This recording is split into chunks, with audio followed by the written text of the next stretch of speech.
Hello Last Wing. Hello James and hello Melfa. Thank you for the good luck.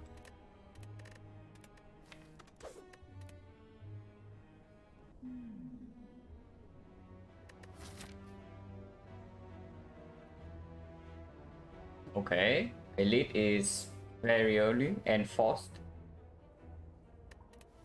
And it's not possible to use the gold, yeah. There's no shot. Hello Whisper. But yeah, for 6 or 7 Elite, no avoiding. And we cannot use the gold.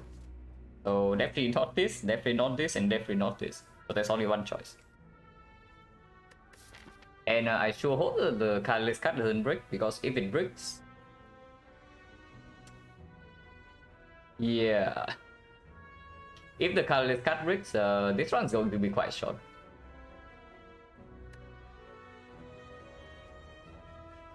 The other option is potentially like maybe brute force this somehow into using the gold here, but that's not even strong. It's only 100 gold, not 250. So we only take a big risk and then we don't even get anything in return. Lachi, thank you very much for the 5 sub and the 3 months. Hello Crafty, hello my day Sunnyside. You're happy about you, right? Yeah, I sure hope not. But it's most happy this elite, yeah. There's no reason to go here and no reason to go here. And after we hopefully survive this fight, the second half of the act is pretty open. Oh, that's good. It's fine. If Trip was not there, then maybe blind. But of course I hope for something like dramatic entrance. Hello Harbor? But yeah, there's absolutely no reason to go here and no reason to go here. So we always start here and we always go here. Okay, there is the slight reason to go here, yeah, to avoid the potential advance forward. But we get one extra upgrade, so even if we lose a little bit extra life here, it's still worth it. Unless the quote-unquote little bit of extra life is like 20 plus. Which can happen, by the way, yeah. Which can absolutely happen. We can easily run into an extremely nasty fight here. Let's hope that's not the case.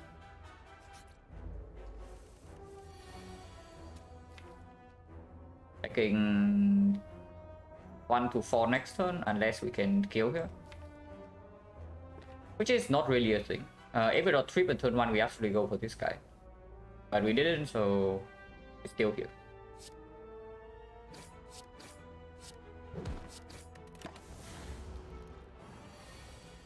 Okay, -4.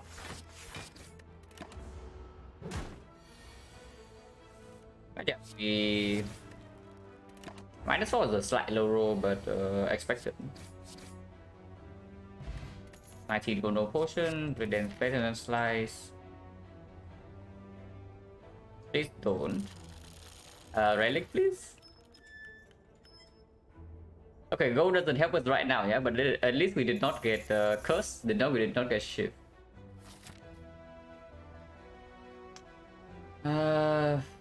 Maybe we have a little bit more reason to go here now, but going here after taking this is still only one elite tech one.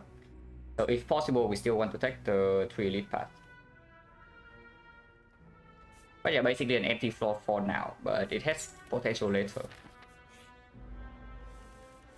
56 HP cultists, but we have a trip and a blade dance.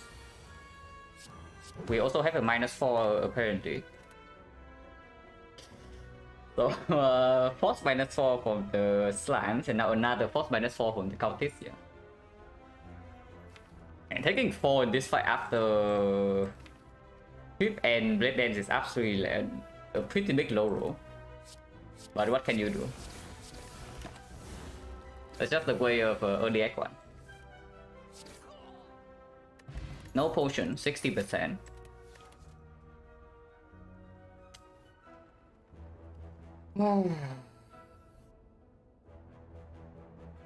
I guess we picked it because it instantly opens up accuracy to quote-unquote soul hexagons.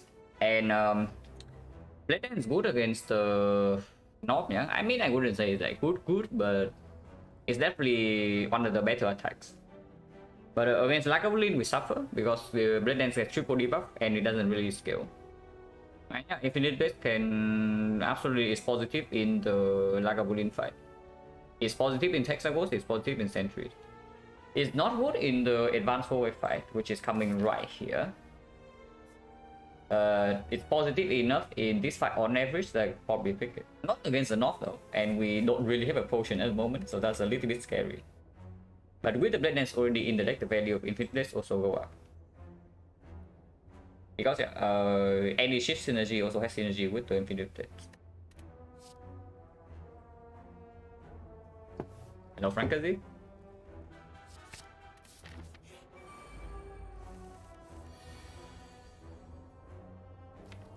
No way to actually kill this. We can take 2 here. If they both attack again next turn and we don't draw the Blade Dance,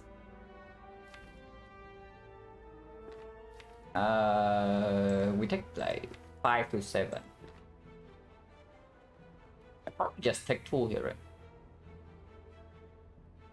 Yeah, probably just take 2 and then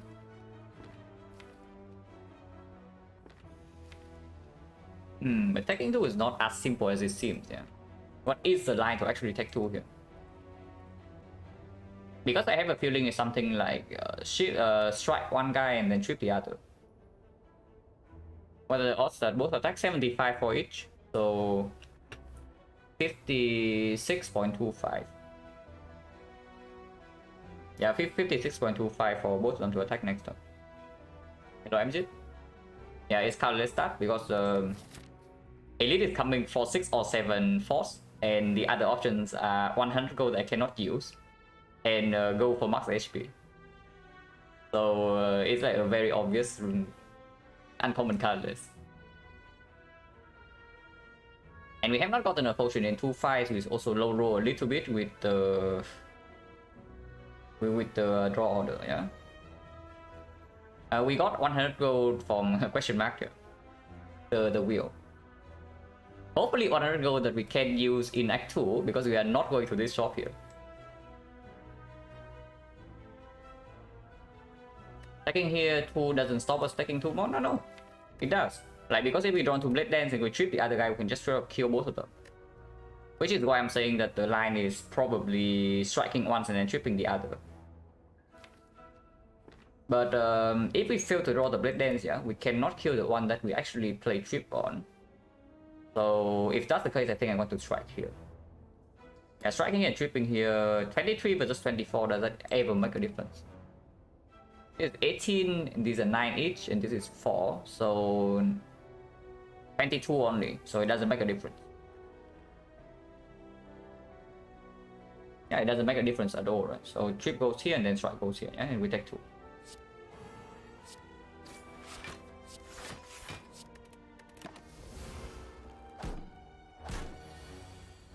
That is totally fine.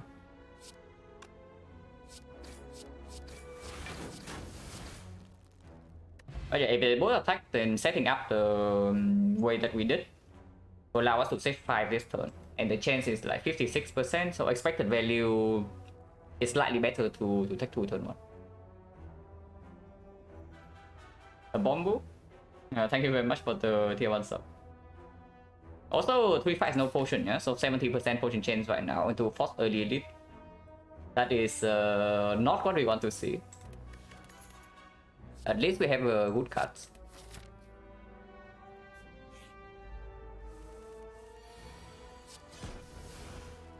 Infinite Blades over Strike.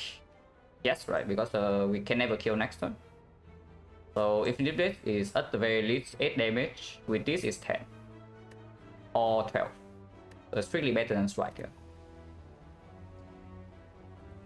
Do we ever... We need to kill him by turn 3, yeah? So let's say I do Infinite Blades and we bottom deck the trip, and we draw Blade Dance before that as well. Then we 20, 20, 38. Okay, we always have enough damage. Oh yeah, we can play here instead of taking 6 this turn.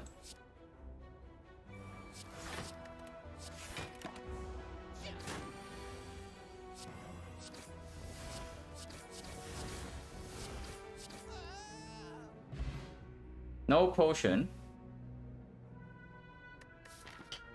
Okay.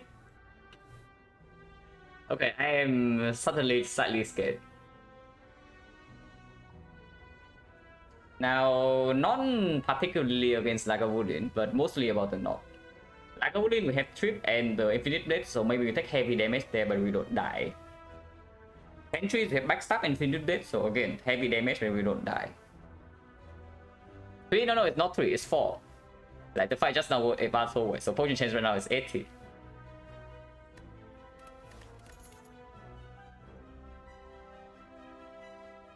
We can take Sneaky Strike just because it's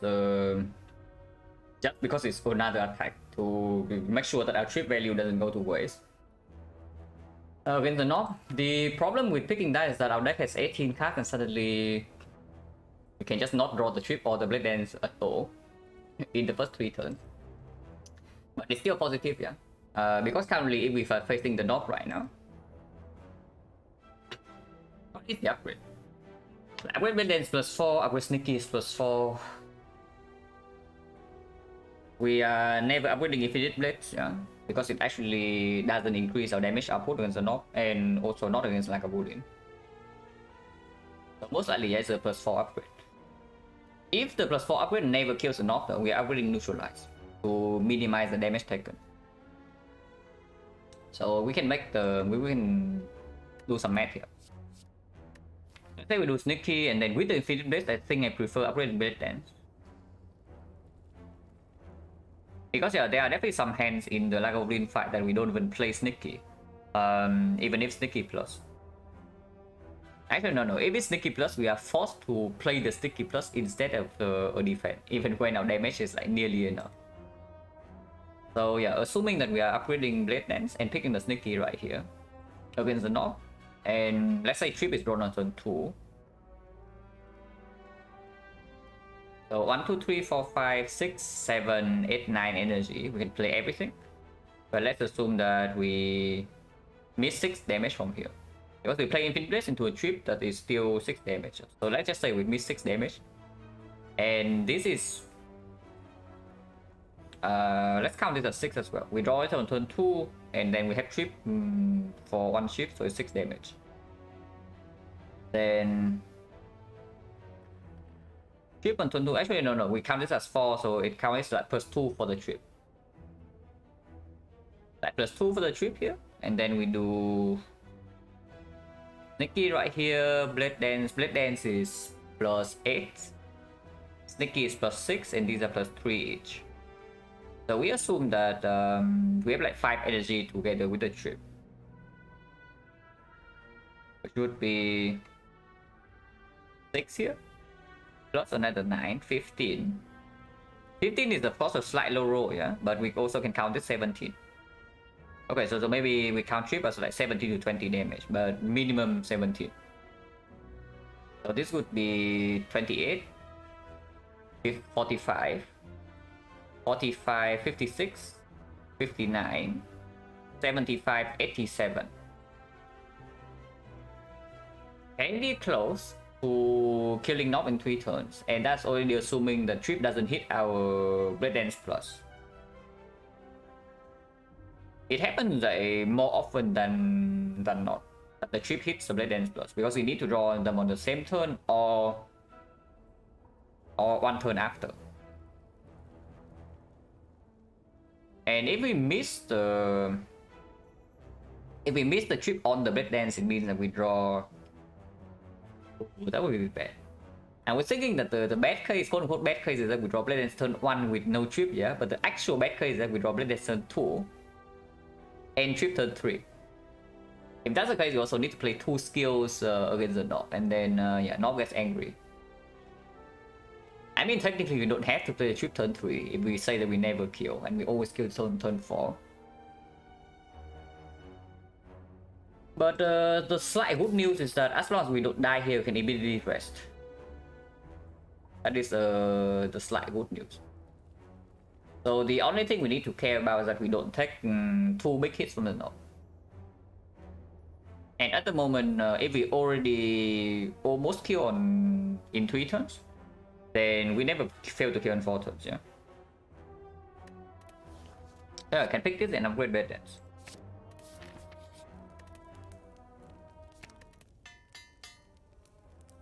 Potion chance 80, so better get a potion here. Is the North 89 HP. And we missed the trip on turn 1. And we missed trip on Blood Dance Plus. And we don't draw Infinite Blades.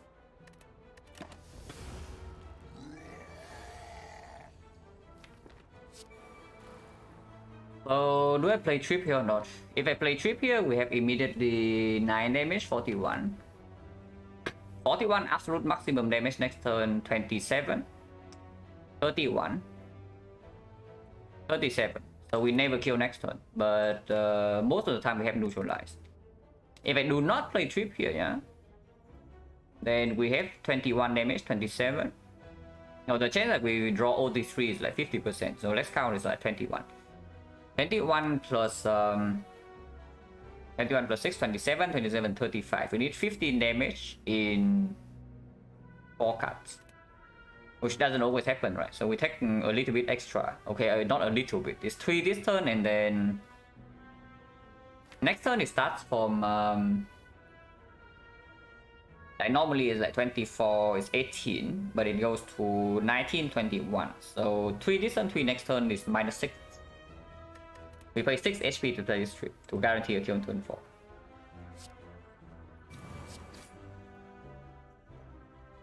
Survivor is always positive, right? Yeah, Survivor is like also costing 6, but it blocks for 8. So yeah, Survivor here is always positive. Not always. Actually, no. Even if we miss the neutralize next turn, it goes break even. It's never negative. And if we draw to neutralize, it's strictly positive. So yeah, we play Survivor here because we never fail to kill in 4 turns.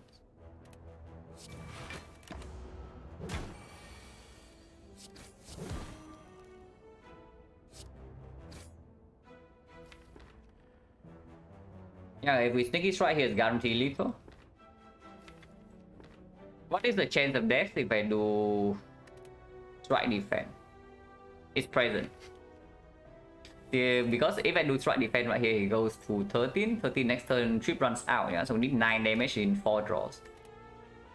I do not trust in that.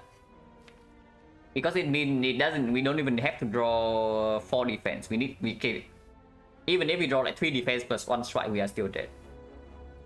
So let's not do that. Let's not greed for like 2 HP here.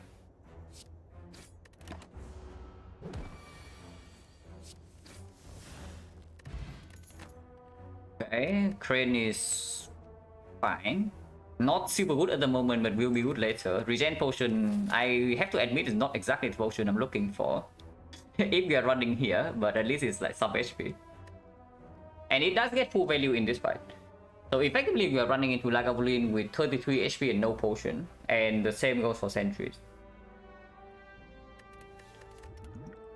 Oh. Are we running into Lagavulin?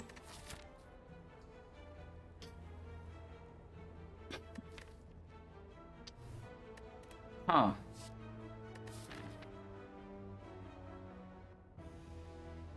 Yeah, we are most definitely not skipping this, but I'm just thinking like where we are going afterwards. The threat against Lagavulin right now is that we don't really have enough damage, yeah. Because with the red form right now, we can actually block. But Infinite Blades is minus 18, and we also have the trip. XecnaR, yeah, just click. There's no reason to skip this here. But I'm thinking like where we are going afterwards. 300 gold, we are going to have 402 hexagons if I do not go here. If we go here, we skip 2 edits. On 33 HP, Red Form Plus also deals with Lagavulin right here. What's the boss hexagons? Acro for Sneaky? No. Absolutely not. Because both Acro and Sneaky are greedy picks right there, and if we are already picking greedy, I would pick the good option, you know.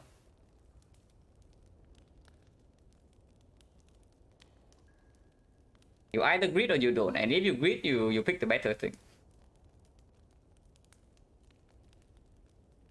Because Acro also doesn't really perform in advanced always either, yeah. But Red Form can actually perform in advanced always. Yeah, we are never resting here, right? Because the fight we are more scared of is still the Lagavulin. And even against Lagavulin, red form upgrade definitely is worth more than the rest.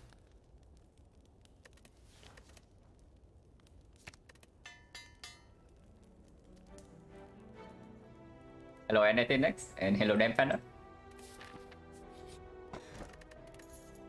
Oh, we're so freaking rich, guys. We are so freaking rich, but this shop is in a terrible position. I mean, we don't key this. Even if it doesn't play turn 1, it doesn't play after Infinite Blitz, but it can play whenever we do red form. And we can also just choose not to play the ship for 1 turn.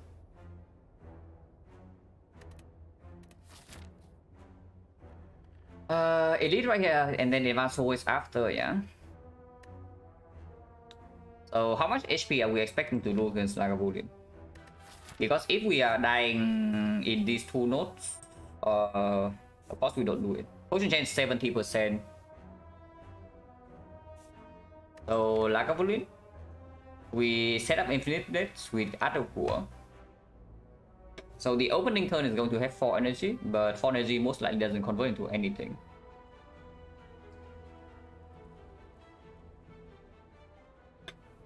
Whenever we draw red form when he attacks, we can fully block second cycle with red form. So we have actually opening turn, turn 1, turn 2, off turn, 2 more turns of attack with -2 strength, into off turn again, and that is when the fight needs to end. Assuming that we use red from second cycle, we can also use red from first cycle. But red from first cycle takes away maybe 1 or 2 energy worth of attack, so it's like slightly weird, but we can calculate. So Infinite Blade setup is for 4-4-4-2-2, but the trip most likely lands. Yeah, trip will land 2 times. So it's probably something like 4-6-6-2-3 is a reasonable expectation. Or maybe no 6-4-4. Yeah, because we can open with something like Infinite Blade plus trip into the next turn open. It's a slightly low roll case, but we account for that. Yeah, it's most likely something like 6-4-4-2-3. If that's the case, then Infinite Blades is 19 damage. 19 damage, and let's say we play the Greed Deal line and do red from first cycle, yeah. Hello, Zipster. It says that, yeah, it says that we don't die instantly, because right now, first of all, we are not killing this guy yet, and secondly, I don't even know like whether we should take this, yeah. So of course, like very high potential with Paper Crane, Backstab, and Red Form Plus already in our deck. Of course, like potential like sky high. But exactly why we also need to do the math for Lagavulin here. But yeah, the greedier line of Red Form, yeah. Wait, I think it's 4-4-4. Actually, it's 4-4-2-2-2. So it's plus 2 damage is like 21. Yeah, Infinite Base is like 21 damage in conjunction with the trip. And then if we play red form in the first cycle, if we play red form in the first cycle, it means that we have 4 energy on the opening turn. Plus 3 energy the turn after. Because let's say if we play red form, it's probably first turn. So we don't get out of war for second turn. So yeah, it's going to be 7 energy, but we spend 3 on this, so it's 4 energy on attacks. 4 energy in the open, 4 energy in the attack cycle, and then 3 energy on the off turn. 11 energy to spend in 4 turns. In 4 turns, we draw our entire deck now. 11 energy is already accounting for the red form play. So energy wise, 1, 2, 3, 4, 5, 6, 7, 8. We can play every single attack. Especially if we also play the red form. Which would be... Trip damage is already counted here, so we can't trip damage on like these strikes. In 2 turns, turn number 1 minus red form. So 4, 3, we have 4 energy in total for the trip. And let's assume it lands on this. And maybe 3 strikes. So bad case scenario again, we miss the break dance, we also miss the backstab, yeah? That would actually be like 12. 12 damage from the trip. Plus 19 damage from the infinite dance. 31. 31, 42. 42, 54. 54, 70. 73. 103 damage. Plus whatever we have from the open. 103. And Lagavulin has 123. So we need 20 more damage. From the... we should be fine. In theory, we should be fine.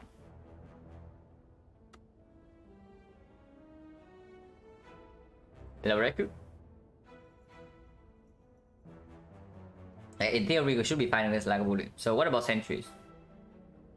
Sentries red form doesn't really deal with, but we also have backstab and infinite dash, and with 33 HP can stream artifact with neutralize to apply triple as well. I don't think we can ever die from to sentries from 33.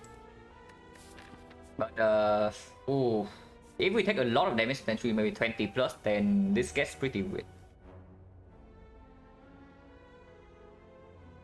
But we also get one more relic here plus a potion, yeah, because 70% potion chance. And backstab red form plus can deal with advanced always into potential rest here and to potential elite here. And with red form plus, not rematch is never a problem. Yeah, with red form plus, like, not rematch is never a problem. So it's only about hexagons, but we have like 4 floors to 4 floors only, yeah. Finding a hexagon solution in like 4 more card rewards is not always happening. But going here effectively, like shop is like 1.5 card rewards and it doesn't even give us a relic. So it's like minus 2 relics. Actually minus 1 because you can buy 1 relic. So minus 1 relic and minus 0.5 card rewards. Minus whatever amount of gold. There's no reason to ever go here. The only reason to go here is that we say like we die too often with this path. But at the moment I don't think so.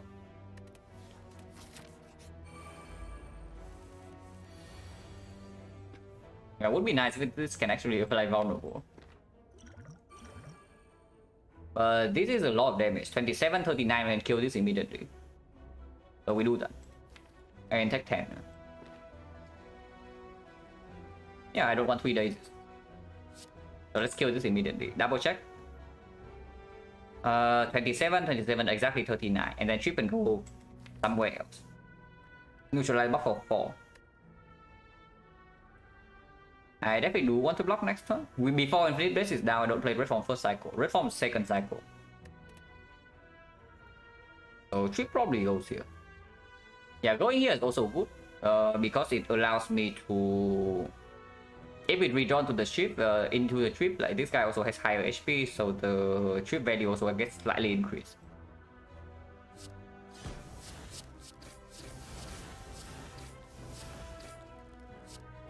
And yeah, it can block 4/4 immediately next one.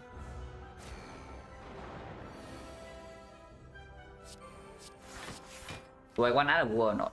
Not really, right? Maybe I should have played strike instead, but now I guess I can neutralize here. Yeah, now I guess I can neutralize here, because next time we have like a lot of block anyway, so I want to set up for the trip redraw. Hello, Metal Philosopher.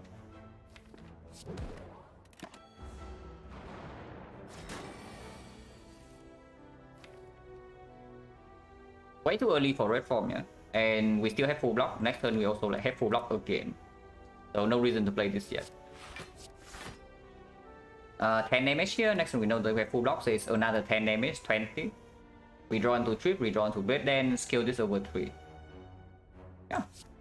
Hit this guy.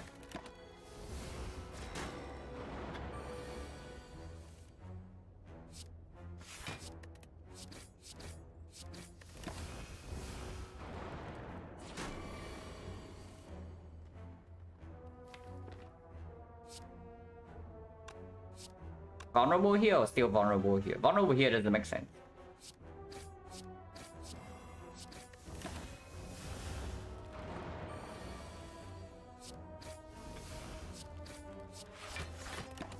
A minus 12 century spike is very reasonable.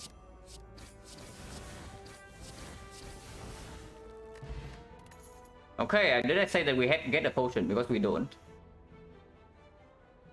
Potion chance again 80%. This relic also doesn't really help against Hexaghost, yeah. It helps a little bit. No. This is a trap. Now the last one was not a trap, but this is a death trap. We picked this, we died to Hexaghost, so let's not. Instead there's a Creeping Cloud here with the Paper Crane, which we can also upgrade. So yeah, let's not fall for the like obvious bet here, yeah. But I wonder whether Dagger Throw is better than Creeping Cloud, because we also have a Trip and the Sneaky Strike. It's a red form, yeah, red form is not so useful when you die to Hexaghost. Of course, if we magically survive Hexaghost somehow, then second red form is absolutely amazing. But yeah, for now, no. It is a massive bet right here, and we are... I hope we are better than just like taking this bet blindly.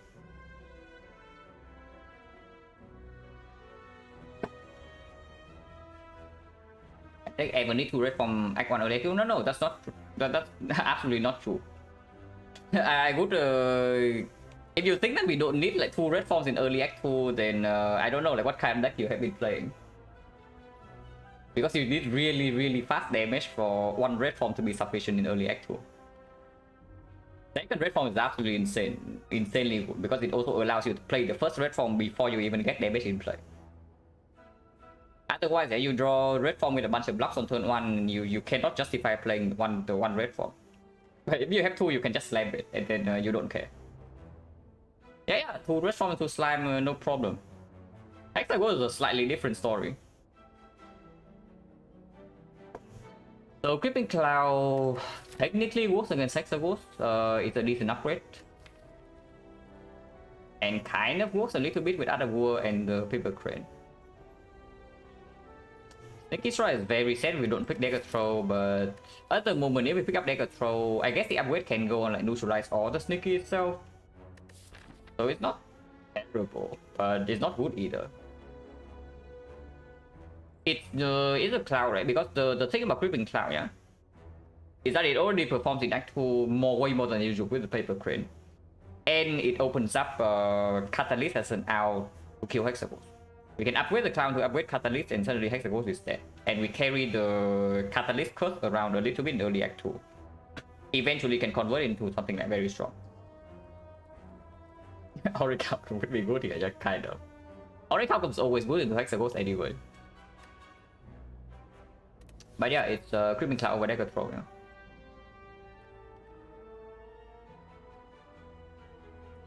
It was Neo, it was uncommon colorless. Up against 100 gold and lose over for max HP. And no early shock into 4th for 6, 7 elite. But yeah, it's Cloud over Dagger Throw. The slight down, quote unquote downside of the Cloud is that it also eats up the upgrade slot. But doesn't matter too much. Maybe it matters a little bit because of 2 advanced always into 1 elite, and if we upgrade twice, like this part is slightly weird. But North side we have no problem, and if we upgrade the Creeping Cloud with the Paper Crane, even if we miss the red form, Lack of Lean doesn't really kill us.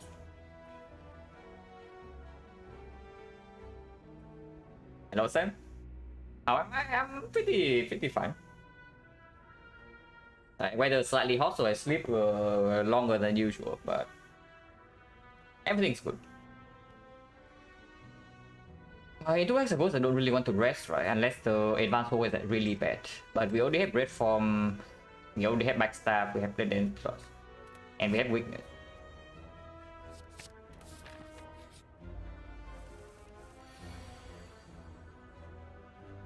I am definitely not down to deck 10 here.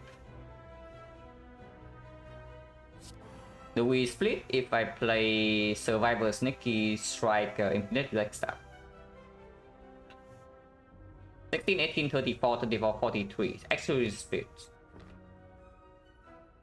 Or I can play Red Form Backstab, take 1.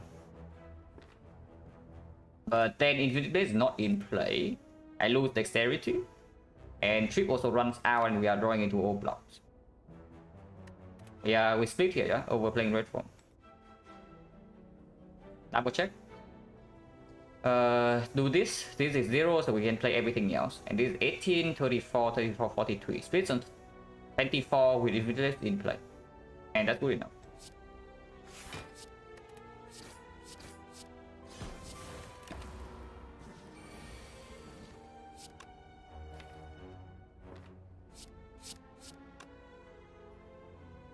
We do have lethal in hand.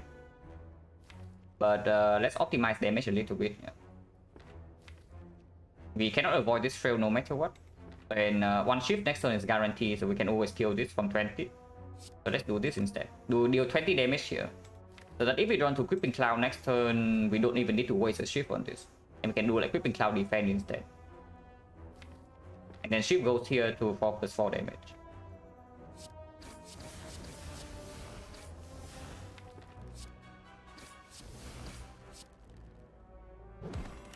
This also allows us to have lethal here sometimes. I needed to draw the third strike, but I guess that's fine. -3, not too bad. I mean, it's just a small damage optimization that only matters if we draw the clown, and even then it doesn't matter that much. But still good to do. Hello, Papa. NGG? No, we Hex 400 gold, we cannot spend, and Hexagon is not dead yet. So, yeah, dangerous stuff.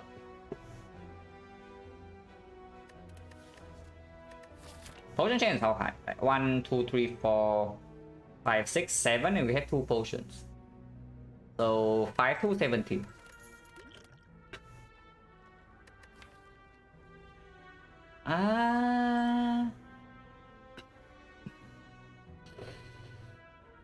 Is this still good?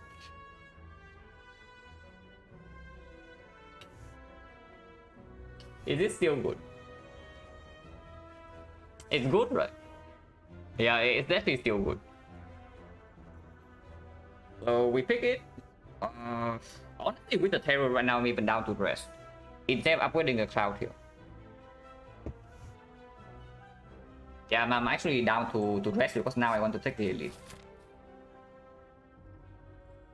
I mean, Knob is most definitely not a problem with this. But there are some nightmare draws with Red Form turn 1 that we actually have to take the turn 3 hit and then we die. Lagavulin, we already talked about Lagavulin. And if we have Terror plus Invisibility, and so now the damage is like even more so. So Lagavulin we are super fine into. But there's still one advanced always, and there's this. Oh yeah, I'm down to actually rest here. If I swing, it can still stay in the deck. It's like 0 energy artifact strip. Artifact strip is good with Crane. So it's not terrible. And okay, the thing about Trip is that, yeah. The thing about Trip is that Trip also covers for the fights where we don't draw Terror early. So you draw Trip turn 1, and then you draw Terror turn 3, and you have vulnerable for the whole fight. Instead of no vulnerable for the first 2 turns. Of course, after Terror is down, it's absolute crap, but in shorter fights like this, is still performing. In very short fights, the Trip is still pretty positive.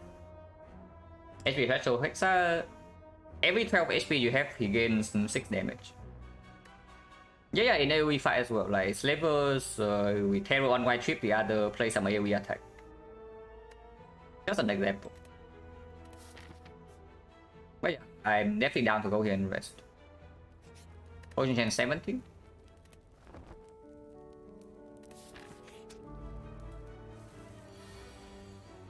Yeah, like this one. So what are we doing here?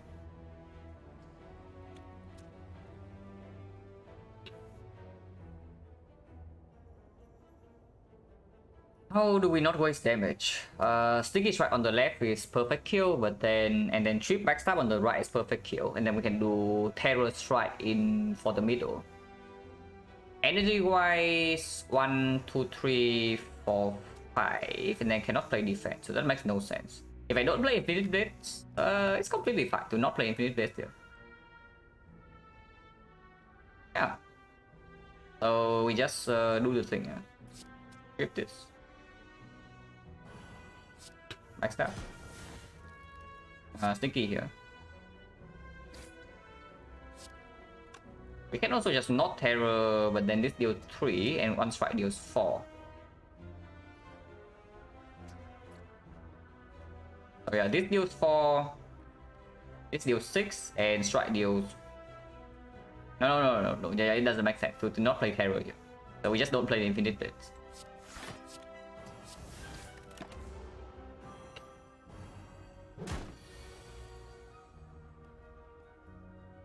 Cringe. But we need rest for this. So even if this fight goes slightly badly, we still have the HP buffer to not have to rest here.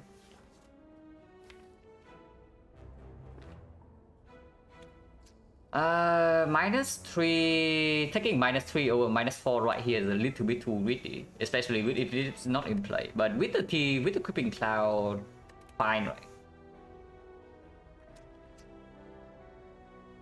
Yeah, with the clown is fine, right? To take 3.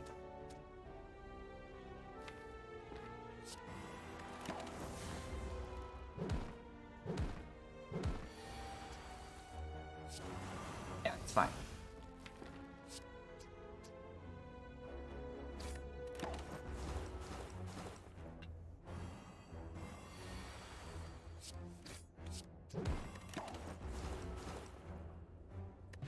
Flexport? Okay, Flexport is very good with Terror and Blood Dance Plus. Flexport is very good with this.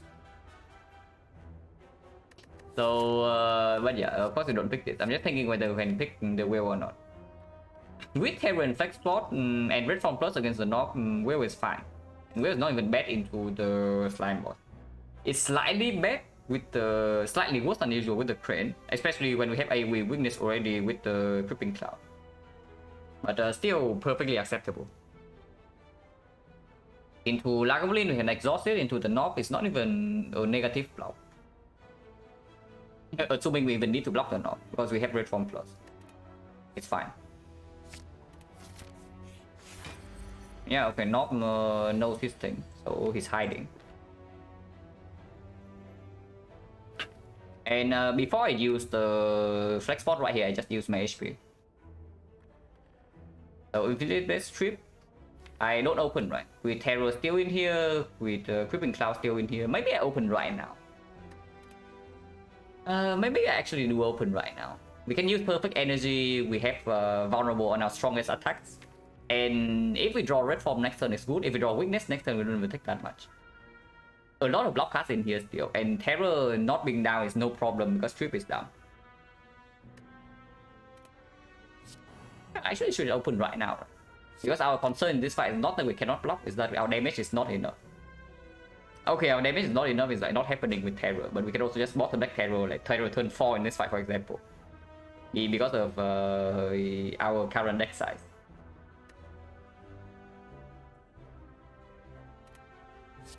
Let's open by now. Also exhaust the backstab. Potion chance at the moment is 60. Cool. What? Are we sure or not? Because if we do this and we fail to kill the next time he attacks, we are going to be very, very sad. Yeah. So are we sure or not? This is trading 6 damage for 1 energy is worth because Terror is not down yet. 65 next turn. Let's assume that we don't draw Terror. So we draw Terror on the off turn. So it's going to be +4 and then +6. 6 for 6 is 6 for 6 and it's another 3 afterwards, yeah. So 19 damage from Infinite Blades. 52. 52 next turn, let's say triple strike. Then 34. 34 the turn after terror and 1 strike only. So 13, 21.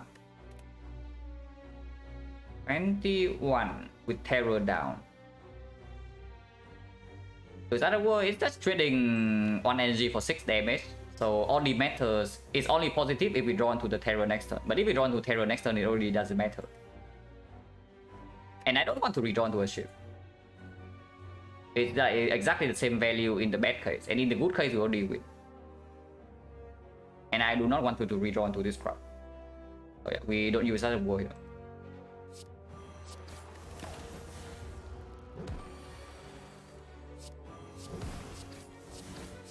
Okay, fine. Yeah, super mega fine. He's dead this turn.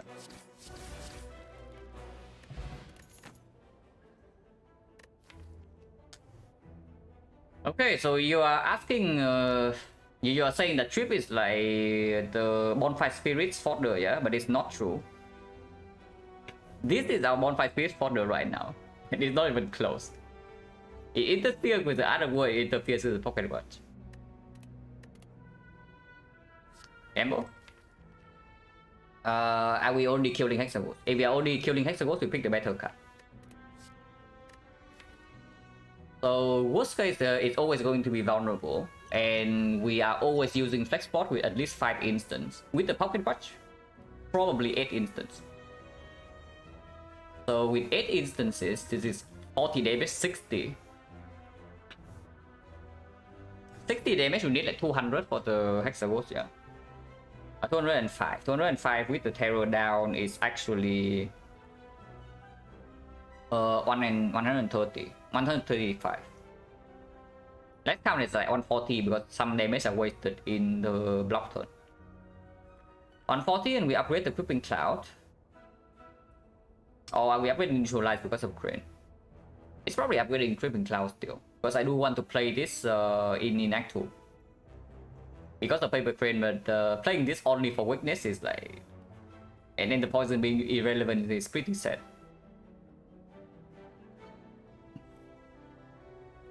So we need 140 damage with Crippling Cloud dealing... Actually, it's not true. Crippling Cloud damage doesn't get affected by terror. So it's like we need to deal 205, yeah? Minus 28. So 177.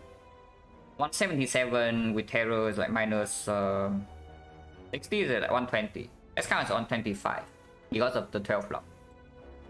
125 in 9 turns. This at worst on turn 3. Yeah, there's no way we don't have enough damage. And even if we don't have enough damage in the Inferno, we have Red Form Essence of Steel testing well. And we can set up right before the Inferno with the Pocket Watch. Like, especially with this. Like, this also improve our damage output. It's not like picking this into our deck is negative.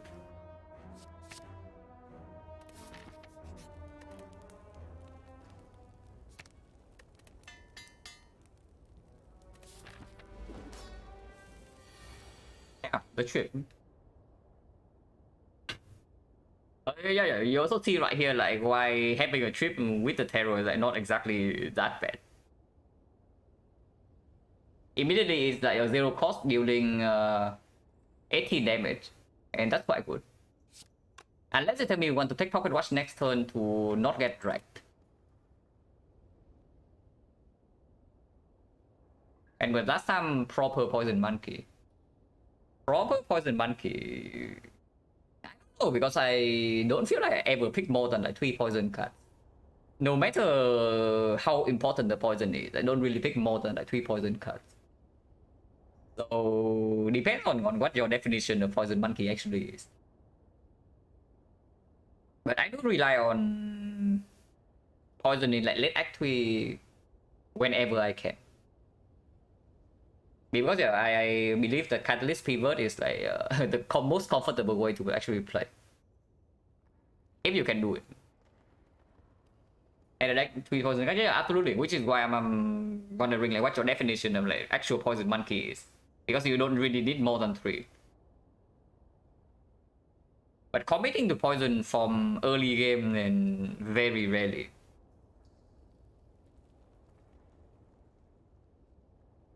Yeah, there's no way we take Pocket Watch here. Yeah? We are floating energy like crazy. Poison was the only damage in my deck, pretty much.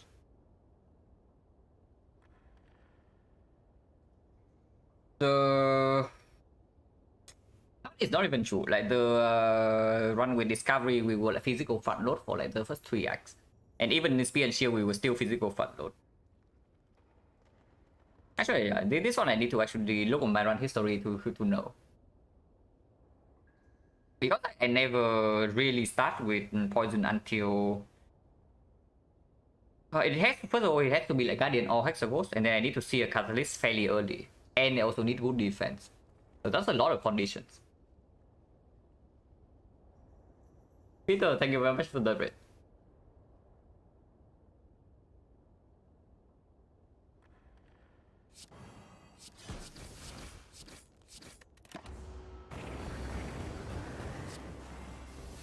Wow, 1 times 6.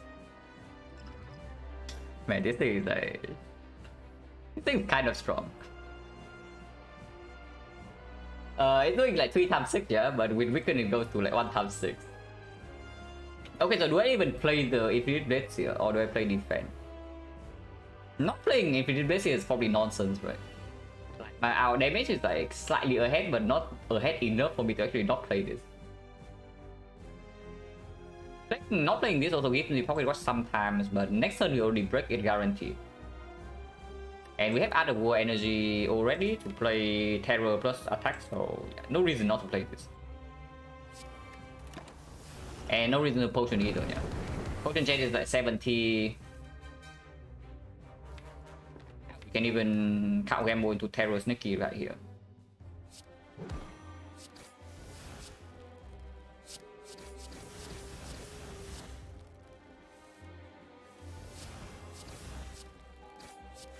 Yeah, damage is like way ahead.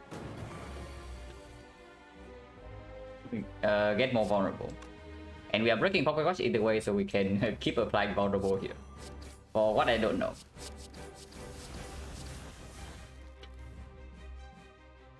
So next one is another 6 attack, and then it's the off turn, and then it's 9 times 2. Poison wise 5, 4, 3, 2. So 14 damage from poison. 105. 105 and Infinite Blades is going to deal 1, 2, 1, 2, 3. Now 105 plus 12 here. So it's 117. 117 and Infinite Blades is dealing 18, so it's at 99. 99 is at 90. 90... Not that easy to deal. Yeah, the thing I'm considering right now is whether I play this right now or do I just block and take 1.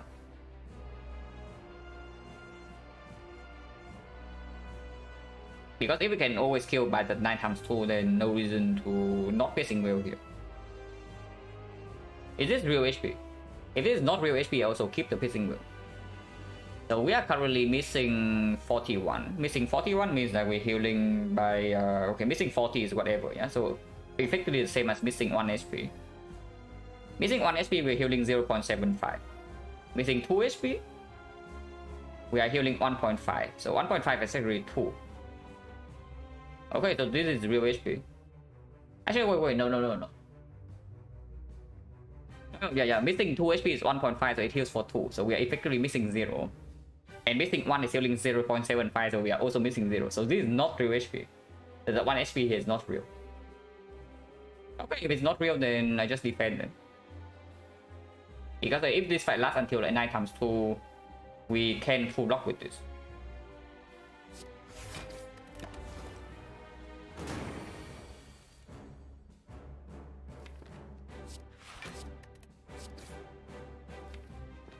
Next turn is the off turn, so I actually want Pocket Watch here. Keep in the deck, no problem.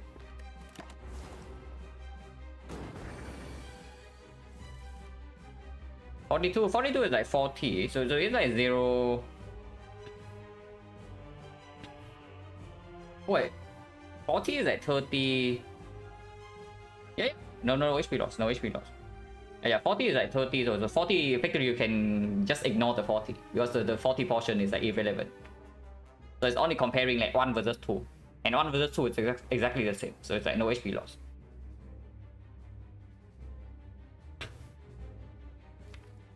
Okay, I guess we pocket watch again then and block the nighttime with the wheel. Seems Kata DP early cost some boss, then damage wasn't covered dash. Similar run streamline. It has to be early Guardian or Hexagons, and I need to not see Terror early on. Because if I see Terror, I just like do not pick up a single poison card in Act 1, except maybe the fumes into the slime boss. So pretty rare. Because committing the poison damage in Act 1 just really doesn't go in Act 2 unless you have like, some heavy defensive support or something.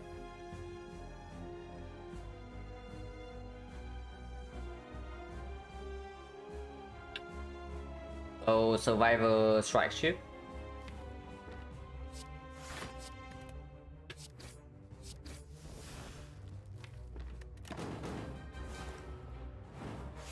Come on, reward. Okay, no reward. Not rewarded, yeah. But red form comes down. So it's just red form trip, and then we take 3 damage.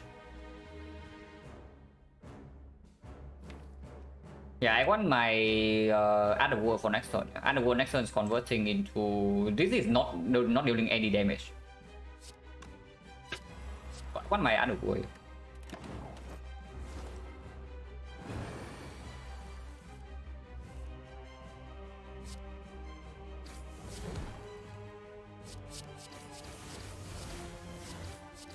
One off. Very cringe. So -1 again.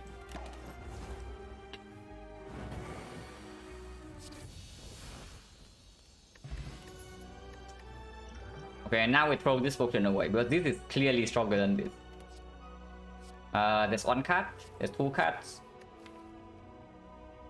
Oh, Adrenaline slightly worse with Pocket Watch, but not that much. If we pick C and we are stuck on 3 energy, yeah, it gets bad. This deck doesn't really want Snack Core, but Underworld and the Pocket Watch also speak a little bit for Snack Core.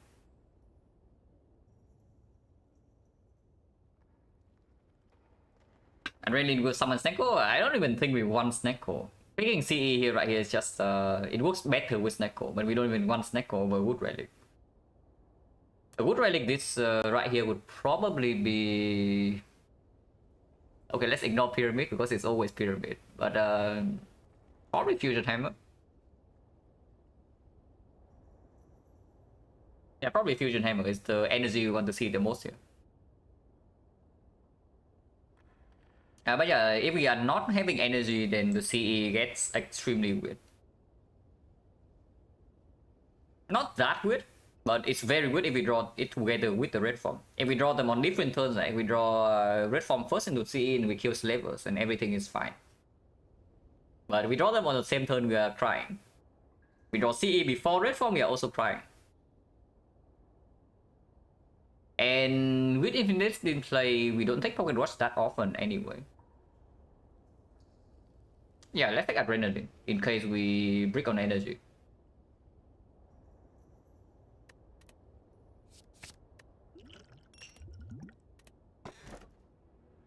I mean, I did say that we want the hammer.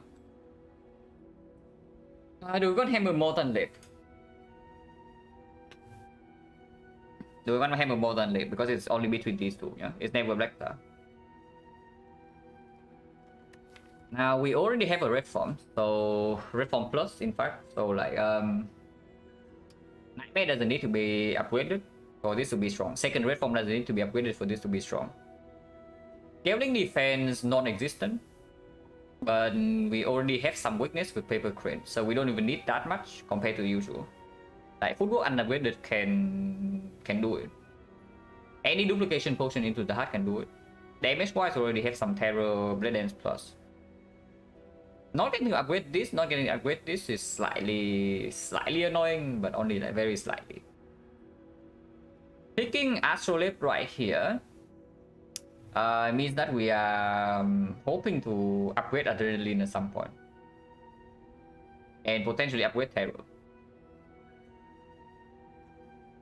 We get rid of 3 strikes, so we make the vampires worthless. But also we don't draw strikes. Drawing strikes is less bad than normal with the pocket watch. It's just hammer. Yeah, it's just hammer. Yeah, we can also just get hammer into apotheosis. So with the fusion hammer and the regen potion, we want to farm maximum at least like 2. Okay, I don't know whether maximum includes the burning elite or not, because we are also passing to 0 fires, but burning elite is possible. I don't want to do early shop, but this shop kind of sucks, because this shop is like advanced hallways into advanced hallway again, and if we cannot take this, we are forced into healing here, and forced into another heal here unless we want to take like advanced hallways. But it's definitely... Yeah, it's definitely not the left part, because left part has no shop. The only question is whether it's this shop or this one. Slightly, yeah, slightly rich. I play what Silent energy plays on her more than any actor character. I mean, is that really true? Because I feel like Ironclad without corruption struggles a lot more. And if you're already talking about like the good energy generation, then Silent can do fine. Without corruption, like, Ironclad in Act 2 gets really weird.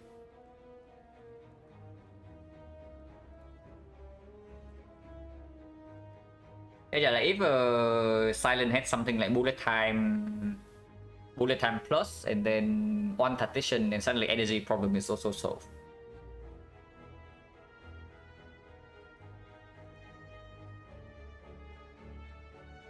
But yeah, is it this shop or is it this shop? That's the only question here. We are still fighting advanced hallways, yeah, no matter what, so we cannot avoid the advanced hallways. This is just plus 1 question mark for later shop. If that's the case, then we go to earlier shop. Because if possible, I do want to take this. So yeah, earlier shop, completely fine.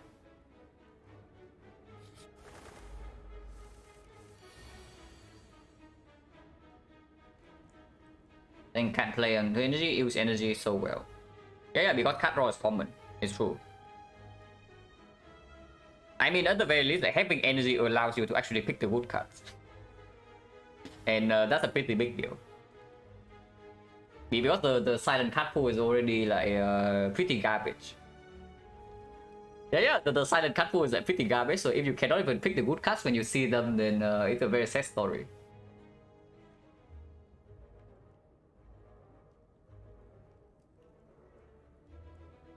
But okay, what are we doing here? We can down 2 birds, and I guess we down 2 birds. Regen potion right away, sure, right? Potentially only healing for like 11, but that's completely fine. With potion chance being 40% immediately, and we are not going to any fire at the moment.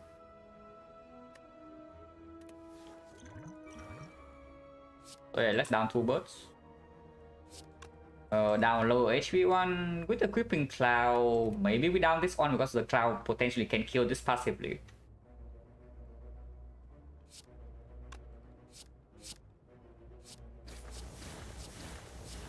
Wait, we can only down 1 bird. What am I talking about? Okay, never mind, guys. It's fine without 1 bird.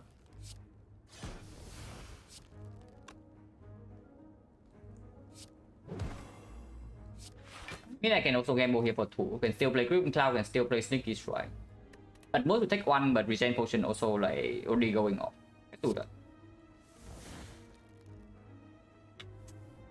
Why did I not believe, guys? We could have down 2 birds. But I didn't believe. So how do I distribute damage here? If I draw to cloud, I'm playing it, yeah. Which probably means strike goes here, and then sticky maybe go here.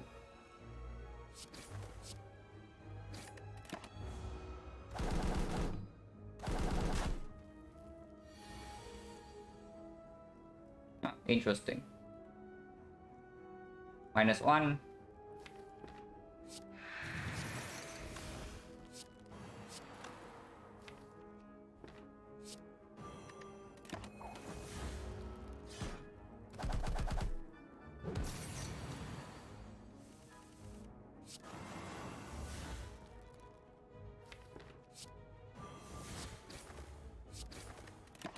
Guy's dead, this guy's dead, this guy is terror.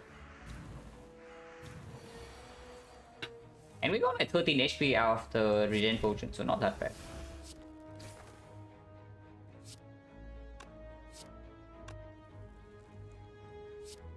Nine, 4, 13. Yeah, it doesn't kill, yeah. It doesn't kill immediately, so I do get regen value. Instead of playing double defense. I mean, I can just play double defense. It doesn't really make a difference. But this does not actually kill immediately, so we get full heal.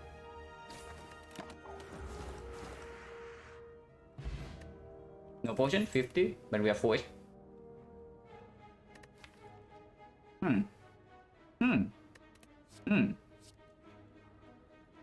Well, do we have like 2x or what? Because they are all green.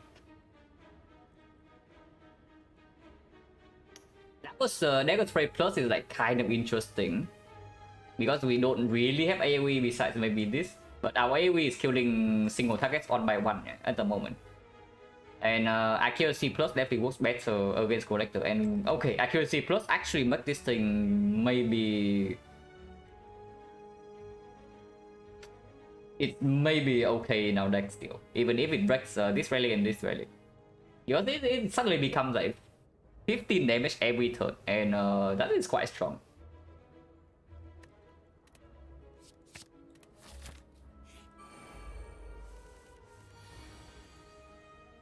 Do Pocket Watch add a war here if I be careful? Not really, right? Because this already covers 1 energy, so add a war the same, yeah? And it covers 2 draws. So it's like -1 draw for the Pocket Watch and energy amount the same. But we also get to actually play a freaking backstaff.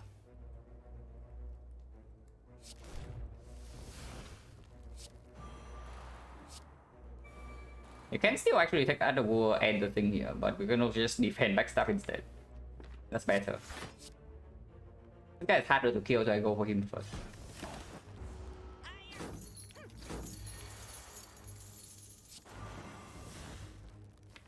Yeah, can terror one guy and trip the other, but I want Pocket Watch here. And I don't want to take 2.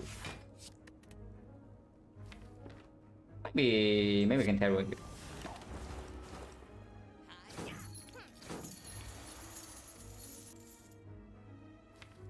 Yeah, they're both dead. 26.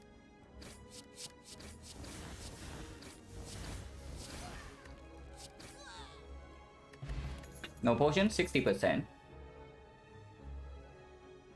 Deflect, not interested. Dagger Spray minus, not interested. Choke, not interested. Unless you tell me Dagger Spray minus is something we want with the flex spot. If we are running into this indeed, but I don't think so.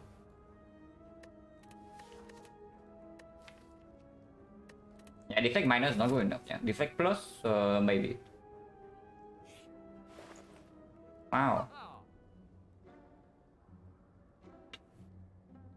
Ocean Bell, Well-Lit Plans, remove.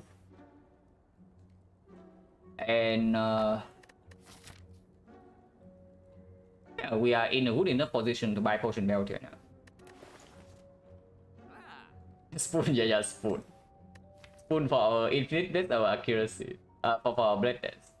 Spoon for backstab. Spoon for these things actually good. Spoon for this is fine. Spoon for this is positive. Spoon for this is slightly weird. But yeah, Spoon with shit is slightly better than usual with this thing, but it's still nowhere near good enough. Unless you tell me we are professional players and we are getting the apparitions right here.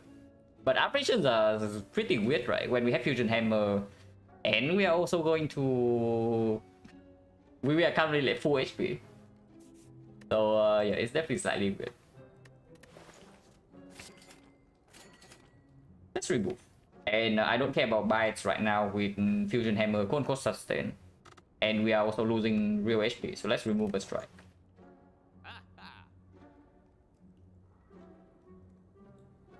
Flash of Steel, no, right? It breaks both the Pocket Watch and the Underworld.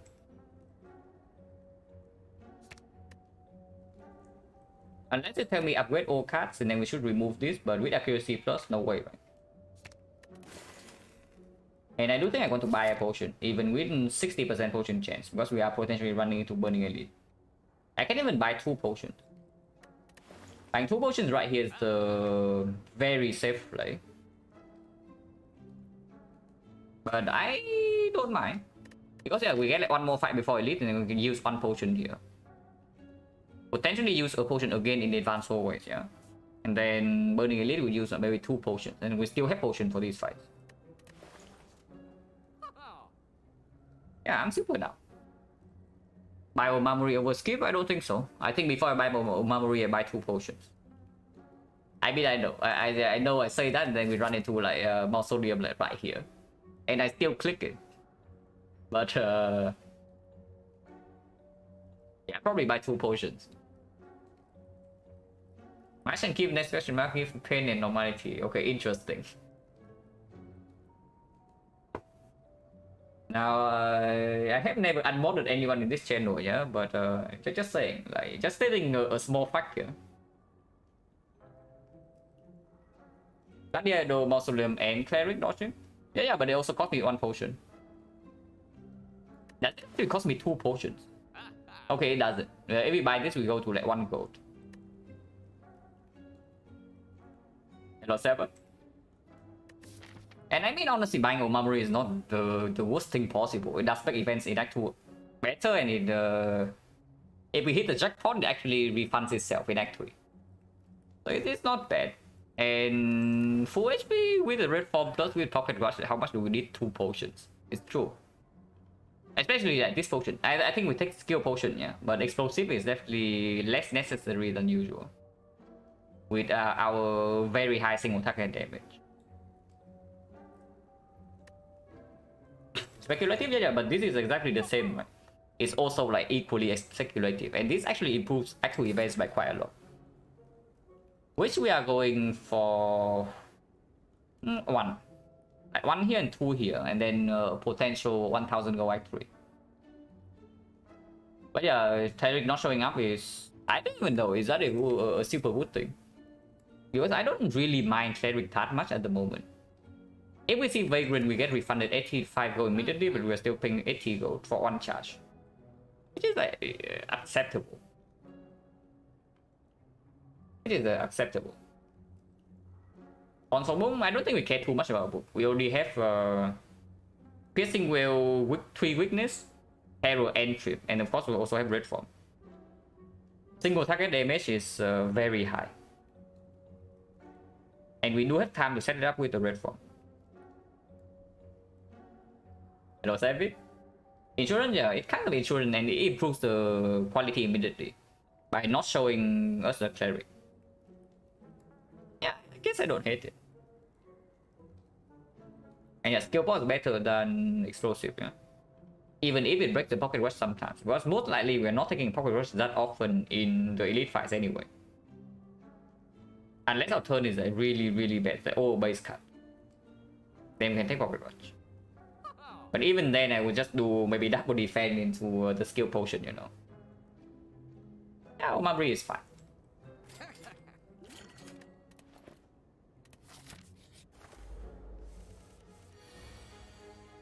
Yeah, like right here, like there's no way we ever take Pocket Rush here.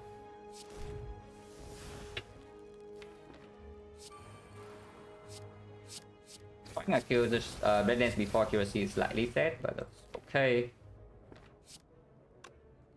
If I get more right now to red form, it gets slightly weird. That's fine. Yeah, it stops getting weird.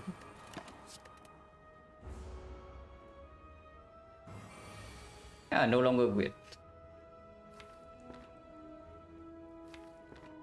So Terror, red form take 2, or I just do red form defense. Red form defense shift, and then I hold the Terror.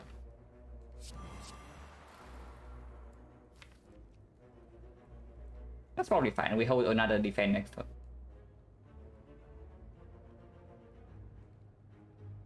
Don't need to care about this yet. The maybe it should care a little bit because 1x6 actually hurt us.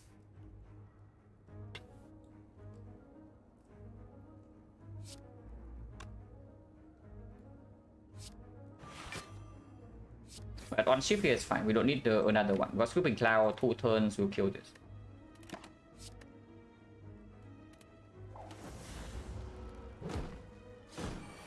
Hello, Snail.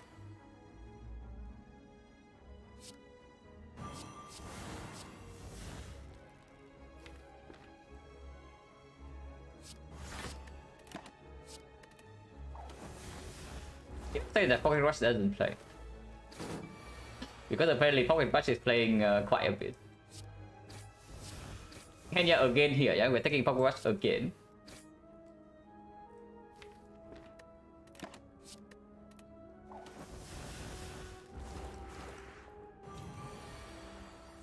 Hey, Chosen? Yeah, I hate Chosen too. The good thing is that.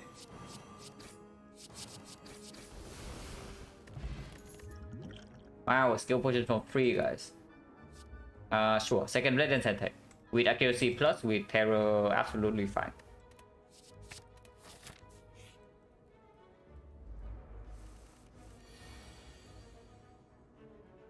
Paper Crane Red Mask is kind of good. Only if we don't take super heavy damage here, yeah? We cannot take Power Rush this turn.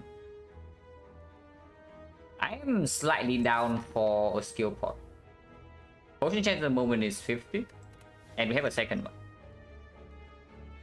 This turn currently we're taking one only, but we cannot really kill bear. So it's 16 here. Actually, 43, yeah.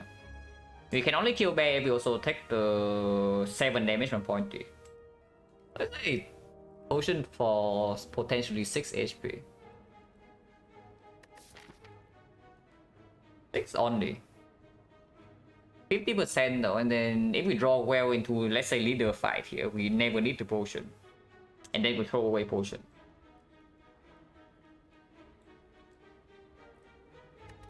I'm not weak in third one. This guy is too stupid to use his own mask. Probably what's happening. Like, do you see his posture? He's like one of those guys who want to look cool, you know, but cannot actually perform when it matters. Yeah, we need to neutralize to kill back, which is why I'm thinking maybe skill potion right now for 6. It's fine. Burst absolutely kills. And sure, we take the burst. Acro can get weird sometimes. Look at Bear's posture straight as a flag. Yeah, that's why like, Bear is also the strongest guy out of these 3. So he needs to go first. Oh yeah, Acro can get like, extremely weird, right? Let's say if we draw to like red form, for example. So terror, and then we just kill, yeah. How do I distribute damage? This is 36, 36 go to 8, and strike is overkill by 1. And we overkill by 0. This is 16 and this is 6 each. It goes to 28. No, right? Yeah, not really. So we overkill by 1 damage. Double check. This is... But yeah, 36, 36, 45.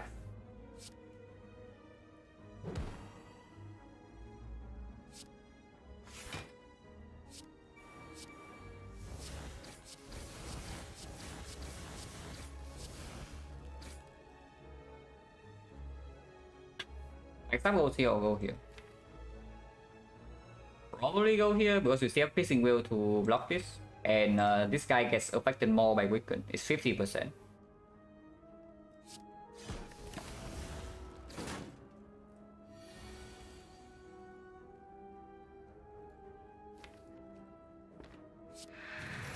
Take one again to get Infinite in play. Or do we not care? 5 energy, so it's like Great Form, Creeping Cloud. Let's take one. And yeah, I do one Pocket Watch. Because we need to draw into this turn. Oh, we need to draw into Accuracy so that we can kill this.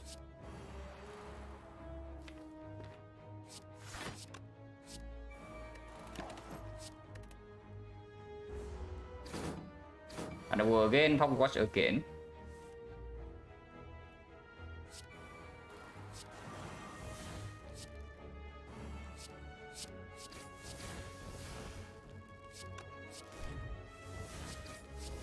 Strong Order doesn't matter because they both die.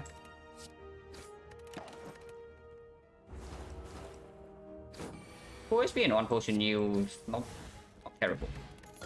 Yeah, potions back, so 40, right? Yeah, 40%.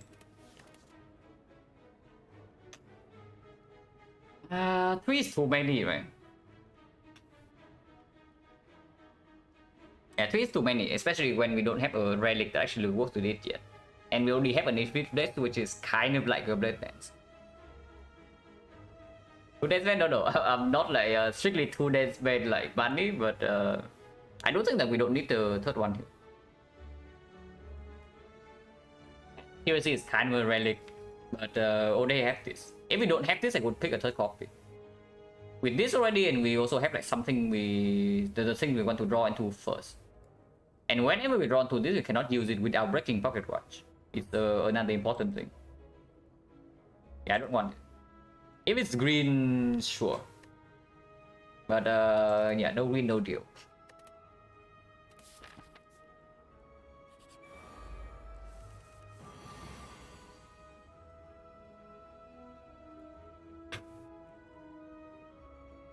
Yeah, absolutely not taking Pocket Watch here, yeah. So chip on the Fat, Backstab, Infinite Base, and then Gamble 3. Gamble 3 effectively is like taking Pocket Watch, but we draw this turn. Which can be bad if we draw into Red Form right now. Do I just do... Nah, I play Infinite Blades. Play Infinite Blades.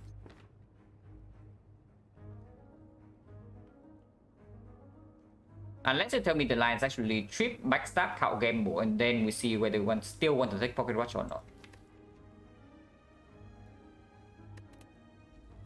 This is not that important before accuracy is down at least.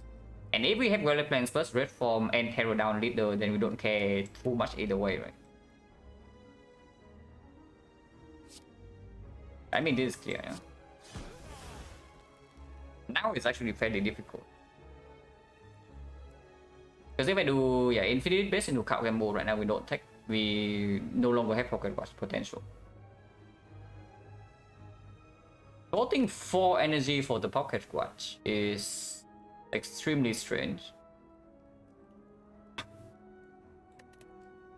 Hey, yeah, let's not even play the freaking Count Gamble. Let's not even play the Count Gamble, because if she attacks next turn, we need like Piercing Will, maybe Red Form.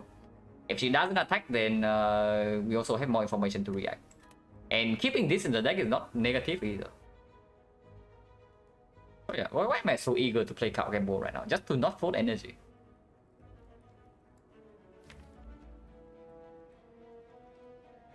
But the thing is that cut draw is like way more valuable next turn than right now. So yeah, let's not.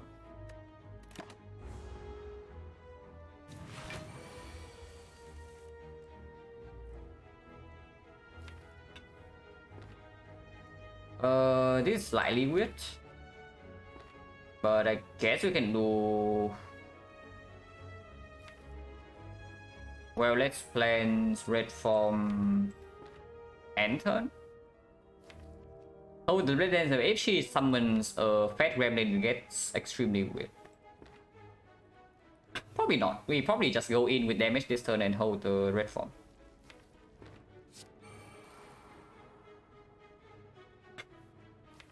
Yeah, holding this is really just not good enough. If she resummons Fat Gremlin, we also need to kill it.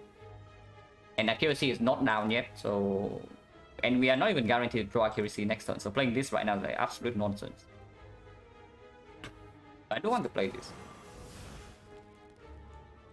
Next turn we most likely are red forming. We need to draw like 13 damage, or we need to put damage here right now. 9 damage would also do. Let's put the damage here right now.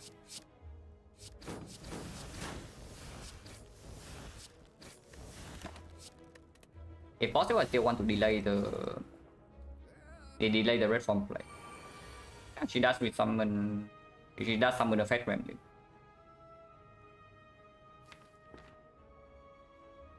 That's pretty nasty though, because I definitely do not want to terror here.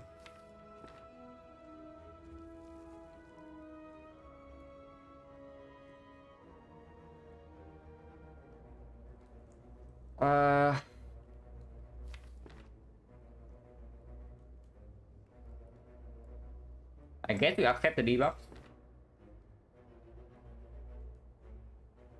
So accuracy piercing will kill this terror leader.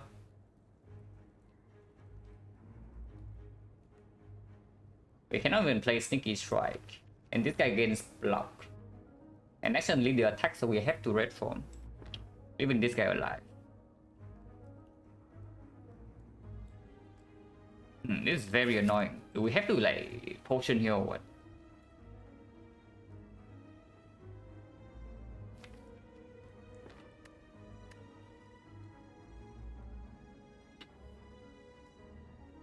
Not killing Fat this turn and having to raid next turn with leader at full HP, and we cannot actually get through this guy even next turn. Yeah, means we are permanently weakened.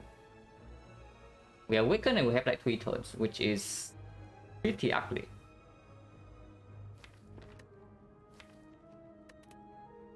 Yeah, sure. We bought the skill potion, so let's use the skill potion.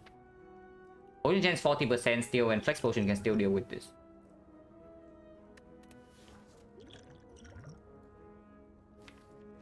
This doesn't help.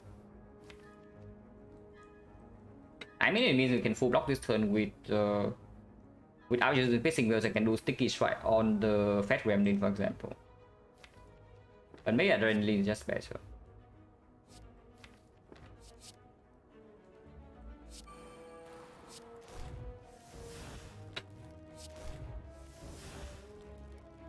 Okay, we are fine then. This is fine.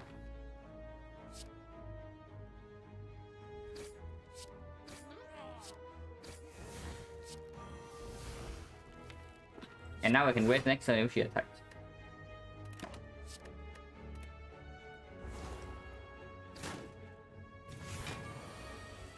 It does not attack. So I guess we chill.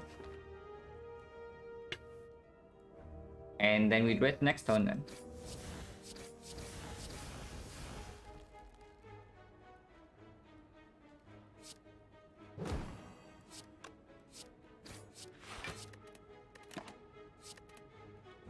Now even if she resummons a Fat Gremlin, don't really care.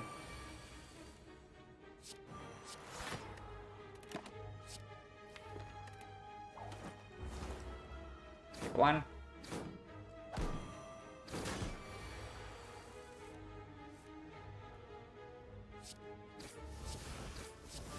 Yeah, one is not.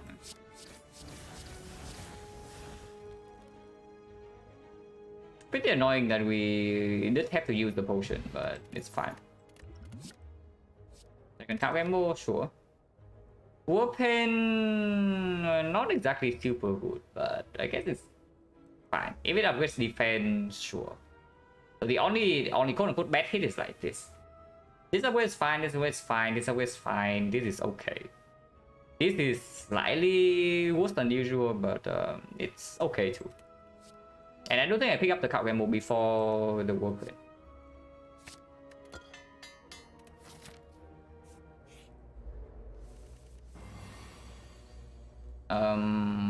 Block would be good here. So do I creeping cloud gamble or do I just gamble?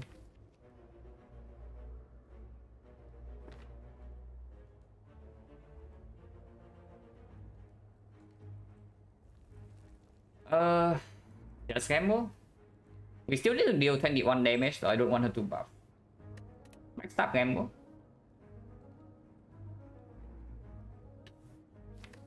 If we are never red forming next this turn, then cloud gamble is better, right? And if I play the cloud, I also need to play the backstab.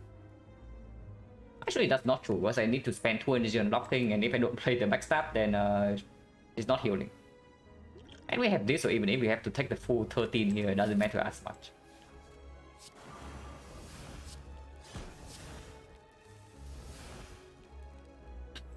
It's fine.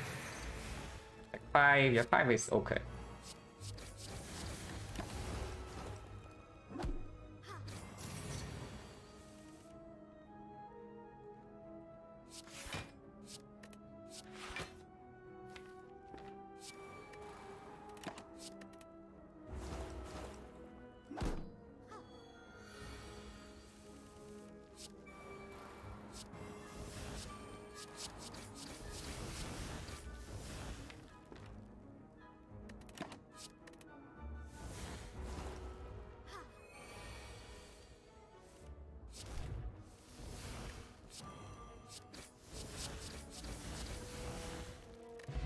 Potion. So 1, 2, 3, 4, 5, 6, 40%. Creeping cloud minus. Slightly better than usual with these things. Slightly better than usual with energy. Slightly worse than usual because turn 1 we already have weakness.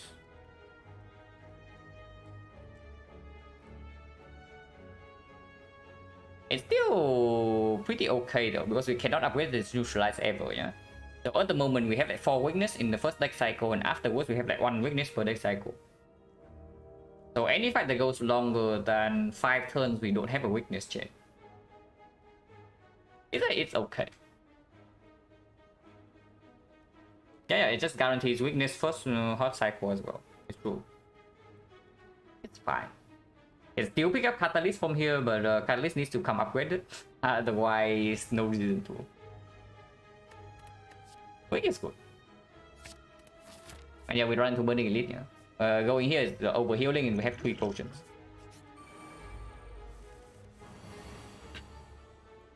Okay, definitely willing to use Flex Spot in here.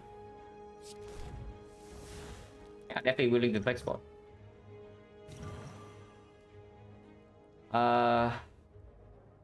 Especially because I'm playing red from turn 1.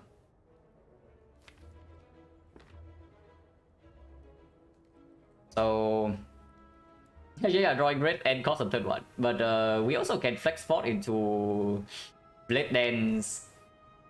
But we would not have terror. So how much damage would this be? This is like 9, yeah? It's 9, 36, 36. It kills this and this. So not exactly so much worse.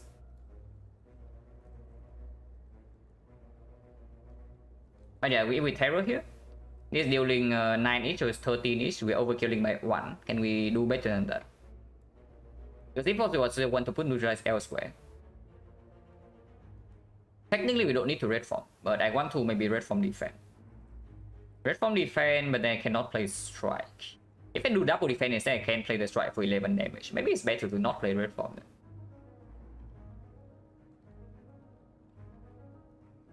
If the weak rules level, it depends. Maybe we can kill both or come close to that. And yeah, I might not even play red form here because playing red form wastes 11 damage. And this guy is still like weaken next turn, or this guy weaken. So yeah, how much are we doing? 24, 24, 27, 27, 16. So no, this overkills by 2. 13 is 16, this is 12. If we do neutralize here, it's perfect lethal, but we don't waste one weakness. Like 3 shifts plus neutralize here is perfect lethal, and we have 1 shift deals 9, 25, 36 to this. So it goes to 14. But 15 plus 1 weak is better than 14.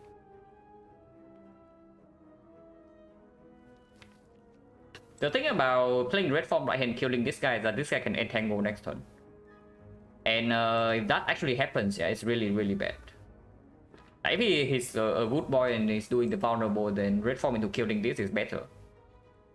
But if he decides to do entangle, we cannot kill him. The fight can go weird, like can become weird like pretty fast.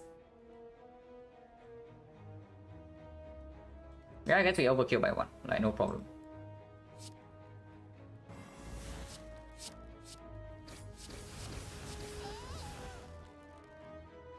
We probably was no reason to actually kill this. I can also just take 2 and play the red form.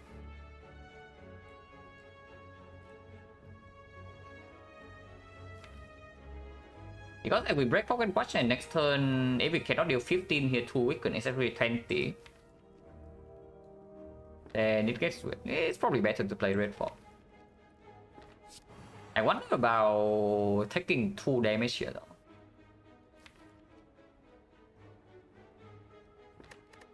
We have a force stress anyway, right? Like right here, and we only have a freaking regen potion. Let's take 2. Let's not be so freaking greedy. Because with red form down already, so need to finish this fight like decently fast.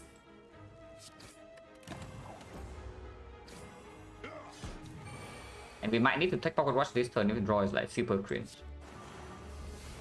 Draw is not super cringe, but we do take Pocket Watch this turn. And out of wood. Accuracy Blade Dance next turn.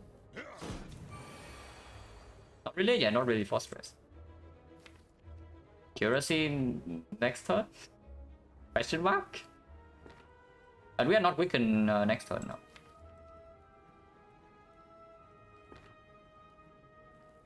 Violet plans infinite base defense, but he runs out of the thing. Infinite Blades, count Gamble, and Gamble for 6. We draw exactly into all of these. And I can do Sneaky Strike on the left, perfectly kill, play Accuracy, take one more. Probably not, I want Violet plans. But I also want the Infinite Blades.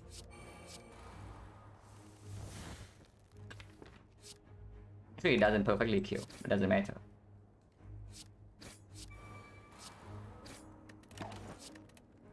And now Weaken runs out, but we have Infinite Blades and Accuracy in play. And Count Gamble. And he's still weakened with the Paper Crate, so we don't even take that much damage.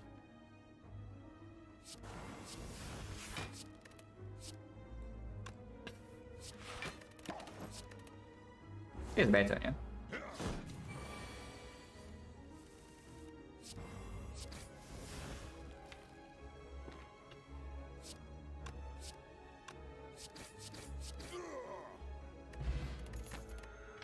Demon form. Malay's card. Okay, now I'm pretty sad that I have this thing right here, but whatever. I cannot complain too much.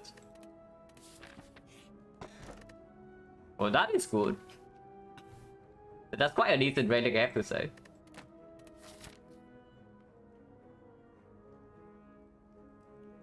So where are we going here? We are not going to the shop here.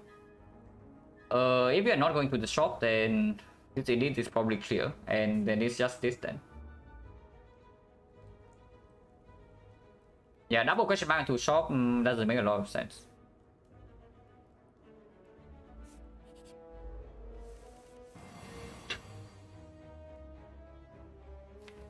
So Pocket Rush right here, but do we take Anavur? We can take Anavur by doing terror trip Malays. And I guess that's fine. Because I do want to draw into this or this fairly fast. And really much better than getting the key. I would buy fan for full price. Okay, maybe not full price, but I would buy it for maybe 230 gold. maybe 250. It's very, very good. Because our damage right now against the late game, yeah, is currently ships. And yeah, against time meter, against the hard, getting 4 block of every time you play Blade Dance and also get passive block from the Infinite Blades is just like super good. And it's great. Do not underestimate 4 block. It adds up really fast, especially when you are intangible into mid of that.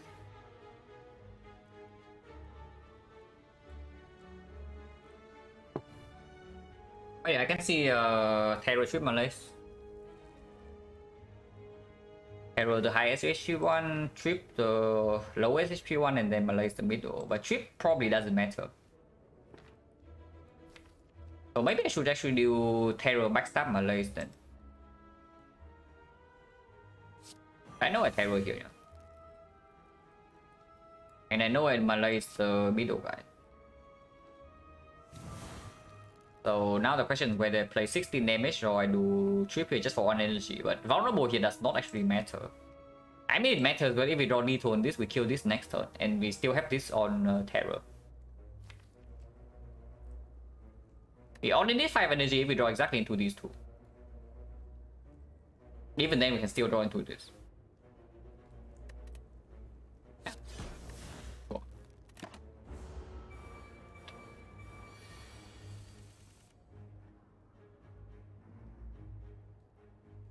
Well, it depends, double defense, take 3, or just do red form infinite blades and take 3. Red form defense is a little bit greedy. Red form defense is a little bit too greedy.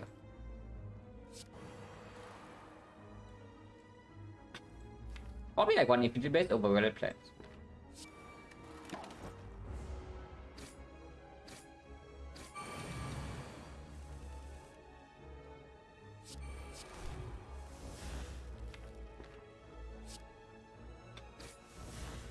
Yeah, like there's a fan right here, for example. We are gamble into both Sweeping Cloud and the Sneaky Strike, yeah, so they have 11 poison.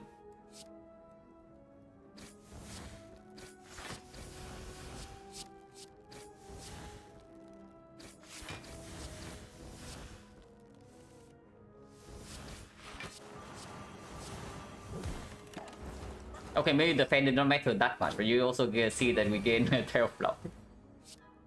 We did it 1 block, but we gained 12. It's not green. We can take it, but it's not green. With our apotheosis, without and with damage somewhat dealt with already, yeah. Because we don't even have alchemize, so potentially we are keeping 2 cultist potions for like way later. And that is more than enough damage for like anything. So yeah, Clover Zone is not green. Green Glove would actually be very good here. Because we can already pick up a footwork. Yeah, but this is probably just a skip. Potion chance at the moment is 50, right? 1, 2, 3, 4, 5, 6, 7, 8. Actually 8 fights. 8 fights, we got 1 cultist, 1 regen, 1 skill. So 60%. Yeah, that's fine.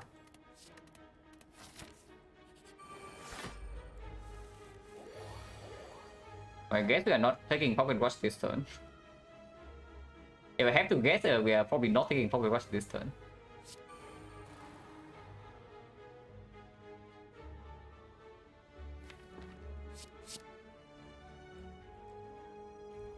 Don't play Clown,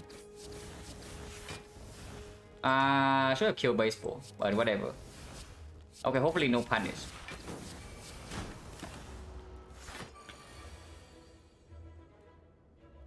Okay, 1 HP punish.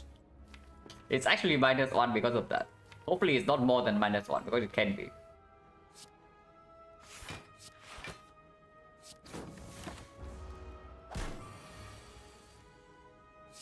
Okay, probably not more than -1. Yeah, 1 is none anyway. Why has 1 ever not been on?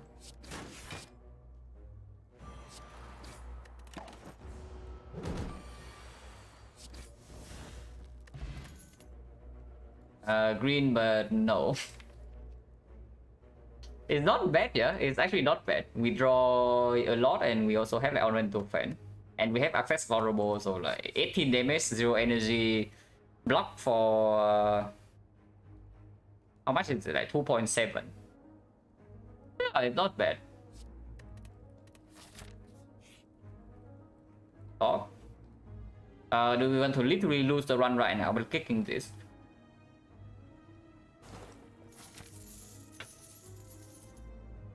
Wristblade, I really don't like to pick Wristblade if possible because we already have accuracy plus. But if it's up against nothing, then no. Then sure. It's a weak on turn one, yeah. You're asking like where's the weak on... Okay, here's the real weak on turn one, yeah? Like you're kidding, but the real weak on turn one is here.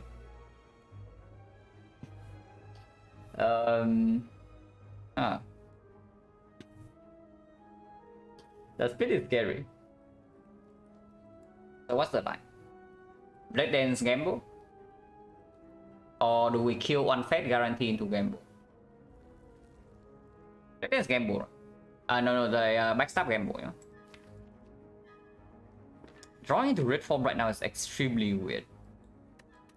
And basically playing gamble before Black Dance, just hoping to see Cupid Cloud. Double fat facing wheel turn 1, no well-lit plans is very spooky.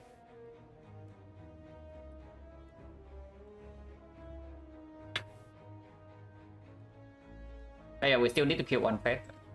So let's kill one fat. But this ship I might not want to play. And this ship I might not want to play. And redrawing into ship is not the worst after accuracy plus. Yeah, trip performing.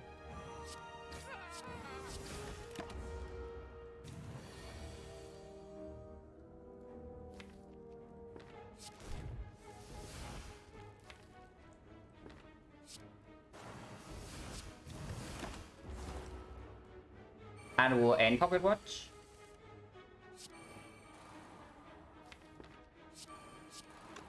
They have 40 HP, so in theory they should kill, but it's distributed like exactly badly. Doesn't matter too much.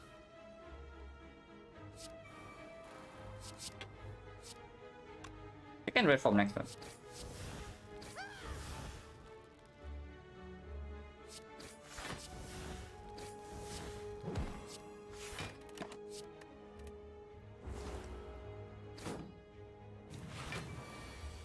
I'm free. Yeah, sure, we can red form. Oh, yeah, out of world pocket watch again.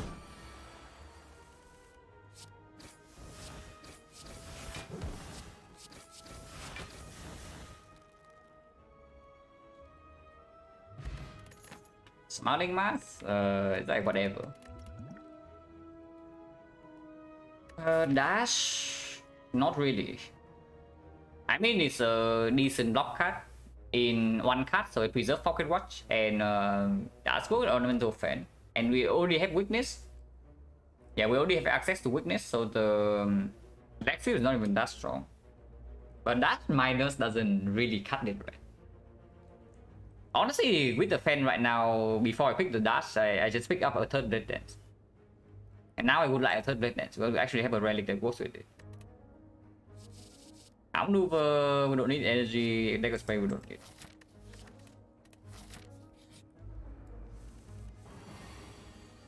I wouldn't count this.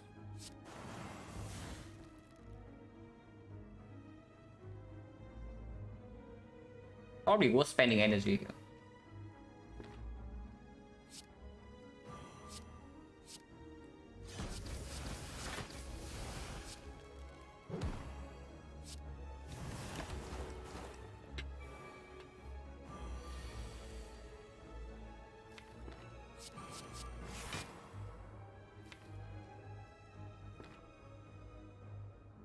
Nine damage for 1 energy.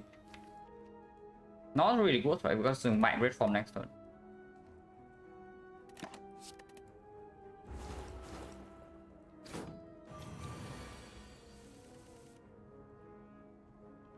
Alright, we draw into red form.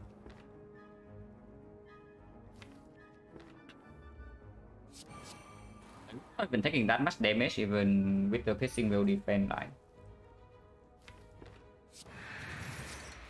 Actually, we take no damage. Yeah, Cloud Miners don't play over Pocket Watch. Yeah.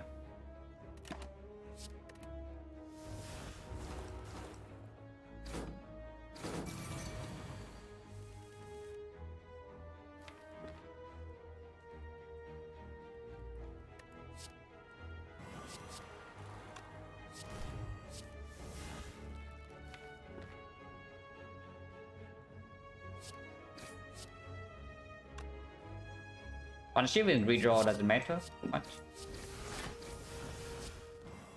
A lot of blazes and redraw matters slightly more, but still not too much.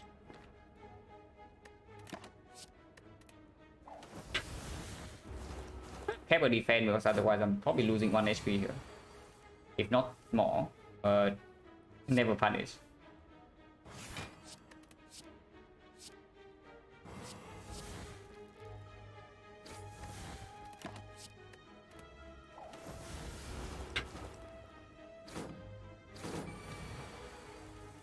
I've used maybe regen potion so that we can recall here, but I think we recall either way.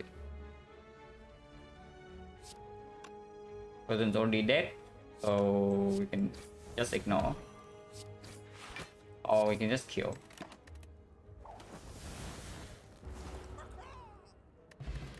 No potion. Ooh. I did say I would pick another blade dance, but there's also a footwork here. Footwork is absolutely a good way to scale our defense because we have not seen a way to duplicate this thing. Yeah, I know we passed a red form deck one, but not having this duplicated, we are relying more on the paper crate mostly before X4 at least. Awaken one we don't really care because we already have Malaise and Strength reset. So against Time Eater, against Donut deck, footwork is just good. In conjunction with paper crate weakness is really nice. Yeah, Blade Dance is common. And then even with our third Blade Dance, we are it's not that bad. It's not like we need the Blade Dance urgently. But we would need the footwork before we actually reach the end victory. I mean, not really, but against Donut deck, it can get slightly weird if we don't have a footwork. Footwork is better if we see Apotheosis as well, yeah, compared to another Blade Dance. And yeah, we definitely recall here. Regen potion still possible, and I think I used one Cultist potion against the Collector. Our defense is strong, and we do have red form, but without the Cultist potion, we do not kill the minions fast enough. So effectively, what's happening here is that unless we draw accuracy very early on, we are going to have to basically go all in on Collector, and then play red form like very early on. And without the Cultist potion, I am slightly scared of that scenario. Yeah, I probably use one Cultist here and we recall instead of resting. In case of a bell into memory, if we see nothing here plus the bell, we pick the bell and we get a red side relic, and then this recall actually matters.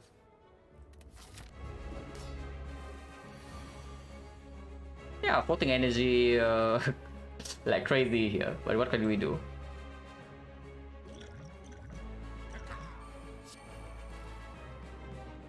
So honestly, backstab neutralize, right? I don't care too much about the Adapur, but I want her to be weakened next turn.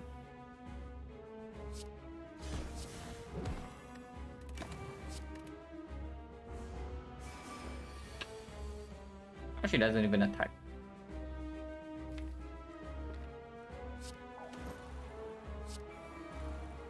Like 9.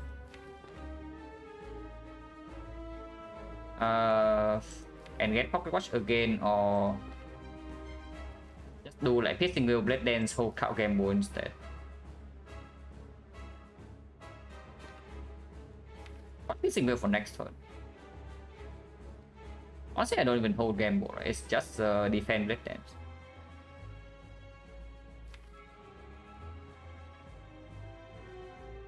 Actually, not really. Yeah, not really. It's actually just Piercing Will, Gamble. No, Piercing Will defend.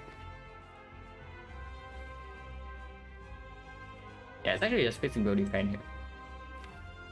Next turn, okay, next turn they are dealing 15 each, and she's doing by 7, so like 12 each, and she's doing 26.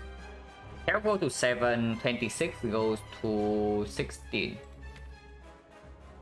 7, 7, 16.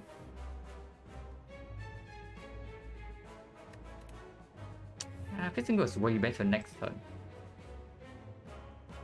Okay, yeah, Other World. If I also take Pocket Watch, then I want Other World here.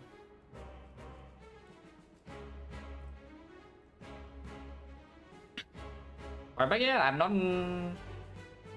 Oh yeah, like I'm saying like Piercing Will defend. It's probably just defend alone, take 7, and keep the Piercing Will and the Pocket Watch. Yeah, there is an in-game turn counter, like at the start of every turn.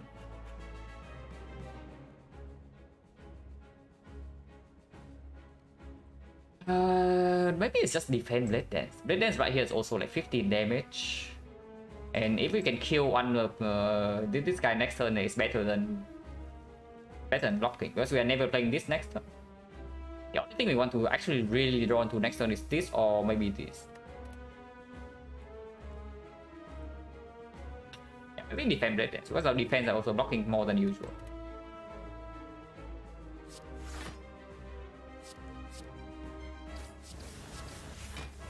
And yeah, this also gets blocking.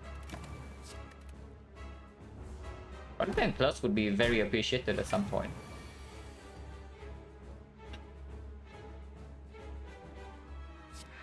No wick, but we are never playing red form this turn, yeah. So we're just taking this hit. That's fine.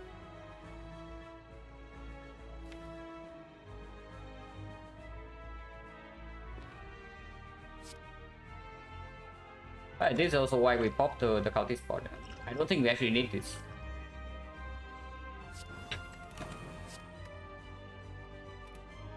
But now is when we do not let go of this card. Bottom deck accuracy, but that's also fine.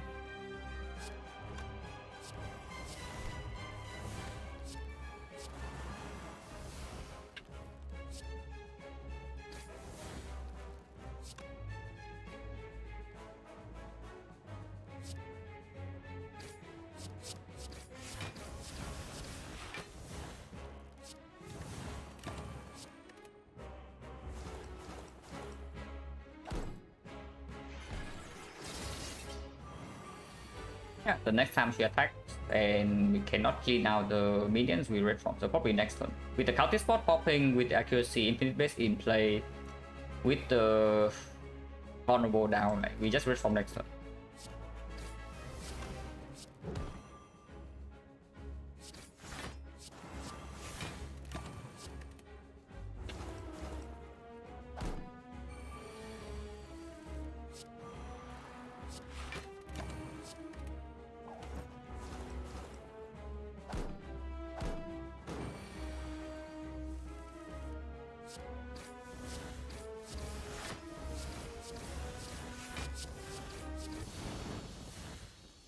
Potentially did not need cultist spot if the attack pattern is like this, but I want to be ultra safe. This is not good. The rare card.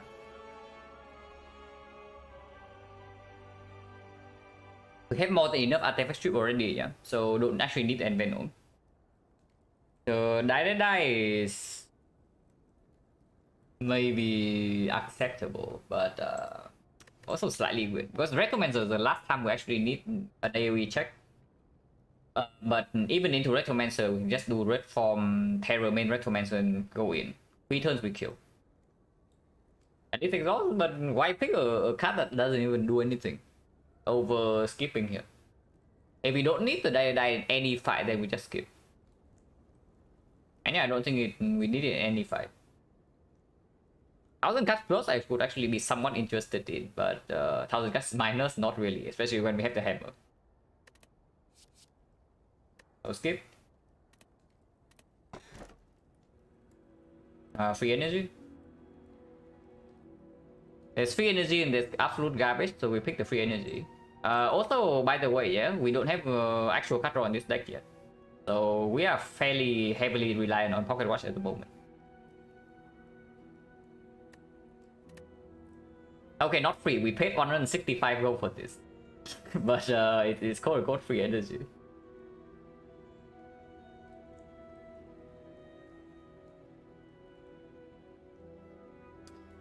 But yeah, like you also see this deck, yeah. The defensive scaling is there, but it's not like insanely strong. Offensive scaling is there again. It's strong enough, but we don't have a card draw to actually deal consistent damage.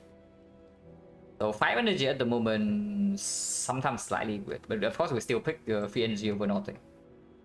Yeah, backflip and necro missing as usual, of course, like no actual card draw besides. I guess card game was kind of card draw, but with the Pocket Watch is like kind of dot. We have fun no card draw. With this, and with this, and then in very long fights, we don't actually have real card draw.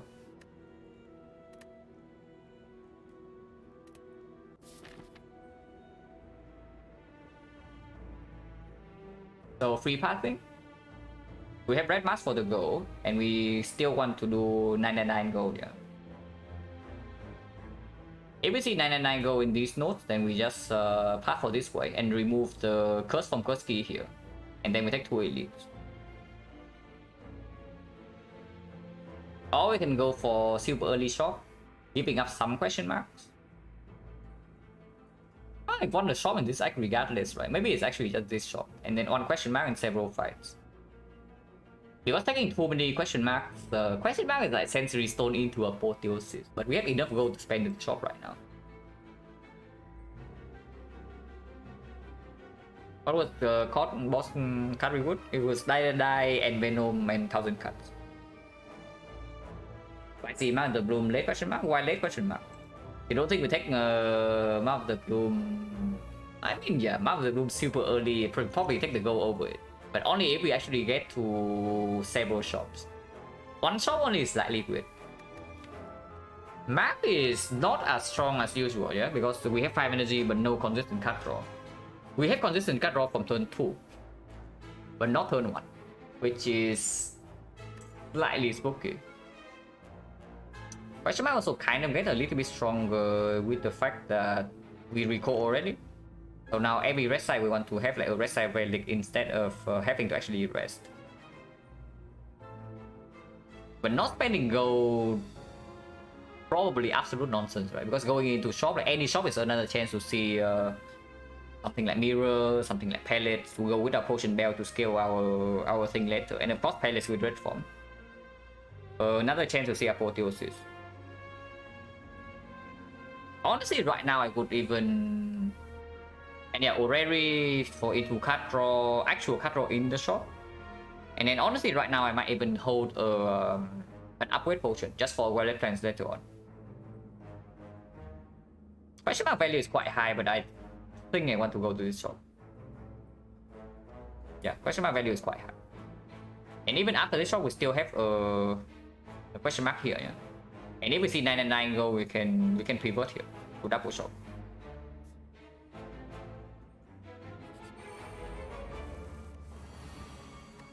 Regen potion can be popped right now. We are not going into any fire in this act if the act goes according to plan. So I don't mind popping regen potion immediately. Especially when we are taking some damage this turn, are we? Actually, we are not. We're taking like 1 damage. But 1 damage means the regen gets more value. Use this, otherwise I cannot solve the spiker. Yeah, max way, absolutely. Because potion bell is full, we can use the potion. If potion bell is not full, we never use potion here. But our potion bell is full.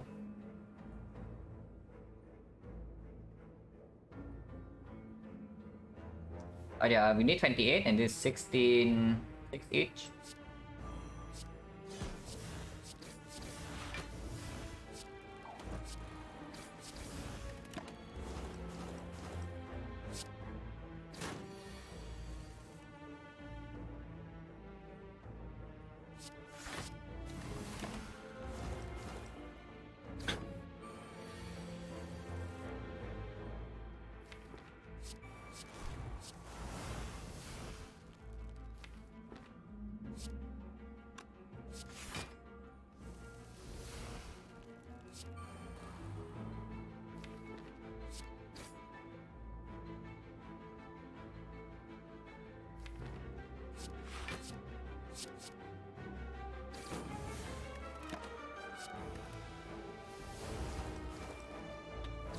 Draw power doesn't matter too much. He never deals damage as long as we hold a defense. And playing on shift there just advance the kill level by a few turns. And we can take power watch anyway. Pick early, yeah. We pick Infinite Blade in early act 1.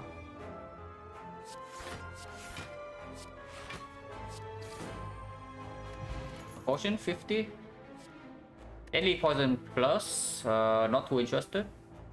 But Blur is not really good either, but on 5 energy with low cut draw, it gets slightly better than usual.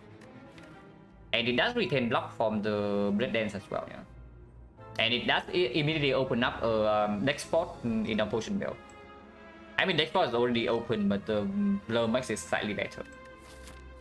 It's fine. I would like it to be Blur Plus, but Blur Minus also can open up something here. Yeah, for example, a second football in the shop, I can also buy that. Don't hate it too much.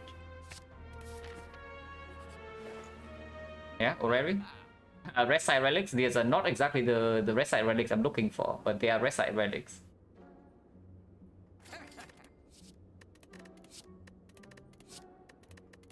I see card draw, and I see nothing else. Okay, Will Plus we pick, card draw we pick. And then what? Fumes Plus. Very unnecessary, but it's okay. It's not terrible. It's good in the hard fight. It's not terrible. It's green.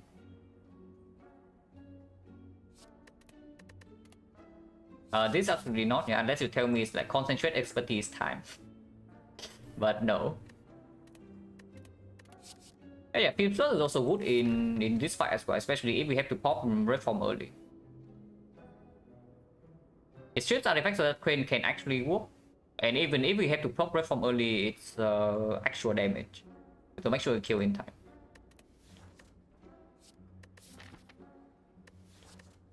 That 5 energy with the footwork gets slightly better than before. We have enough wick in the deck already. No recurring weakness though. We have front load wick. 1 wick here, 2 wick here, so 3 and 5 into the malaise. But then in any fight that resets, yeah, like for example Time Eater, we actually don't have weakness for the second half. That doesn't mean anything, right? Because second half of Time Eater we can save terror, for example. We either save terror or we save malaise, and then second half we just do red form plus terror, or we have a big malaise after strength reset. And Time Eater is like not a huge problem. So yeah, like we don't actually need a sucker punch.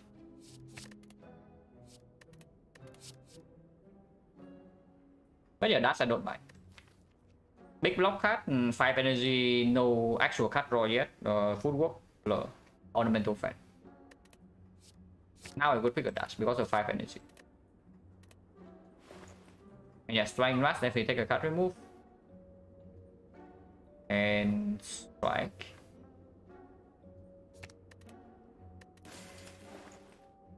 Nothing else here, right? We don't care about any of these potions. Finesse. We have the red mask, actual red mask, yeah. So spending gold here to open up red mask event is not even a thing. They are not too interested. I just leave the shop.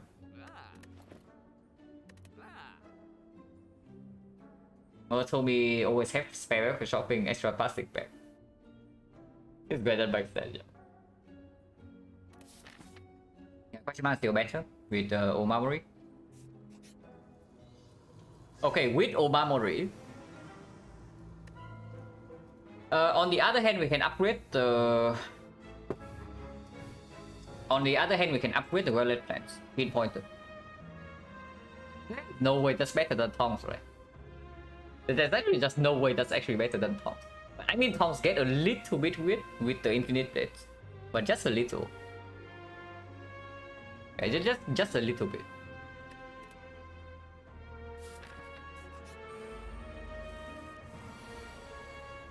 Yeah, Tongs has a lot of wood hits, like this here as well.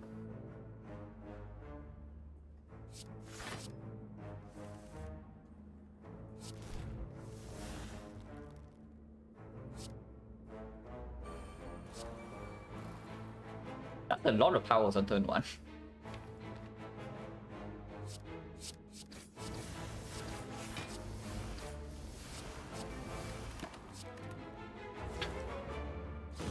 On the hit shift, yeah, Tongs can absolutely hit ships, but that's only after we play Infinite Blades.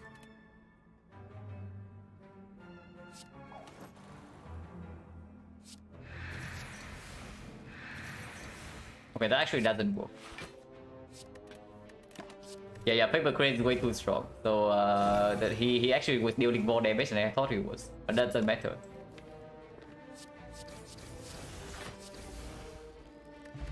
No potion, 60, but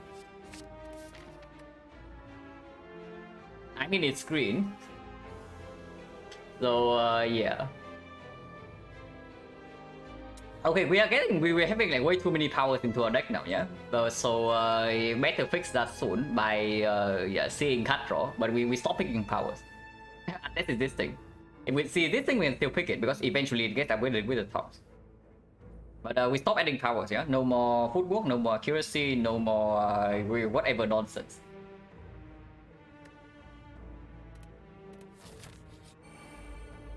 Oh god. I do not want to spend my Omamori here. If you know what I'm saying. So yeah, better be a little bit careful. By that, what do I mean? Because there's only one attack in here, so if I play the backstab to reroll this crap, I get a 10% chance to be cursed. If I get cursed, I open attack potion, I guess. I want Pocket Watch here, so there's a line where I just do accuracy, infinite base, red form, and take 1. We don't have to actually kill in 3 turns because we do have double footwork.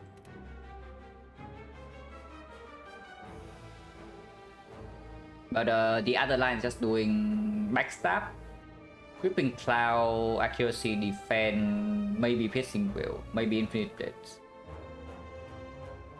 And yeah, if he rolls curse, we attack potion. If he rolls the 38 attack, 38 goes down to what? 22.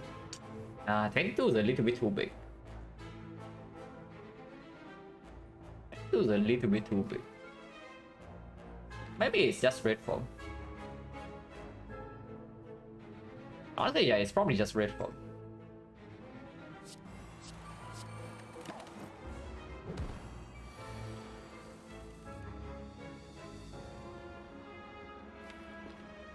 I don't want him to gain block.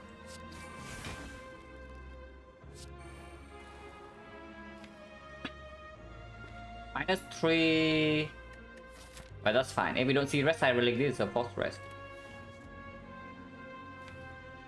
And not playing footwork right here is I think I also just not take Pocket Watch. Maybe not taking Pocket Watch is fine.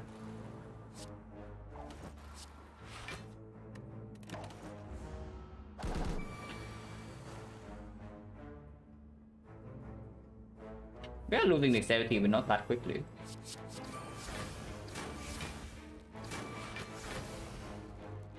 Yeah, one I not debuff, so that's good. And next time the box runs out, we still have 2 dexterity. So not a huge problem.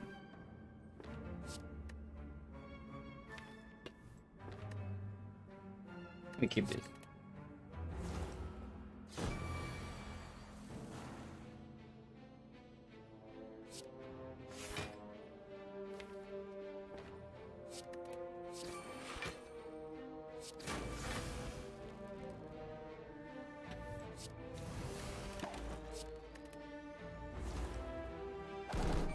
Yeah, we are fine.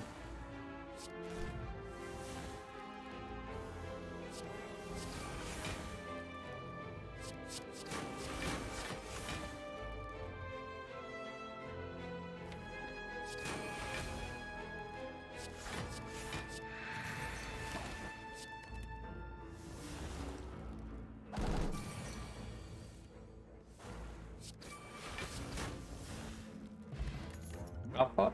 So 50%. Garbage.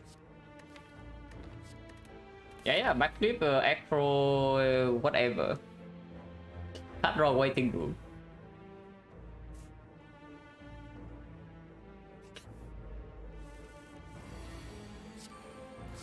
Defense plus 56. This guy next turn can wreck us though.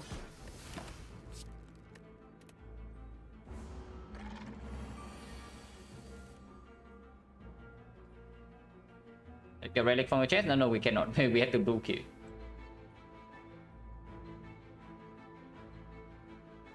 Oh yeah, hold two. It's true, hold two. It doesn't matter, it's like dealing 5 damage anyway.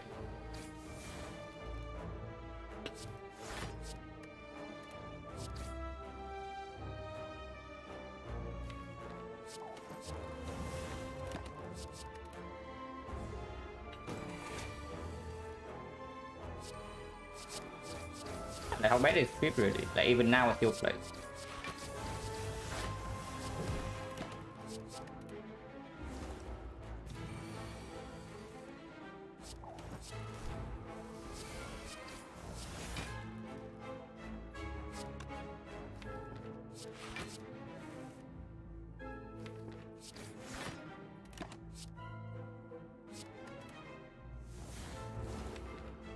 Next time I have piercing will even if multi hits like we full block.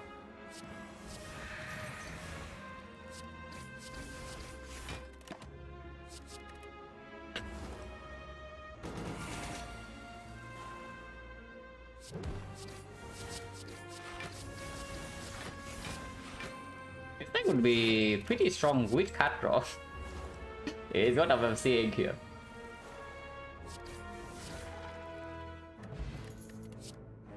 Yeah, this is not card draw. It's a rare card though. It still cares better than attack pod, right? It can accidentally play cow game or it can accidentally play red form. Can accidentally play melee. Value is still quite strong. And I do think we want to hold on to this. Because if we have to bring actually this deck, yeah, and no more card draw into the hard fight, I absolutely want this Cultist Potion. Because we can get into a position where we are forced to red form first cycle like fairly often. And then we need to kill fairly fast.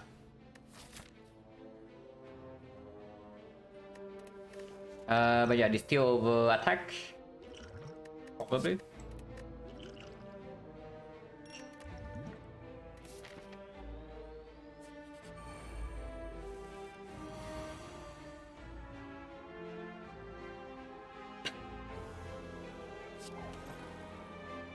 This can get a little bit weird next turn, but they are all weakened. And we can kill one of them right now. No pocket watch is slightly dangerous. Slightly. But we do have this to cover for us the pocket watch.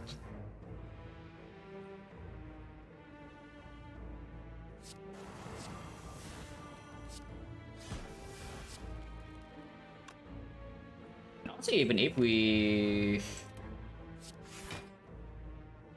keep the game board.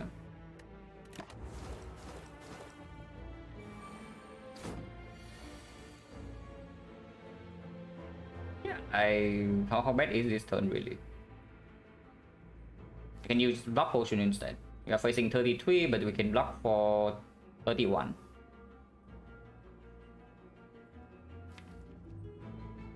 Next turn is weird though if we don't take pocket watch this turn. So it's like accuracy, double defense, and not the malaise. We are still wicked.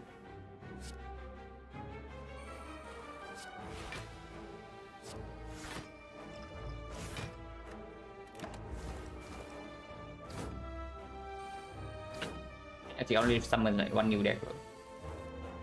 But it's time to red form now.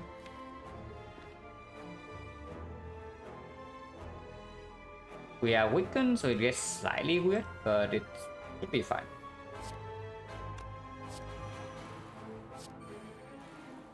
Infinite Blade not being in play yet, Fields not being in play yet, makes me want to gamble this turn. And I probably will.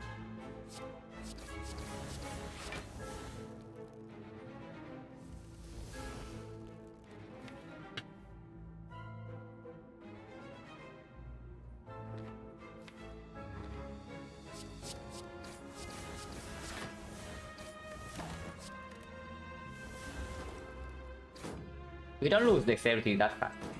And we still have like crit weakness with the malaise unused.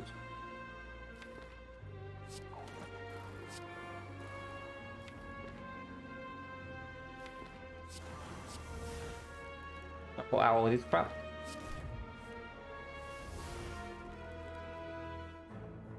Back to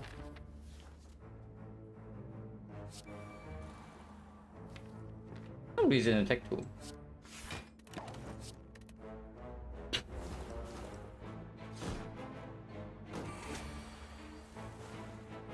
At the paper, you mean Crane? Crane is better than Fog for sure.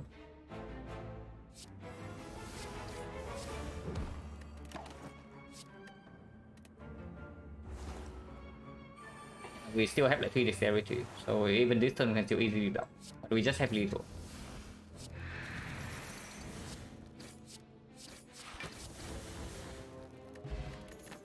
Okay, that's actually quite good. Teams dealing 4 poison per turn now and also helps this. And Venom crying in the corner. Not these though. Technically speaking, there's like Fetchet, Pocket Watch synergy, but yeah, no. Escape plan with double footwork gets slightly better with Breast Pocket Watch, and we still need like actual card draw. I don't want it. Like if we don't really see card draw, yeah, and we only have 1, 2, 3, 4 ball floors to do that, then we rely on Pocket Watch like very heavily in the late game. Pretty crazy, right? We go to 3x and we also bought the freaking already, and we still don't see a real card draw. That's pretty, I guess, pretty common by now. Still slightly sad. Okay, I complained enough already, yeah. So now surely it gives me Acro plus this card reverse screen.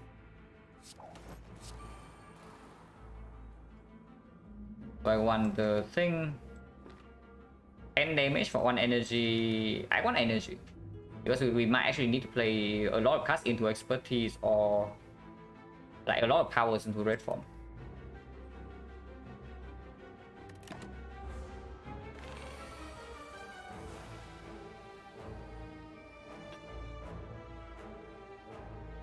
Infinite best gamble.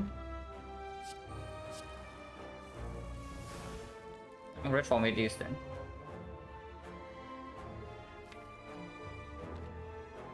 Red form this turn left is slightly weird.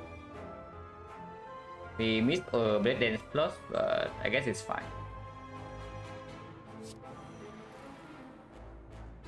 Also take 2 damage, yeah. But we do have a Fibs plus dealing damage for us.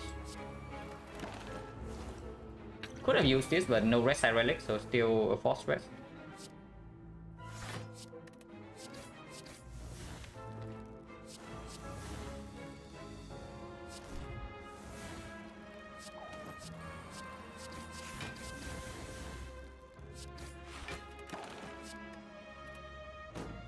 Yeah, we just blow next turn. We have like technically +1 turn of intangible. If he's not dead, that is, but he's probably just dead. He's dead.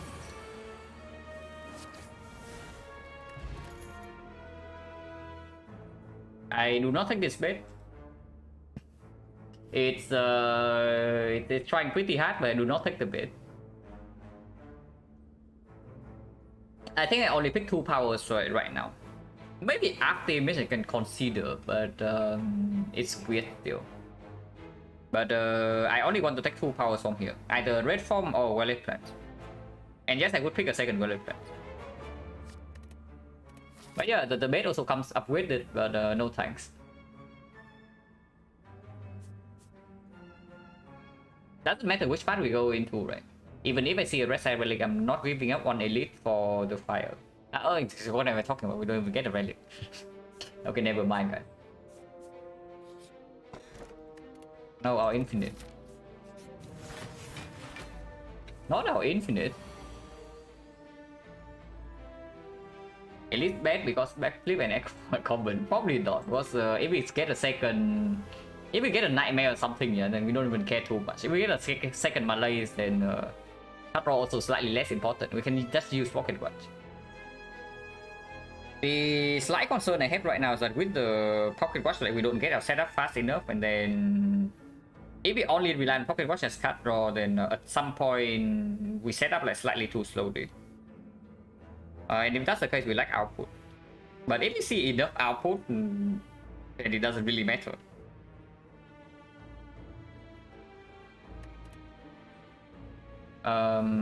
This hand is scary though. Gamble the whole hand or full work gamble? Probably gamble the whole hand.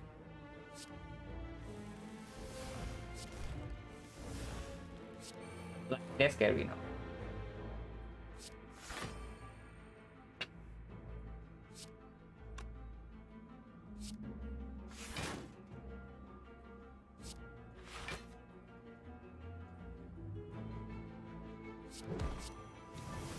Yeah, this will guarantee to attack next turn. We do that and hold the wheel.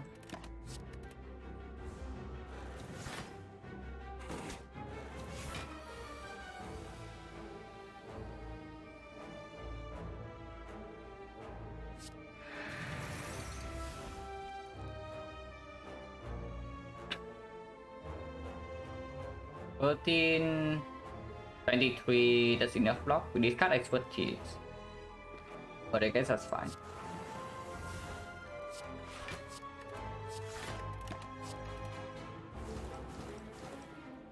We don't need to play defend though. But I still hold red form either way, yeah, so it doesn't matter.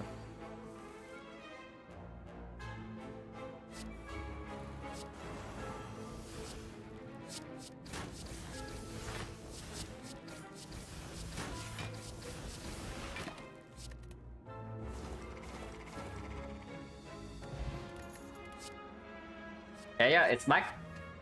Still not green. Slightly better this time with the Snack Scout, but not good enough. We don't need this for anything.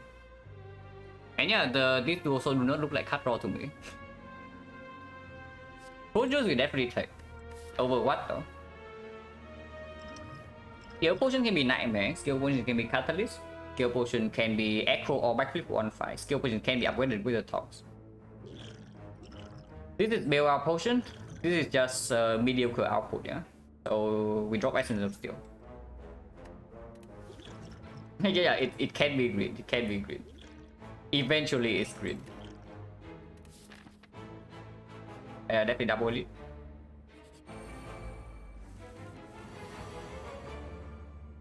Ah, vulnerable to all enemies. Wrecking Pocket Rush is slightly spooky, but I guess we can do that.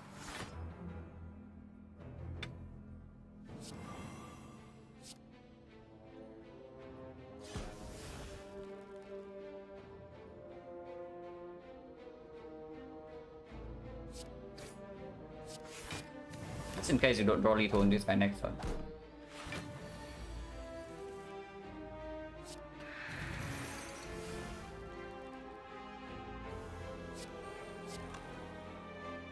Six, it's fine. Still have a force rise.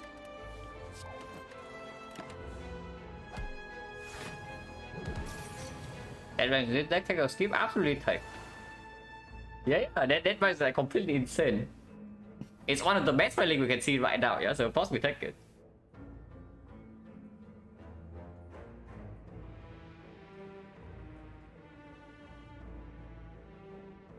Do not be scared of that much. Like, if you're a new player, do not be scared of that much. It's one of the most strong, it's one of the strongest relics in this game. If not the strongest. Like, you always think about the Deadbunch just ruining bloating your deck eventually, but the secret thing that people usually don't tell you is that eventually never happens. Yeah, because after one deck cycle, your enemies are already dead, or you scale to an insane amount and the fight is already won. Unless you are in some very degenerate 10 cut deck, you probably do not skip that much. Okay, Pyramid as well, yeah, but Pyramid, sometimes you can still do it. What are we doing here?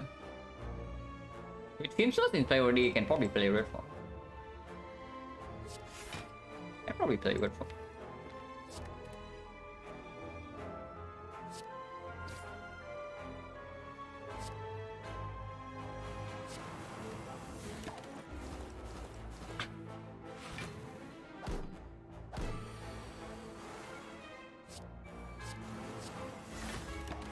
This Tenko Skull is actually like quite a lot of damage. Not sure if damage is actually what we need, but it is quite a lot of damage.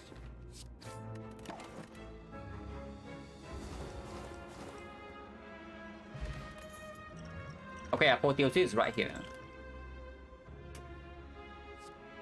Yeah, very shiny bet, but sure. If we don't have cut roll, we can make it make up for it with blur. Blur is technically cut draw because it does change your hand when you overblock into something.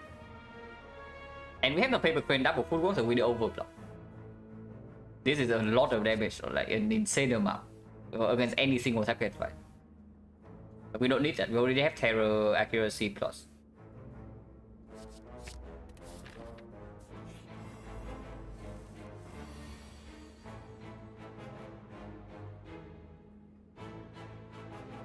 Malaise Anton. Blur Malaise instead in case he attacks next turn. But I just going to Malaise.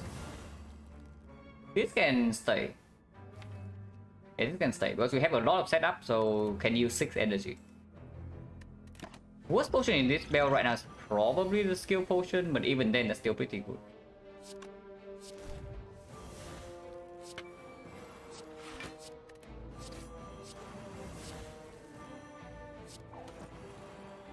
But yeah, our deck does have a lot of setup.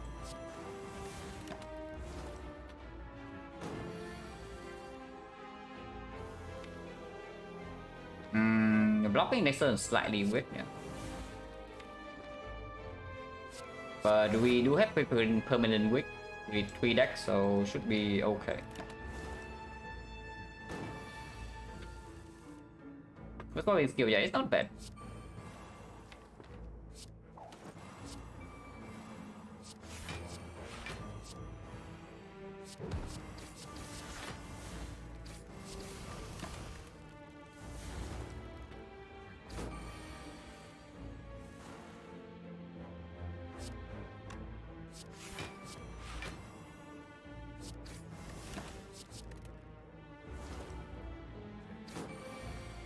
Blur is like kind of cut wrong.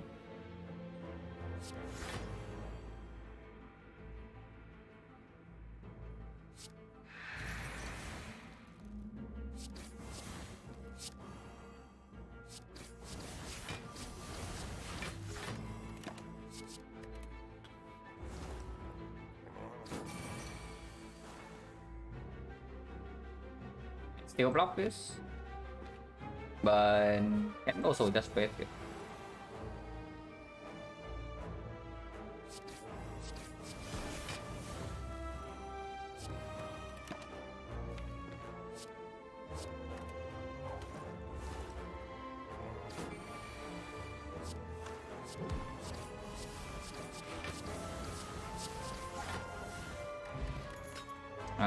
More damage. Once again, not sure if that's what we need. This is cut draw, you don't think too hard. Another fishing wheel. I don't really want it, right? With 2 fishing wheels already with a malaise. And multi-hit for cycle of the heart is only 1 times 15 with weakness.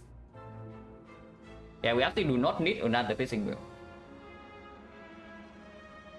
Yeah, finally the common cards. Like 3 common cards from the elites and none of them would be cut draw, yeah. Yeah, I don't even want the wheel. Definitely not Mega Throw, definitely not Sticky Strike. So skip. Definitely question mark. The red man still good.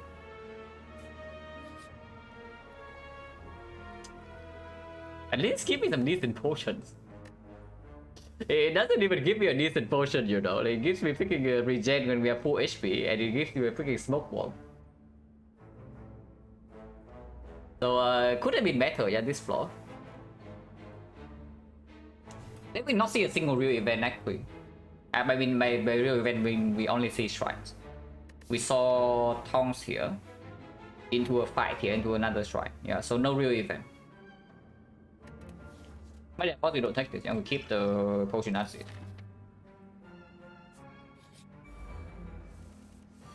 Nemesis, this fight is kind of weird.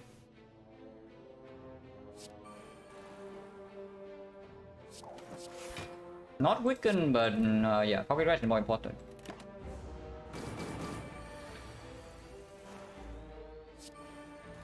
Tongs is so nice, as long as I'm with well effect. But honestly, I wonder whether Tongs actually stronger than manually upgrading Violet plans, because the upgrades are insanely impactful for our deck.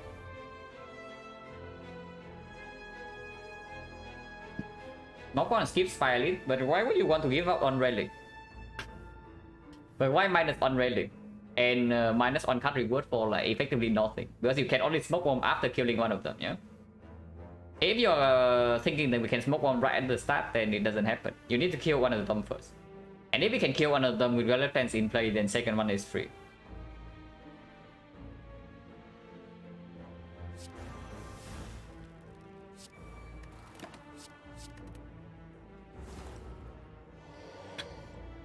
Oh yeah, if we hold 2 with Violet Plans, also overdraw a little bit with the Tongs.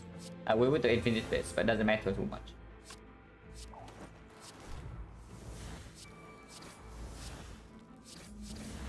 Because taking 1 draw for 0 energy deal 15 is not been terrible.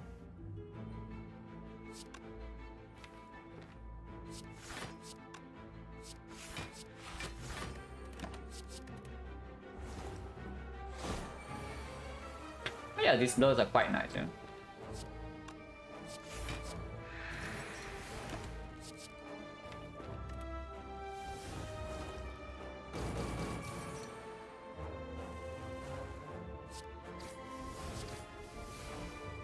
I think yeah, Spy Sphere, the Spy Elites are difficult. But you can only smoke bomb when you have already effectively won the fight. So it doesn't make a lot of sense.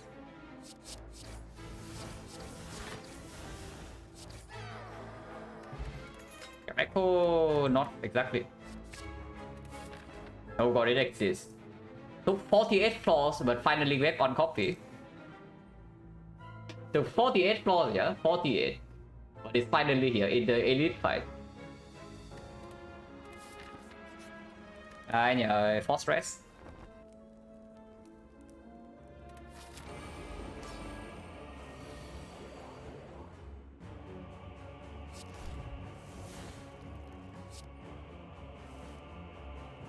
Yeah, we can strip artifact fully this turn. Taking a decent amount of damage though if we do that. Not that much. We do get quite a bit of block. Probably just one wave only, and then we play this for sure. Play this for sure, and I probably play this for sure. And then this 10 I can see gambling.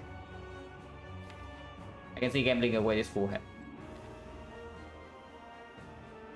Or we just block for 11 and then strip another layer. But let's gamble.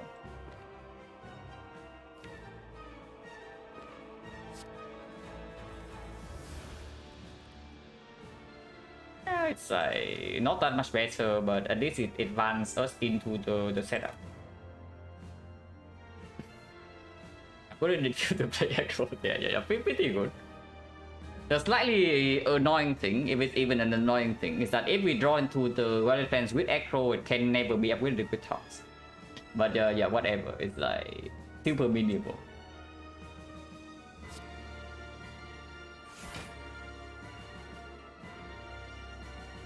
Preserve the other war, but we don't have Pocket Rush next turn, so it's only this. Yeah, pretty good though.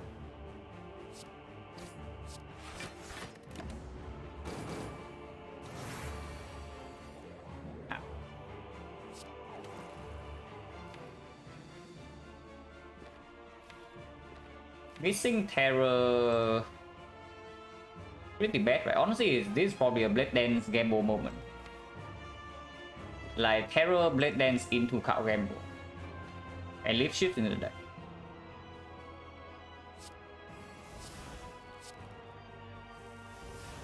But that's not good. No weakness, and then we are taking 17 here. But expertise still being in here means I probably want to take other war here over dealing 9. No luck yet, because second fight is not very difficult when we have a Malaise and paper crane. We're planning to set up a face game in the near future whenever I actually bother to buy a camp. So probably not in the near future, yes.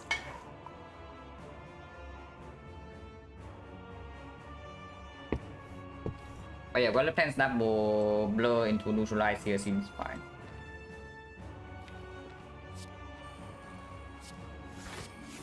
Okay, that retain block. Just a break. Yeah, this does make me a little bit worried for Act 4.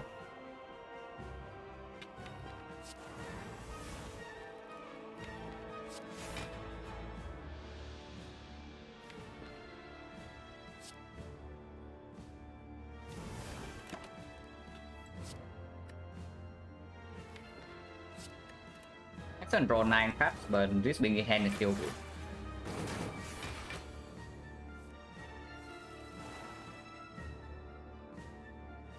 The blows are absolutely plain.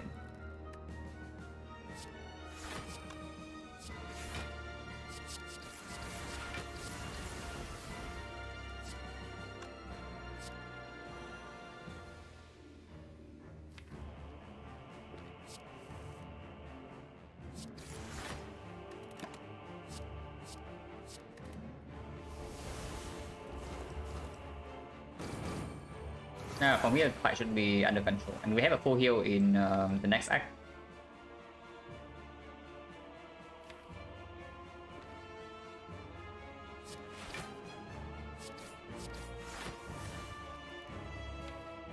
And hold the echo right now, because we already have Pocket Rush coming in.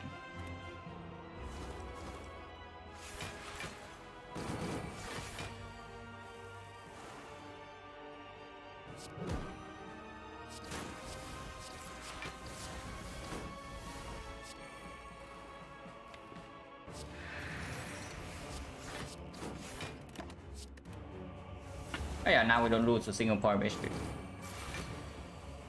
I've not played Red Form yet.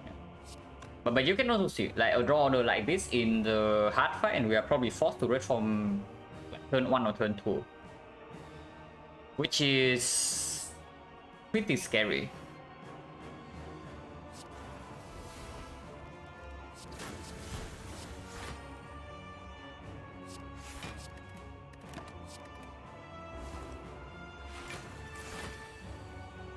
But we have a lot of damage. We have Films Plus with the Snake Scout, so 4 poison per turn. We have the Bronze Scale, and we have Para Accuracy Plus. And the Cultist Potion, so our damage is very fast. In the hard at least. Okay, very fast after we get set up, so potentially not that fast. But we can probably kill before the third cycle.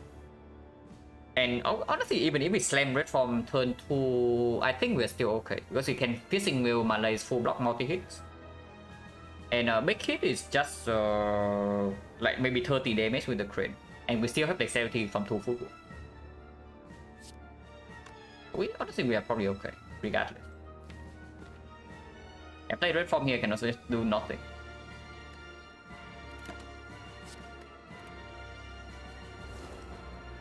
He's there. He's dead in 2 turns anyway. We have full block.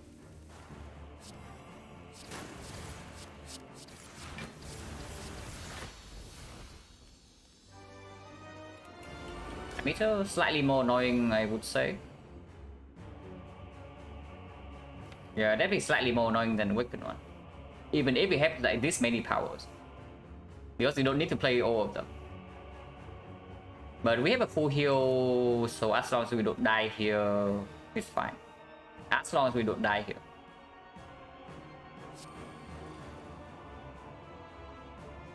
Never playing red form yet. And I want to keep weaken. I also want to exhaust it. So probably like this. Malaise for 3. If we malaise right now, we keep the thing for later. I think I don't want to malaise now. Yeah, I don't think I actually want to malaise now. Normal.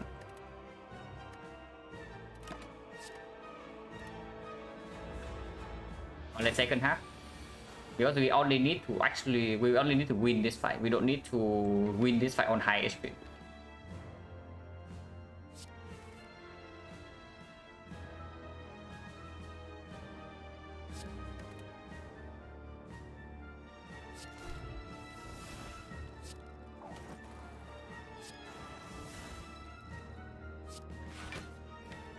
Infinite Blades is fine to play. That's fine to play. Don't even care too much about redrawing the ship.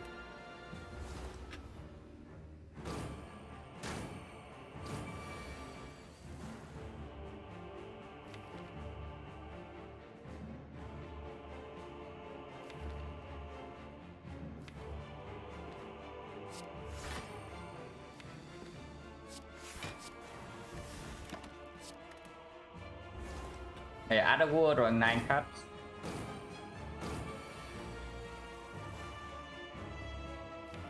If we save Malaise for second half, then we can terror first half.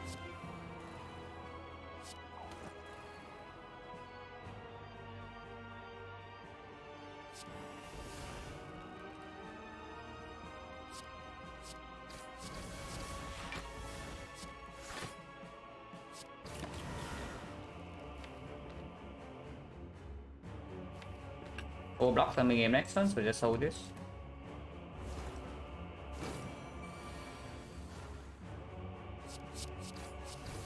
Yeah, strength reset is coming next turn, guaranteed.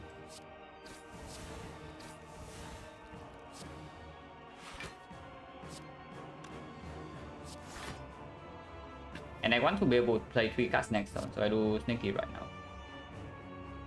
I mean, you can keep Sneaky to not get shuffle in, because we are playing Shift, Sneaky, Piercing Will, plus whatever card we draw. But the card we draw can be Red Form, Malaise, and something we want to keep. Yeah, playing this right now is fine.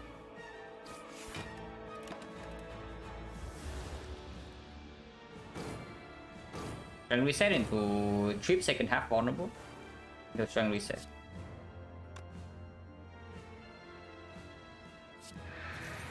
Yeah, exactly that is. Cards that we don't actually want to play.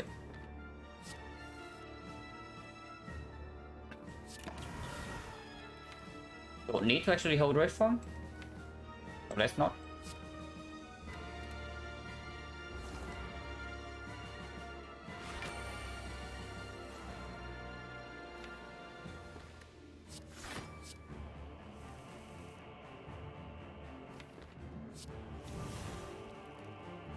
And yeah, fight's over.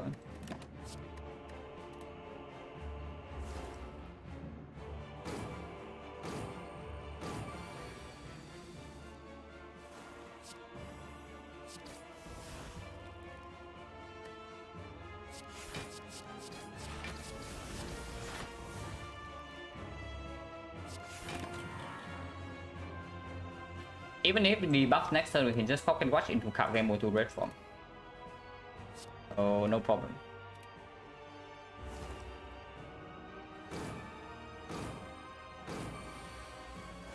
He does debuff, but he really don't do blur.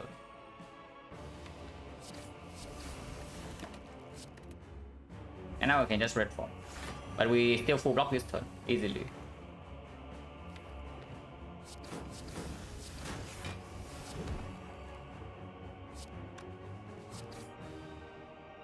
Oh, yeah, sure, whatever.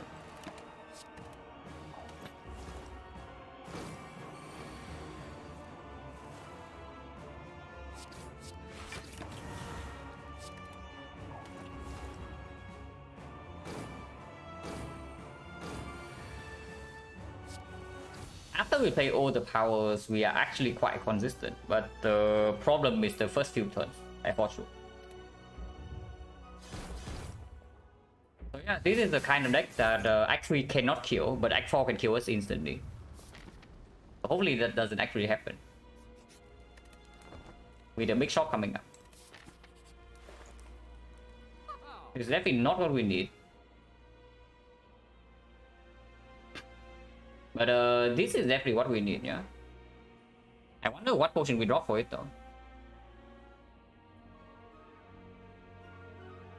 Yeah, 100% we're taking liquid memories, and we are probably taking card remove.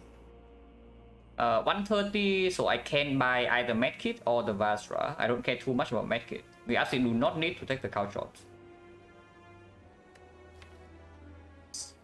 Shift potion is like somewhat interesting with vulnerable accuracy plus, but not really. What can this be? This can be Apotheosis, it can be Dark Shackles. It can be it's just that, right? Panasna is a lot of damage, and Sadistic Nature is a lot of damage, but we don't really care. Secret Technique is like okay, we don't have enough card draw to support it. I mean, like, we don't really technique for a lot of things. We can technique for blur, for example, but it also breaks the pocket watch. So like Panic Button, Dark Shackles, Master Strategy, Apotheosis.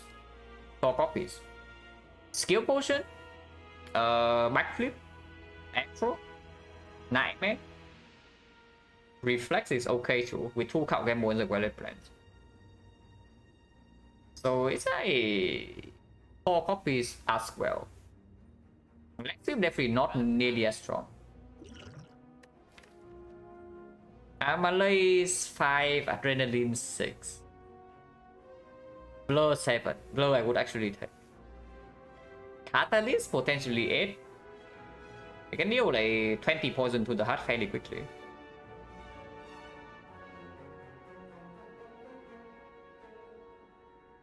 Again, yeah, we only have way too, not way too much, but we have like more than enough damage. Like you always need to balance your deck between offense, defense, and consistency usually. Consistency usually being the most important one. Because if your deck is consistent, yeah, even if it's slightly below the needed output, if it's only slightly below the output, you can make it up with potions, and then you win every fight. But if you have an insanely strong deck with super high potential output, like actually this one, but you don't have the sufficient consistency, then you can easily die in Act 4.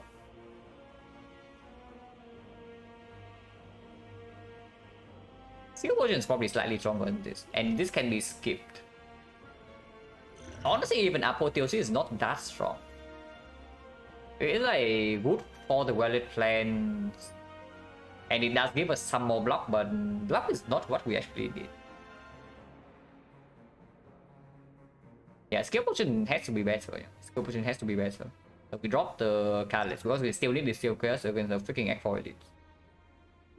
But what about Cultist Potion though? Because like the thing that I'm saying Cultist Potion was before we have all the random damage. Like before we have the Bronze Scale, before we have the films with the Echo Skull. Yeah, maybe Cultist Potion can go. Like we don't really care about this in the hard fight, right? Yeah, like, I'm just stuck in my initial thought in Act 2, you know, that if we don't actually see cut draw, we need to kill the heart quickly. But we already killed the hut quickly. Okay, it's actually probably true, right? We drop the Cultist Potion, take Liquid Memories, and keep all the other two. Remove first, yeah, and remove definitely goes on. Does it go on Strike or does it go on Infinite Blades? Because Infinite Blades not super easy to play in the hard fight, and it makes the Tong slightly worse. Like, let's say we draw into Infinite Blades before the Wallet Plan and we play it, then every single turn it just reduces the chance that we actually get the Wallet Plans upgraded. But one shift always guarantee that the card game will get slightly better. Yeah, and then it's still a lot of damage in Spear and Shield if we have to pop red from turn 2. And then Strike is just, yeah, exactly that, it's Strike. Don't need to talk about how bad Strike actually is. Yeah, it's still Strike remove, it's still Strike remove. This can stay because of the double card game 1-5 energy. And then the Echo now, like some very slight synergy, but it has to be better than the base Strike.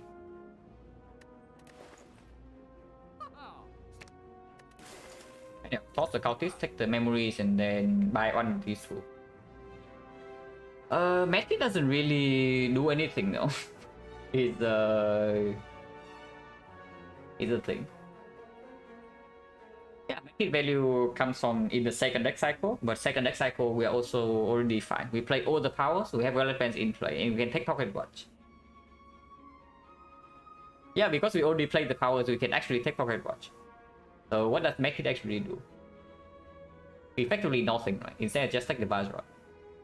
Yeah, Vajra have slightly with the elites, absolutely.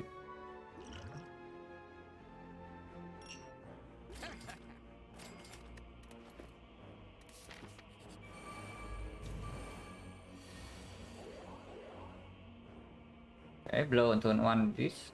So Cloud can do Cloud Piercing Will Blur, but can also do Cloud Expertise Observe. Because Blur is 5 block and 5 block only. This always happens. Unless you tell me 8 poison is more important than 6 HP. But not really, right? Yeah, Expertise first and then we observe. Draw 2 only, but 2 is fine. Oh, Terror. I mean, missing Terror is not the worst thing possible, because we do still have the trip. And I actually need to take Pocket Watch this turn. I mean, I don't really need to take Pocket Watch this turn if I also play the card game mode right here, for example. Because card game mode right now draws 6, so it effectively gives me 3 draws. And we still have Liquid Memories if we draw into a card that is better next turn. At worst, we still always have Liquid Memories on this Fishing Wheel, yeah? So it just makes sense to just play game mode right now. And yeah, I don't care too much about this.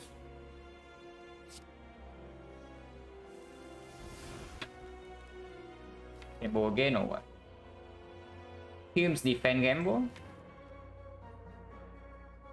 is probably fine.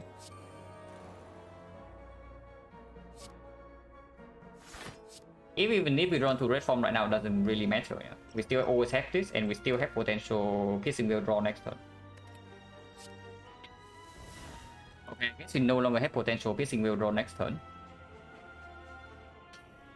So I guess we just attack now.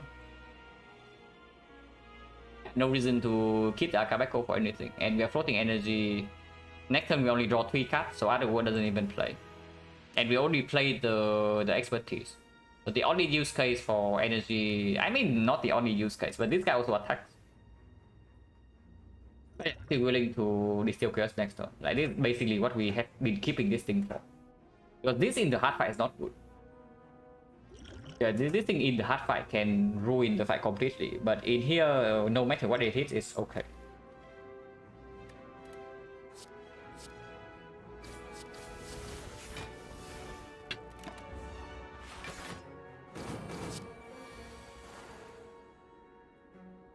No card ammo in here, yeah. So this steel quest can absolutely come.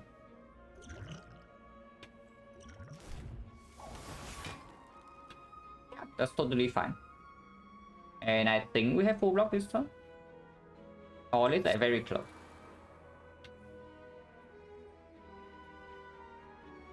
That's right here, Malek for 4. He goes to 6. 6 actually goes to 3. So we block for 21. Malek for 3 goes to 7. 7 goes to 4. So this actually gains one more block. Yeah, I do not pop this potion for like some small amount of HP. Yeah, we block 21, we are facing 28. Protect 7. Yeah, 7 is fine. 7 is fine.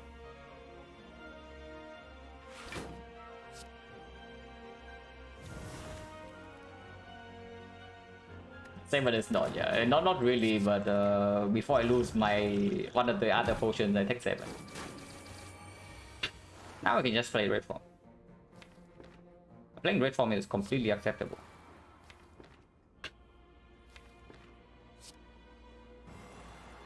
And then not just acceptable, it's also like pretty much forced. But now I don't want to take this 1 damage. And there's no reason to.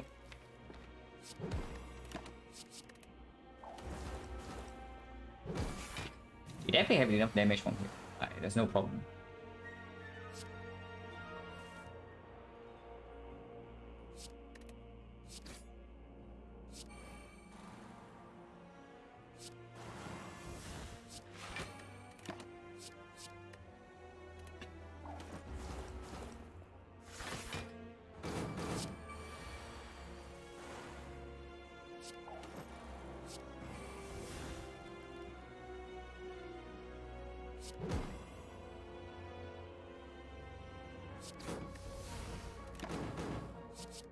Yeah, he's still weakened with CF3 decks, so even if we actually do not kill him here, we can full block easily. But we just kill him.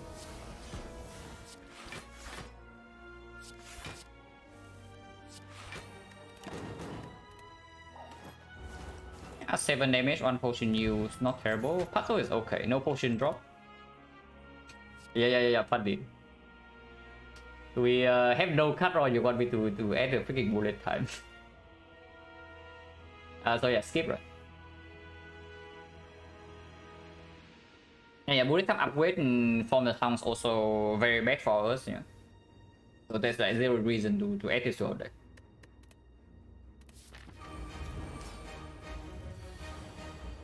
Okay, public wallet plans not getting the thing though.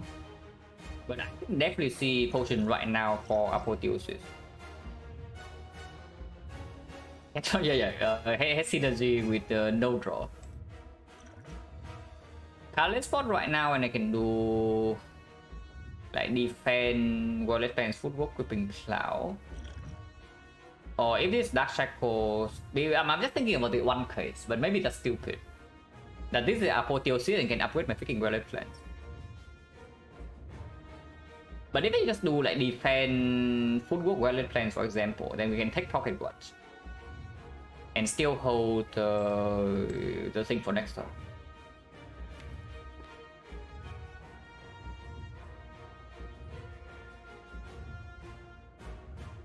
I'll red draw with puzzle right now. Maybe I can break pocket watch. Yeah, because I have the puzzle, I can probably break pocket watch this turn. Apotheosis from this is just completely insane, right? And if sadistic nature comes, it's also like plus 10 damage immediately. I want to see right now. Panic button I can hold in my hand.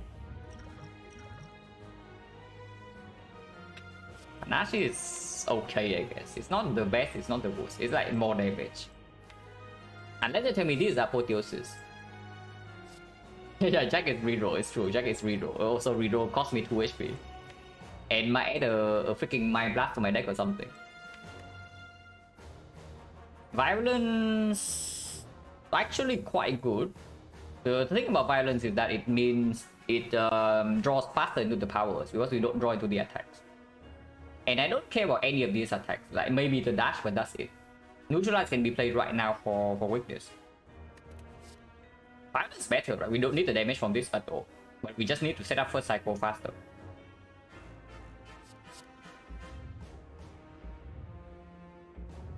Energy wise, we still have to take puzzle this turn.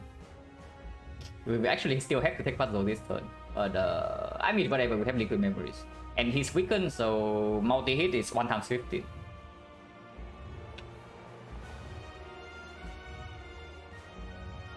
Oh yeah, full work first. If we had to take puzzle no matter what, then full work first then. Okay, balance value gets better and we get the blur turn 1. Another run, yeah, defect run probably coming after this. But not silent. You can blur, we can do well-laid plans, defend.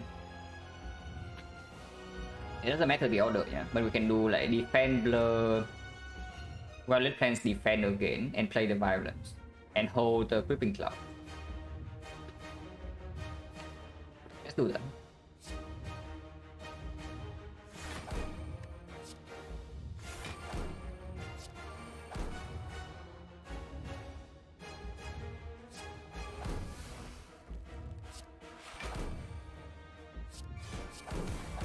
Yeah, retain 16 block, and we hold the.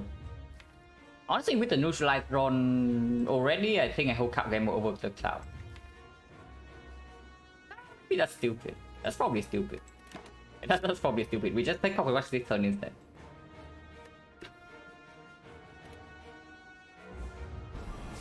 Because it's not like this is a small amount of damage either, and it's like 1 times 15. Yeah, okay, cool. Accuracy, Creeping Cloud, Expertise. Next one might hurt a little bit. That's a little bit.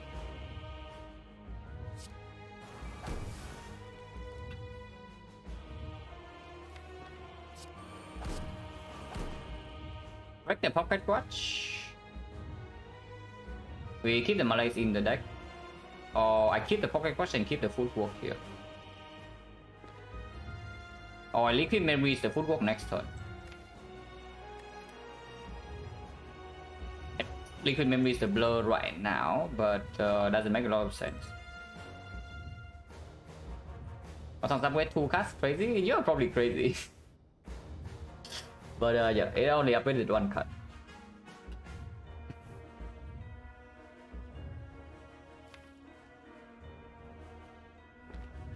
What do I hold though? Is weakened next on guarantee still, yeah? Or do I play Game Board right now? Game Board right now is quite good actually. The Game Board right now is actually quite good. Or Footwork Game Board. Footwork Game Board is better. Footwork Game Board is even better.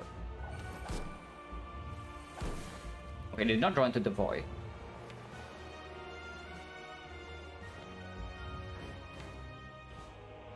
But it doesn't matter. Next time we are facing only like 40, yeah. And we have double football in play already. Not a lot of block cards though. So I don't think I actually want to hold the echo.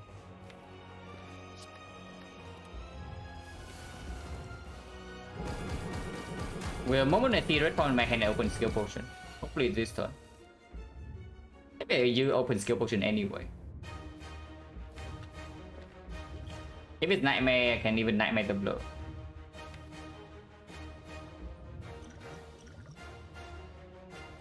At least doesn't matter. Malaise, however, is quite good. Even Malaise right away is guaranteed we weaken second cycle. Yeah, damage wise we are fine. Malaise also block a little bit this turn. I don't think I actually played this. So blur, fumes, Malaise.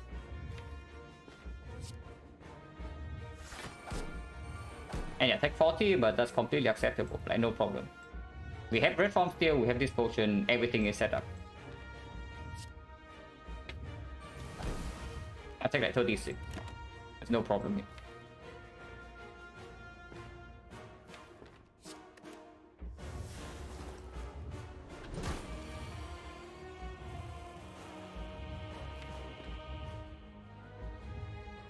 So Pocket Watch because Adrenaline Plus is coming next turn, and Liquid Memories can draw into block cards. Or Memories are blurred right now. A million first cycle just get to get set up. Yeah, that's what happens when we don't have card draw and a billion powers. Yeah, honestly, Memories are blurred right now is just good, right? Yeah, Memories are blurred right now is just good. Let's do that.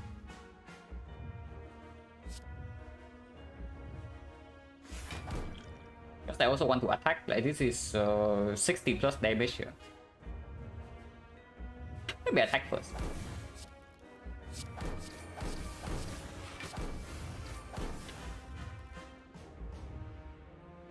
I can also do Slam Creeping Cloud and hold red form.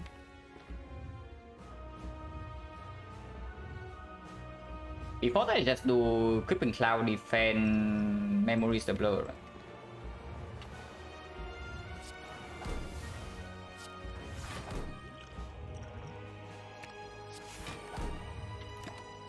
And yeah, still holding red form.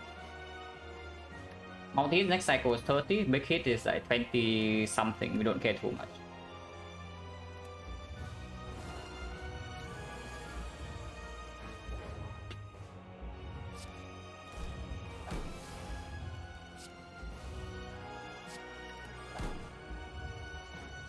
Not a huge fan of this hand, but we are full blocking. If I don't hold red form here, it gets slightly weird next turn though. But we can probably red form next turn and win. Yeah, we can probably just red form next turn and win. This turn I just attack.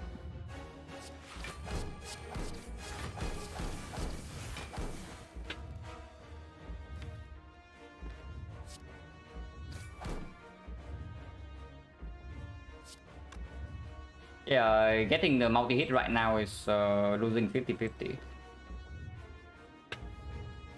Yeah, we can absolutely just red form next turn and be fine.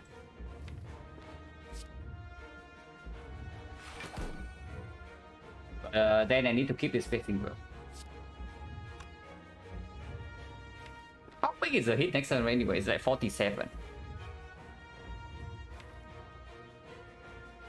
We can definitely just hold survivor and block next hit, but my 47 is like 28. Yeah, 28 we easily block with survivor plus on block card, but my slight concern is that we don't redraw into the transform in time. And Weather Plans is not Weather Plans plus. Do double blur to deal with that, but then we can just hold the blur and play the red form instead. How's the Weather Plans upgrade? It's hard to say, but looking at this fight, I think I want Weather Plans upgrade. How's has been performing pretty well though. But yeah, for this fight alone, if we actually don't see more card draw, then I absolutely want the Weather Plans upgrade.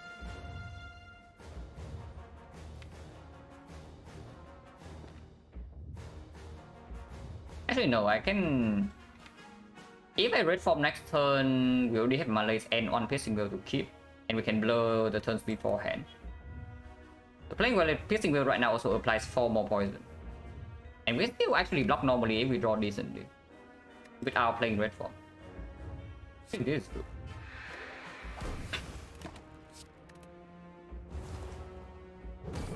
Yeah, because if we next to play red form next turn, then damage matters more, and we already have on Piercing Will.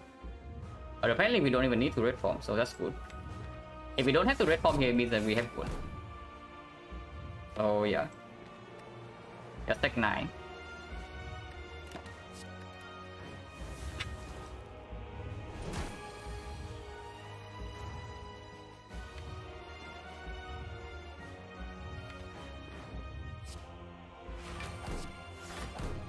Now I can play Infinite Blades.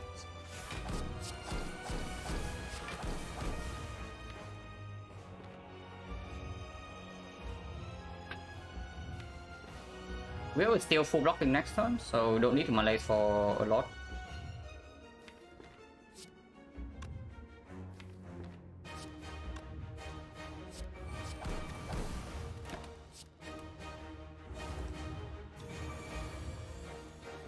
Still don't have to red form here.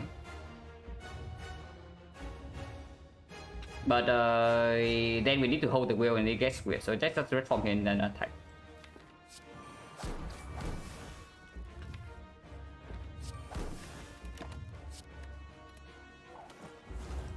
No problem. 0.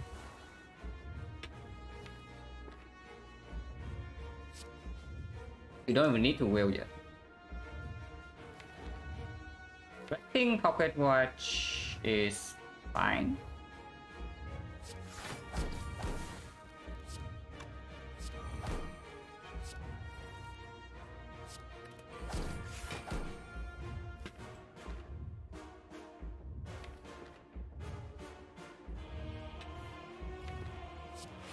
Yeah, I don't even wheel here, I just attack.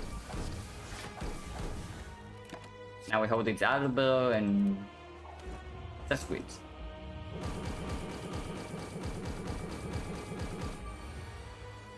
I mean, don't even need to play blow here, but it's just like insurance. But he just dead next turn. It's insurance in case we bottom deck exactly the blade dance here, yeah. And then we need to have something to mitigate the 3-bit. Oh yeah, he's already dead.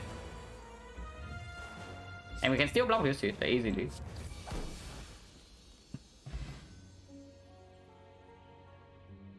Basically, pretty smooth run. Like no cut draw, but pocket watch covers that for us, and we have more than enough output with a full potion bell into Act 4. Yeah, 1 draw per turn. And 6 per 5. That's a pretty good rally. 33. 31. Early crane, early cockroach, yeah, absolutely. Like, and any run where you're ahead of the curve early game, and you can actually buy something for late game, like the potion bell that we did, where it's like always good. Because you are strong early game, and you also have like late game insurance with this. So yeah, even when we are lacking consistency slightly, because our deck has no card draw, we have the potion bell. So just a solid one with strong relics. Slightly weird deck. Weird in the sense that we have like no actual card draw besides the some fun note, but it's good enough. Yeah, of course, potion bell was clear. We were like ultra rich. We went into the shop with 500 plus gold, and there was nothing there to buy. So of course we buy potion bell when we are strong. Omari, yeah, Omari was also bought.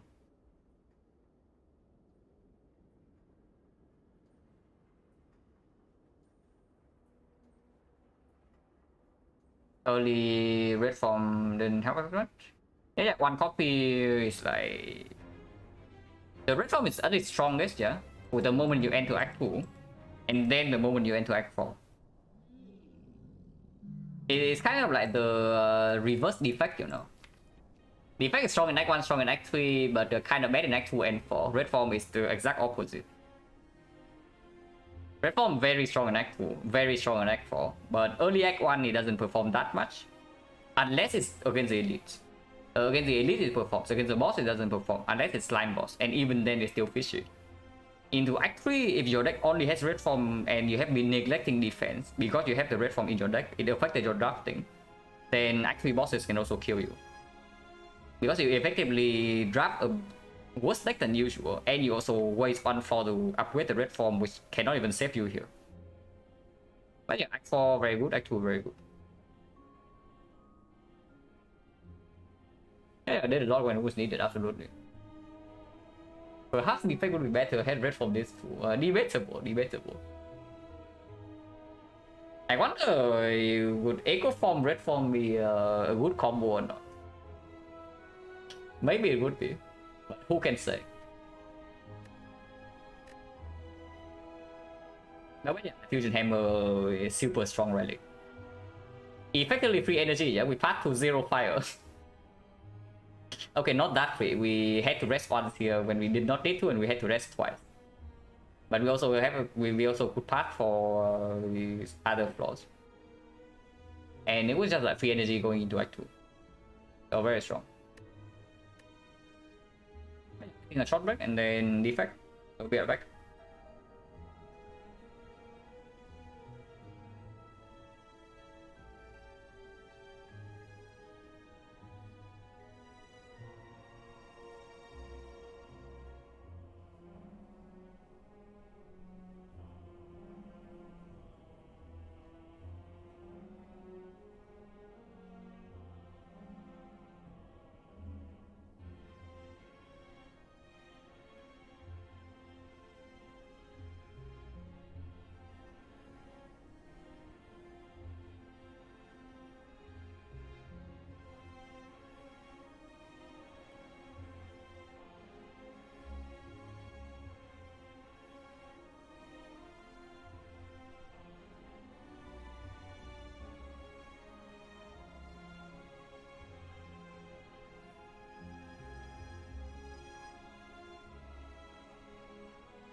Time for the...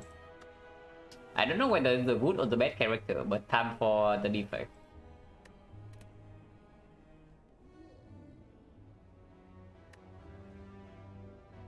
Imagine new bonus for Silent. Let me choose the map layout and start back one. Following map generation rule, single path no branching. Which layout would I pick? Guardian boss. Empty neo bonus. Oh, empty neo bonus is really tough, but probably something like 3 fights first into fire, but no elites in the earlier half. The second half has like 3 elites with fires in between. It's probably it, but taking empty and maybe the shop at the very end, but taking an empty neo bonus on Silent is like really bad, because if you can choose your layout, yeah, then your goal is always farming the maximum amount of elites possible. But that is kind of contradictory on Silent, because without neo bonus, how often can you actually do that? Yeah, not a good bonus. It's absolutely not. I would not pick it over any real bonus. If it's on maybe on Watcher, it would be good. Parting with options. Yeah, it's true. Especially when you don't have any neo bonus for information. Like normally when you take something like Transform 1 or Transform 2, yeah, you know immediately how strong you are. At least roughly how strong you are on floor 6 or 7, so you can pass for early elite. But here you are just... you are kind of at the mercy of the easy hallway fights, giving you decent casts and potions. Yeah, okay, here 3 options possible. Random rare card, probably never. And yeah, snipe on defect is much better than on Silent, like for sure. So we can, in theory, take that. Like we can take the snipe and then go, for example, here and get this elite. But only 2 elites in the actual snipe gets a lot less value. And it takes a ghost at the end, so we want to use HP as well. On the other hand, curse for 250, you can remove immediately on floor 2.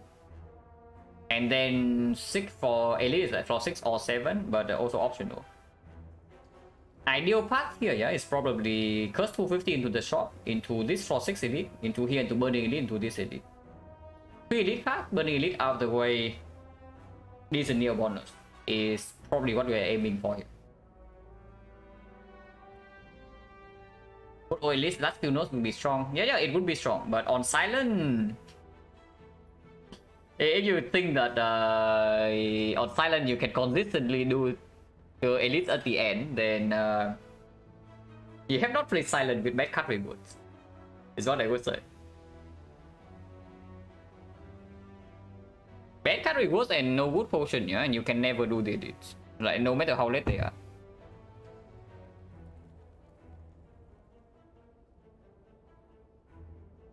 But yeah, just cut for 250 and then see. But yeah, we the point of decision is probably here. We probably always go here, and then from here we see whether we go here or not.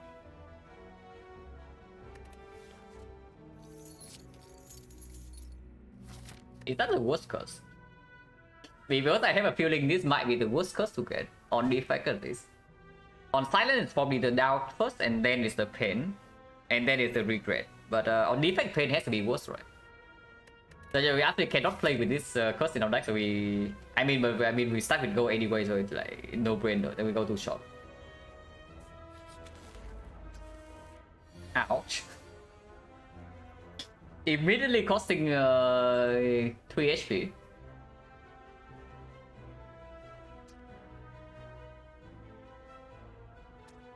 Maybe it costs 2 if we are good at the game. Like strike dual cast. And yeah, 25% of the time we have to play defense as well and take 4 damage.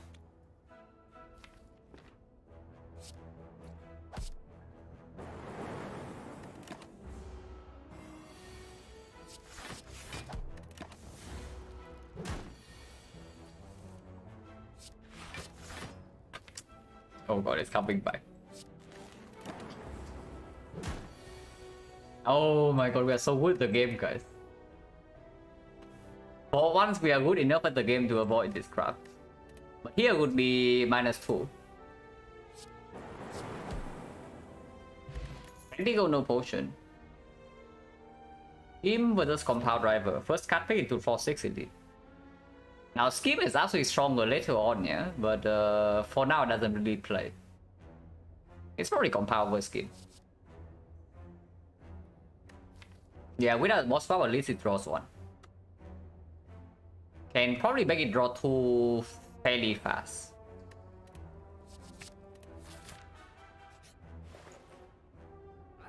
Not quite membership card, and looks like the shop want us to heal.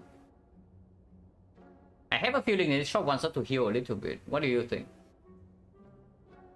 Okay, pain is gone. And now, buying these relics is like really weird. I probably buy some cards. None of these actually so flexible, but I can see barrier, sweeping beam, and afterwards it's either the Riven Tail or dramatic entrance, but I'm not sure which one's better. Entrance on defect is slightly worse on slightly worse than other characters. I guess Watcher doesn't want it either, but it's definitely worse than on Ironclad, and it's way worse than on Silent. Considering the main way that the effect loses HP is that you don't have block on turn 1 when you need it. And fat load damage doesn't really... I mean, you rarely are able to actually kill enemies on turn 1 as defect. No, the trick is wrong. The trick combat is almost never updated, but Silent is 1 and defect is also 1.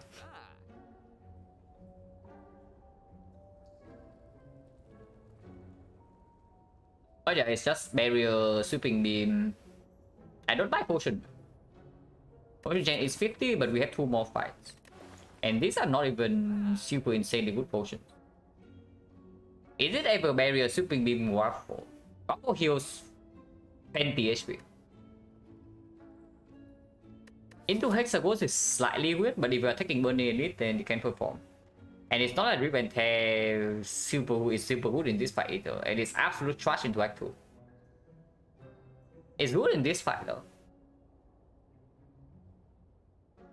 And yeah, it's good if we see any knob. Okay, I mean these two are clear, yeah. I actually buy these two.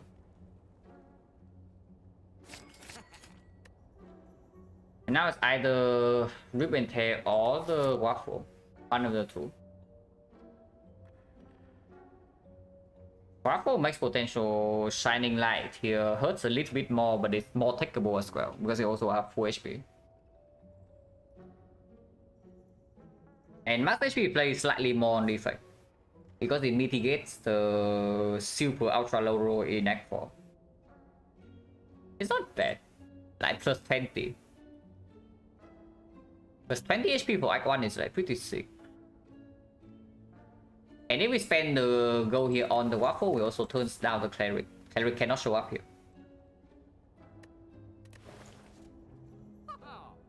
And yeah, if I buy this here and we see a Riven Tail for free, I don't want it. I absolutely do not want 2 copies of this card. It's fine. This also allows us to face tank the North fight here if it goes like pretty badly. I absolutely go here first and then decide.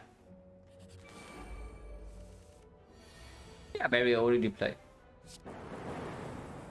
Okay, plays a little bit less than expected, but it still plays.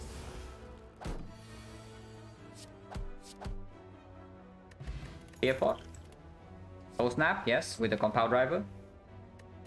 And it's just a very good early game attack. With Fearpot drop already, I don't think I want advance forward. So we go here. And potion change the movement is 40. Again, we really need to talk about just talk about this. It makes this thing hurts more than usual because we also gain max HP, but we heal to full, so we can actually click this now. And yeah, we probably click it. One good upgrade. This upgrade is decent with compound and sweeping beam, so I guess 2 good upgrades. I guess this is also okay. Slightly worse than this for now, but it's better later. Yeah, it's okay.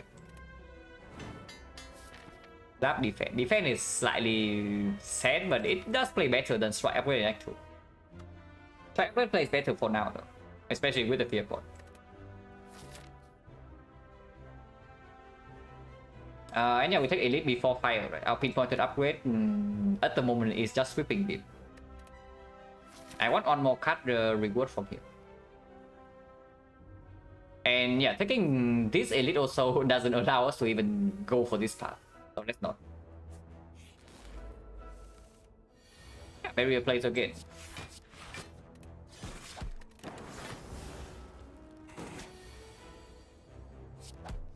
Barrier is a pretty sick card. No potion, 50%. Thunder Strike for Zap plus. Or we just pick the good card later, but are we getting knock or what? Because I have a small feeling, yeah, that if we pick up the scheme here, we might get a knock a little bit. But it definitely plays with the Zap plus, and it's very good later on. Against Laga and Sentries, you already have the Frost off and upgraded blocks. No, -7, yeah, but don't worry. The knob here will take care of that. Even with the Fear Fort, we don't really kill him in 3 turns very often. I want to take Skim. I want to take Skim very badly. Honestly, taking Skim into avoiding 1 elite in Act 1 might even be worth it.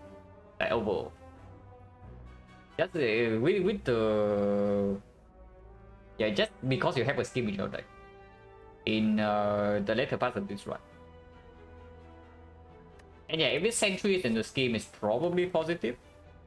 If it's Laga, I guess a little bit weird, but with the Zapla, it still plays. Oh god. Okay, the knob is here. How much better does it make turn 1 on average against knob? How does scheme combat scheme to Echo? Act 1 roughly the same, but defect is defect and silent is silent. So defect can afford to pick this scheme. Sometimes. I should hope that the scheme doesn't kill us here, yeah. But we open Fear Fort immediately and attack. Keeping the lightning is probably better than playing the dual cast. Just with the vulnerable, because the difference is 30 damage this turn. Yeah, we do a cast right now is dealing 13 damage, yeah, and this already deals 9, and we lose 3 damage every turn, so if the fight goes for 3 turns, strike is already better. And we can never kill next turn.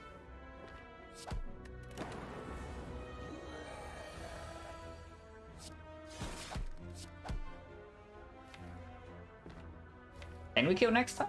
If we skim into dual cast, we can do it, but we can start with sweeping beam first. This barrier is -3 this turn, potentially -4.5 next turn. So if we cannot kill next turn, it's negative, but only very slightly. Next turn we already have 3 here, so 25, 25, 16. 16, 13. 13, and we have a skim. Only dual cast though, yeah, only dual cast would actually kill.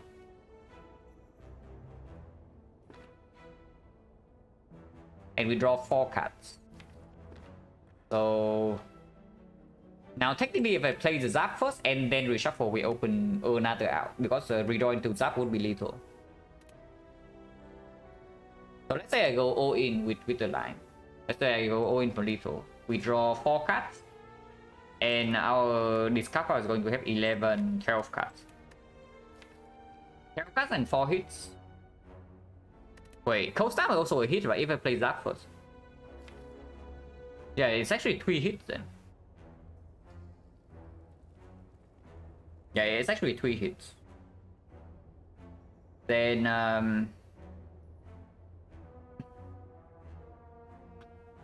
our 12, there are 3 hits, and we draw 4 cards. So it's time for Hyper Geometric, yeah, but I can make the rock calculation. The chance for the first one to miss is 3 out of 4. So it's roughly, like, very roughly 3 out of 4 to the power of 4. 81 to 56. So 2 out of 3 to kill. Yeah. It's not bad.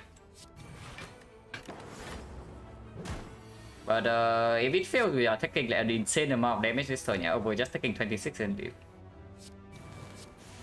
But I believe, guys. Okay, I did not believe hard enough. That's the guy who just play defense then. Ouch.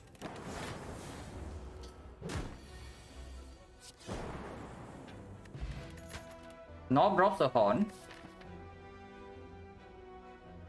Darkness solves Hexaghost immediately. Display getting buff on the Shun opposite order. Yeah, opposite order slightly better. I would agree.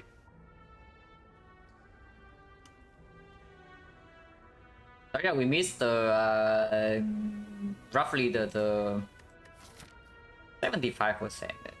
Well, that's pretty sad. But we do have Gremlin Horn and Darkness against this. So we can even take the Darkness into resting. And still go here. Probably what I'm doing.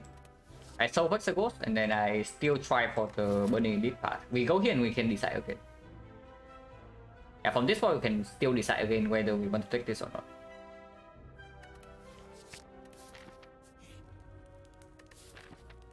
Man, like losing that roll there was like really sad.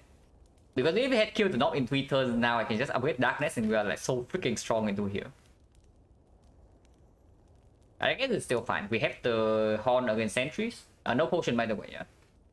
So 1, 2, 3, 4, 5, 60%.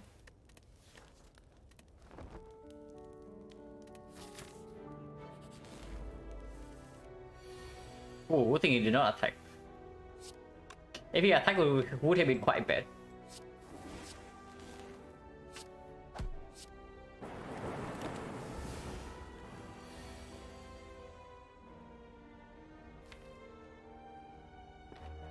Game is not really showing its worth here, I have to say. We can take 6 or we can split. Let's split. If the Gremlin Horn is a slightly higher split is acceptable.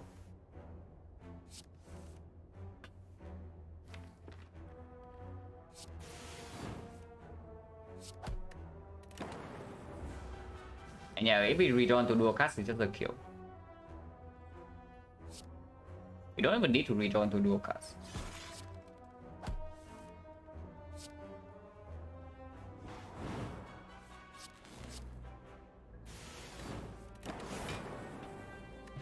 Potion, so 50%.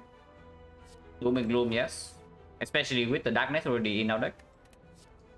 So we take this Elite into upgrading the Darkness right here, as long as we don't lose too much HP, which hopefully we don't. Because the knob rematch can still be slightly weird. Oh god.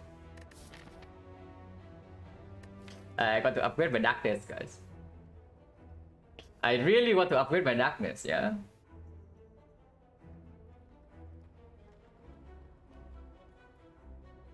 But if the fight goes well, we can upgrade Darkness into the game here.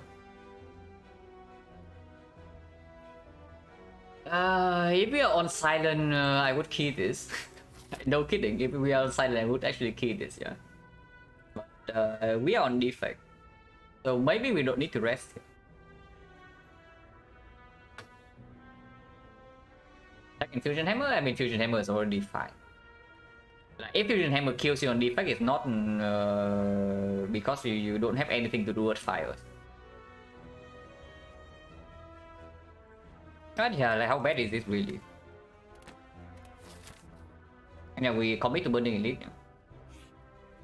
Oh god.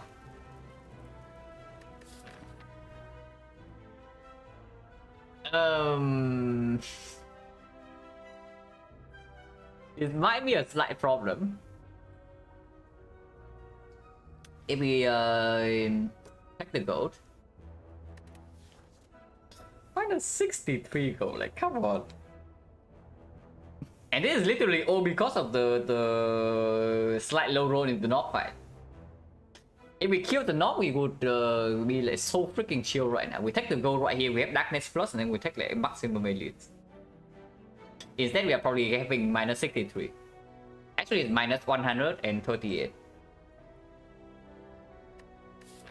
And minus 1 upgrade. Oh, that's pretty sad.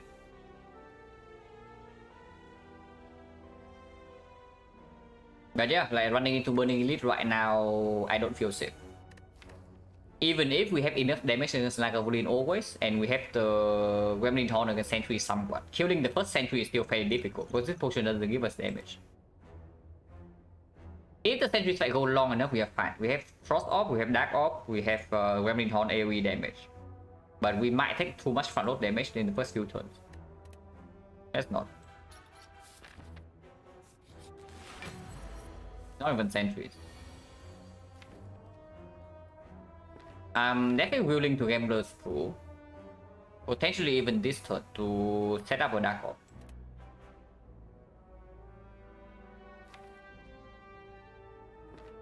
Yeah, I'm definitely willing to Gambler's Pool in this fight. Yeah. But we can also wait and save the Gambler's Pool for potential North rematch here. Let's wait for one turn.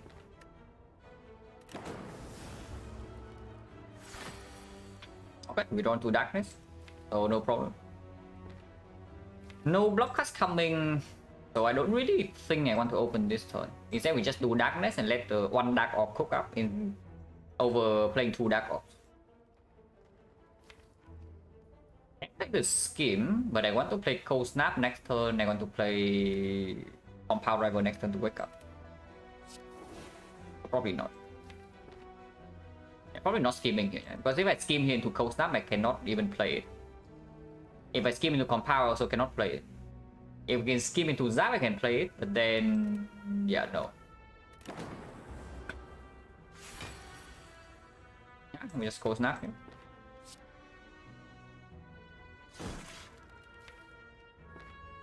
And dual cast.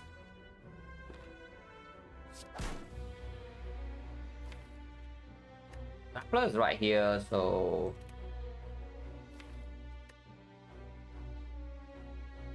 yeah, it doesn't matter, right? Because we are playing Zap next turn regardless.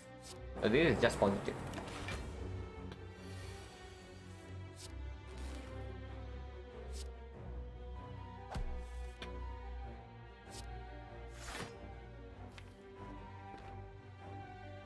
And kill the Dark Orb right now for 18, but then not really, right? I just take this damage. I want to dual cast this Dark Orb. And we have a bunch of blocks coming up. I need to attack the ghost. So losing a little bit more here is fine, as long as we don't lose too much. And we will go, yeah, Headwheel is the... Probably it's one of the few fights where Headwheel can play. And Sweeping Beam here, yeah? Missing dual cast right now is like very bad. And it's better if I don't dual cast 2 turns from now anyway, not this turn.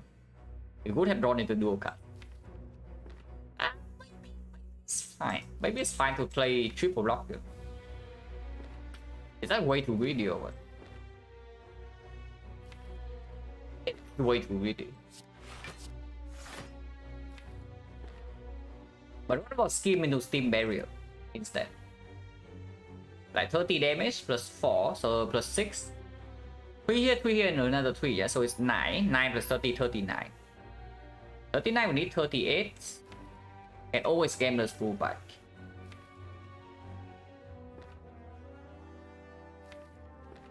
Right now it's like 48, 48 plus 9, 57, 57 plus 12, 69, 69 we need 8 damage and we always have that. Let's just take 10. 22, so is it good enough to... Is this good enough to not rest? I mean, I hope it is.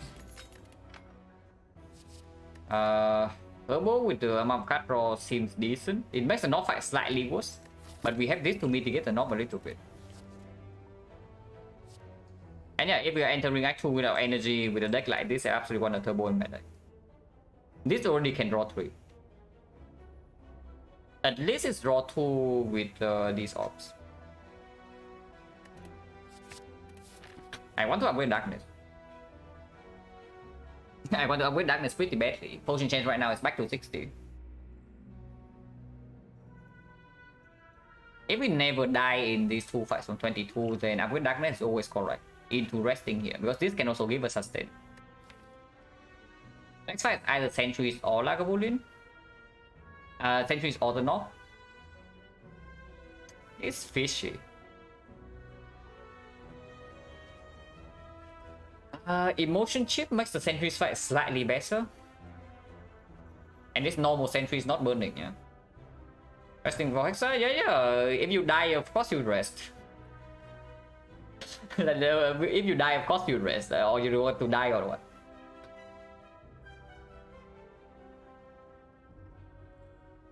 Like, if you think that we never rest into Hexa, then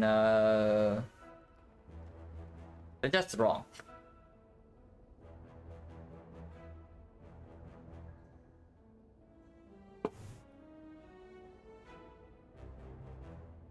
It's just darkness upgrade, right? Because we need this upgrade before Hexa goes anyway, at some point. So upgrading it right now just better than upgrading it here.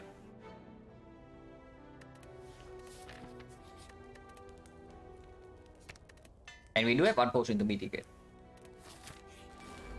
Potion Gen 60. And yeah, Turbo place. And Barrier place as well. Second deck cycle never happened, so we can go with this. Next one's a little bit spooky. But Defense Plus is fine. Defense Plus got back.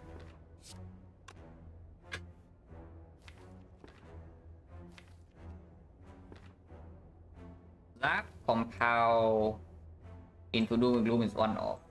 But into any attack, into the strike is lethal.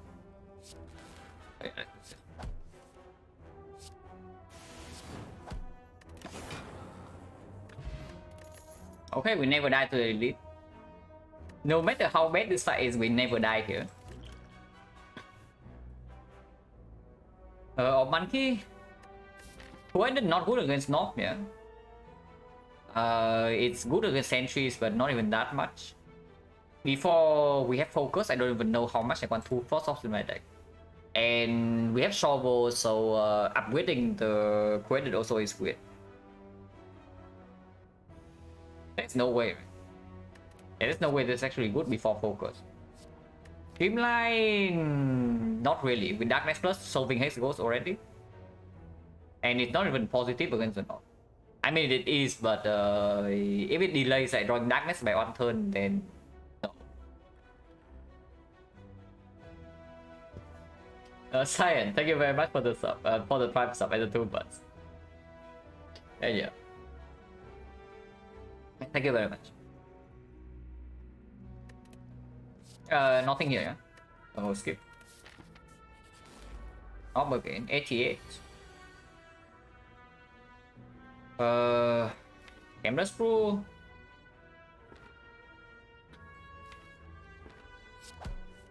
Yeah, definitely Camera Screw.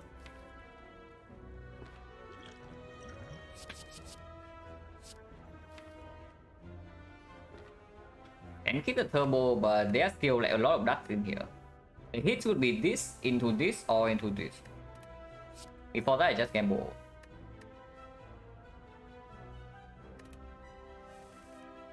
Yeah, darkness is here.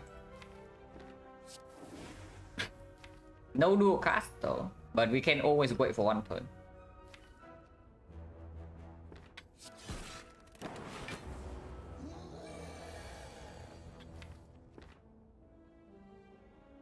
We can evoke the Zap right now. Next turn we have like Doom and Gloom plus Strike. This will be 24. And actually no, it's more than that because the emotion chip also props. So it's going to be 30. 30, 40, 40, 46. And the line this turn is Strike Zap, yeah, so it deals 8, 14, 17. 17 damage this turn. Plus another 3 next turn from the emotion chip, so 20, 20, 23. 23 plus 16 is 40. No, 39. 39 plus another 30. We are 3 damage off.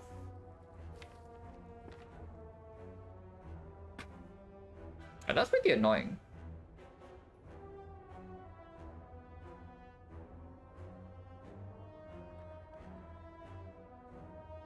We are actually 3 damage off, right? Like, of course, if we draw to an off card right here, instead of dooming gloom, then we kill. Double check, yeah. Zap right here is dealing 3, so he goes to 11. Yeah, minus 11. Minus 17, he goes to 55. 55, he hits us, and emotion chip drops next turn. So, 52. 52 plus another lightning prop is 49. 49 is 30. So 40. Yeah, we are 3 damage off. So there's another line that I do skim right now, for example. Skim into Zap, Strike, Team Barrier. And we pay a little bit of HP to increase the chance we kill next turn. And no, Silent Wood. Silent Wood. Like, everything... Okay. The spreadsheet is never updated before I end the stream, number 1. And the strict command is also sometimes outdated. So, if you check the spreadsheet, then it's never updated before I end the stream.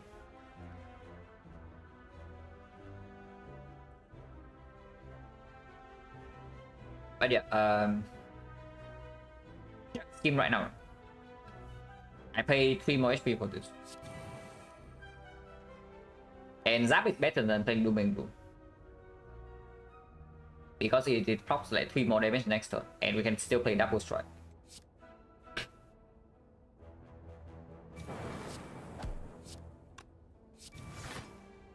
Taking 9 damage. Oh, 9 is pretty heavy. 13 HP is a bad threshold into Hexaghost, yeah. Because 13 means that he's dealing 2 times 6 on turn 2. Maybe playing Barrier was not the best idea. Yeah, maybe playing Steam Barrier was not the best idea.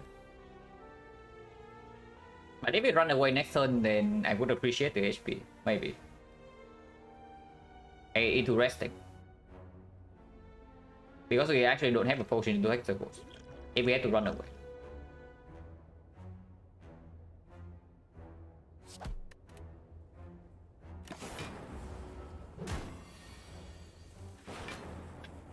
Okay, looks like we are fine. We are fine. Yeah, we are fine. Oh. All calculated, guys. Like, never in doubt, all calculated. Yeah, you think about your Hexaghost threshold and then this thing comes in. We are past Act 1 already, so not too interested in this Halo Wood. And I already have a freaking Steam Barrier, so I don't really want to pick up this leap. Even if I think that this deck can use more front load block in Act 2. Yeah... Leap is such a sad cut. Leap is such a sad cut, but it does perform in the very first few hallway fights of Act 2. The moment we see something slightly better though, even a second Steam Barrier, the leap goes into the trash can.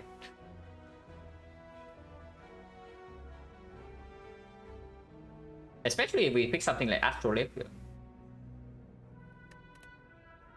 Yeah, there's no way this is actually a good pick here. But we don't need it to Hexaghost. And nothing to upgrade, right? So we dig. Okay, right before the boss reward. So that's good. If we survive the boss. I sure hope we survive the boss. Because apparently this is OR block. I can do cold snap, dual cast, and end turn like this, but I want to get Dark Orb in play, like right now. Let's gamble for 4. I think I want to play the cold snap. I don't care about dual casting this lightning at all. Okay, much better. So Doom Loom cold snap, and then next time we can do some darkness. Don't think I actually want to play scheme, but we can do turbo scheme here. Maybe it's good because next hand doesn't really block. So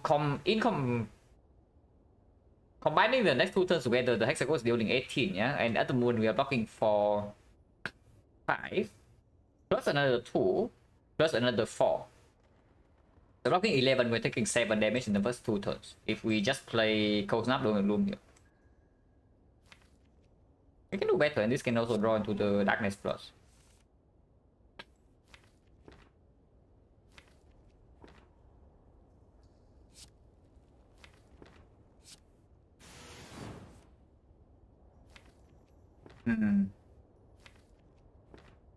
I don't want to shuffle out the Darkness Plus, right? So we do Cold Snap Doom or Doom Cold Snap? Probably Cold Snap Doom because it can evoke the Frost Orb 2 turns from now. And I get to keep the Dark Orb in here that is also empowered with this Darkness Plus a little bit longer.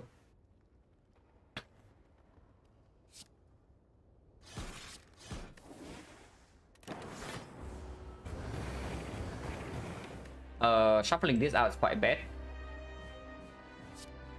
It's what I would say. But we do have a big Dark Orb coming up, and we can evoke this Frost next turn. If I play Zap here. If we're going to keep the Frost Orb, I do not do it. Maybe I'm going to keep the Frost Orb. Because the Dark in here is already 18 next turn. It's going to be 24. It's going to be 30 after I play this. And keeping the Frost right here also means that we can even keep this Frost, this Dark a little bit longer. There's no reason to deal 8 damage here, right? Yeah, this 8 damage is actually going to cost me way more than 8 later on.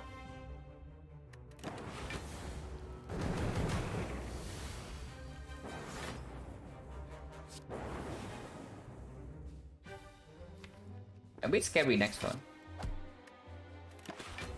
And we still have a Frost right here, so we can never die this turn, at least. It's fine.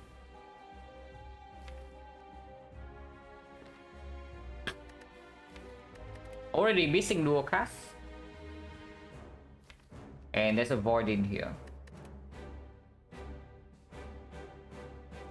Impulse. 1 defense only. That's fine. Don't think I want to play turbo for the strikes like at all.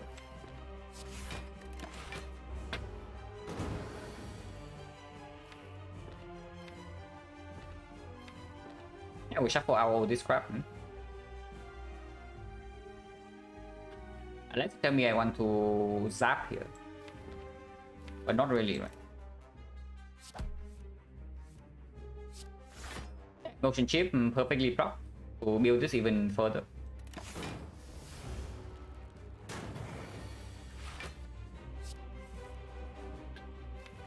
This Darkness Plus I can play. Your 64 and also push this up to a big amount as well. But this one we keep to dual cast next turn.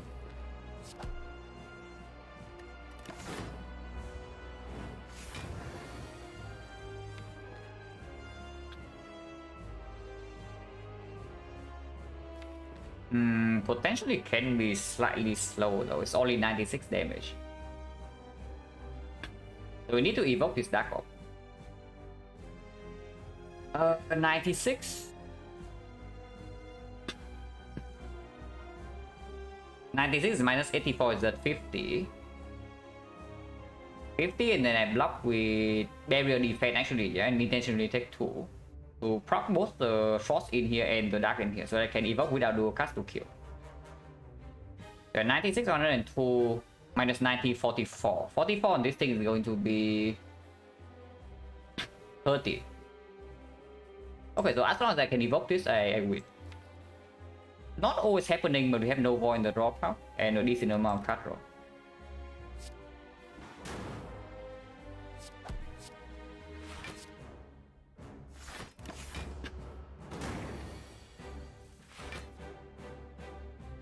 Slightly scared if we draw into no off cards at the moment because Inferno is coming.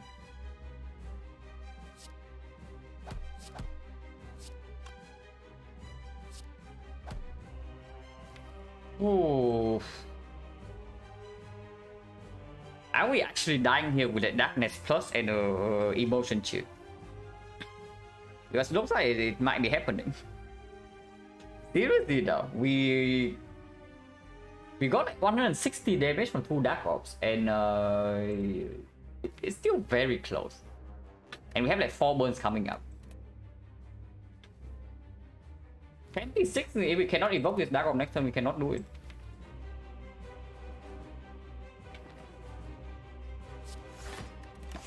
But Emotion Chip doesn't really play here.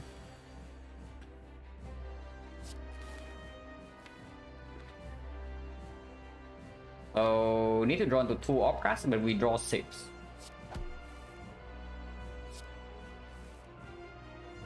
Maybe we block this one? If it's like this. No, we are dead. Really now? We actually die here.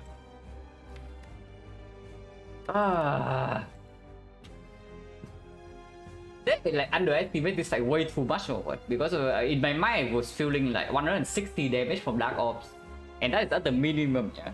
And we have Cold Snap, Doom and Gloom, Darkness, and the Zap, so 4 off cards to evoke the Dark. No, seriously, like, did I underestimate this fight way too much or what?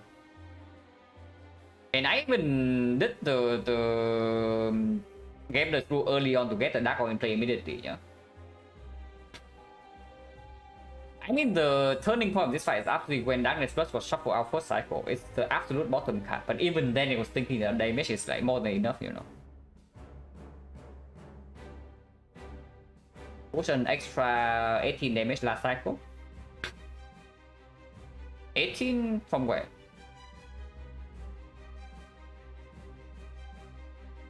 Because I intentionally did not play the Zap to build up the Dark Orb.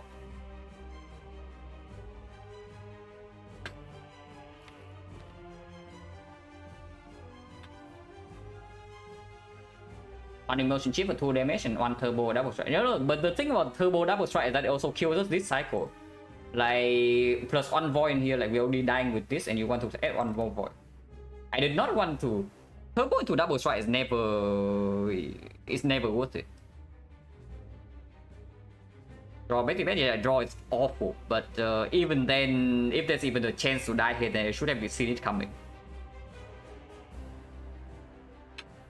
Like, for example, an equivalent of a poison bottom deck for Silent, yeah, I could never die here. If I have like poison that can potentially bottom deck, that kills me.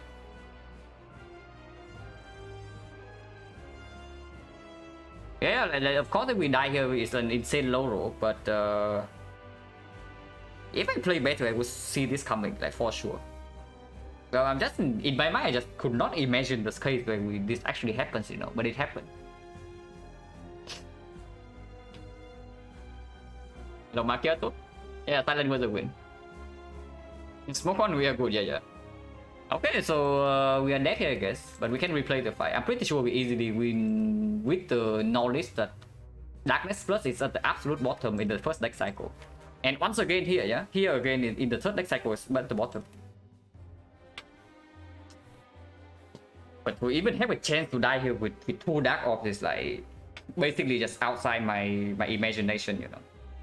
And we even have on Force with Emotion Chip.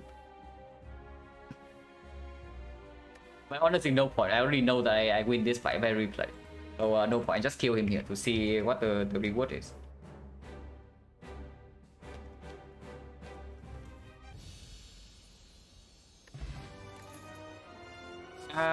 These are like decent, nothing like insanely good though. We can see bot flurry. Probably picking something that we cannot upgrade, yeah. So maybe Electro over Fusion. And then Fusion Hammer, free energy. Snackle. Probably Fusion Hammer. I mean, that was like annoying. But yeah, it just shows like how... It basically just shows like how... I don't know whether I should call it bad or inexperienced, but it's one or the other. Like, the state that I am now with the defect. That I do not even see the potential death incoming. If I absolutely bottom deck the thing. The chance of that happening with a 20 card deck is like 5%, yeah? But 5% is enough to think about. Like, absolutely, it's more than enough. Especially when we have such a strong start. Did this start and we survive long enough and this run is like super strong later on? But yeah, it happens. That's why we're still playing the game. But yeah, I know I can get a lot better with the effects still. So at least that's good. Yeah, like, again, this is one of the runs where if I'm better at the game, I would never die here.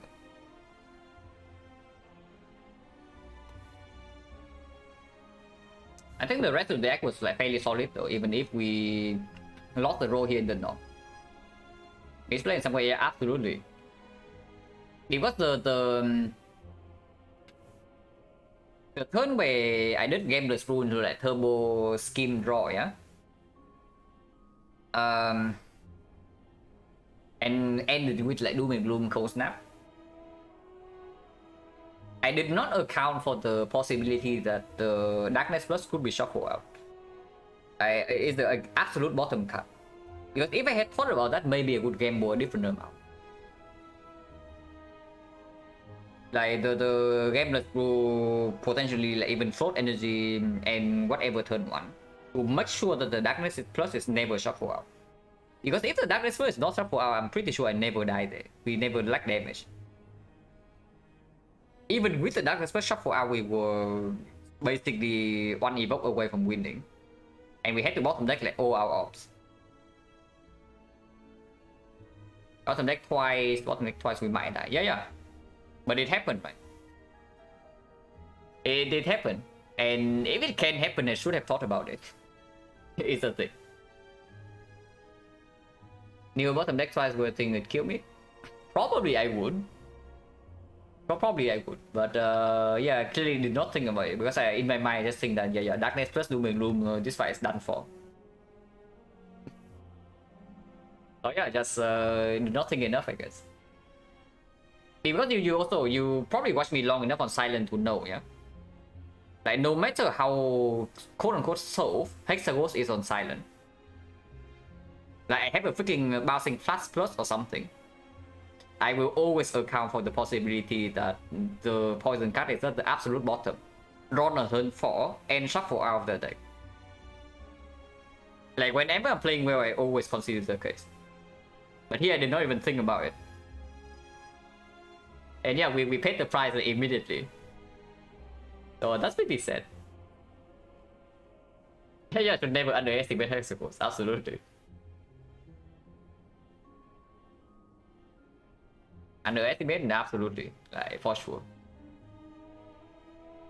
And yeah, we even have already have some cut and energy for Act 2, and for the late game, and we see like Fusion Hammer into like constant deck. Yeah, this run potential is sky high. Instead, I just died here. But yeah, if we die next one, then I can go again. One more defect run.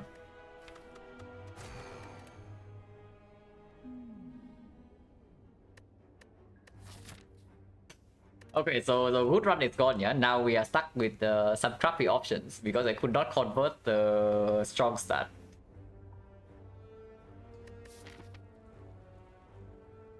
So this is the double punish. Only 2 elites act 1. If it's only 2 elites, I am slightly more inclined than usual to swap, and the options are really bad. I mean, remove on defect is not as bad as it is on silent, but still overall fairly low impact. Three potions on defect way worse than on silent, especially if it's only 2 edit. Rare less curse, absolutely not. So it's a between one of these two. Having the starter relic is slightly useful to proc Guardian on turn 2, but not that required. Quicker start run, yeah. That's pretty much just like confirmation bias, but it's nice to think about. Like just make yourself like optimistic, you know. Because whenever you have a bad start, you just get better later. Cannot be worse.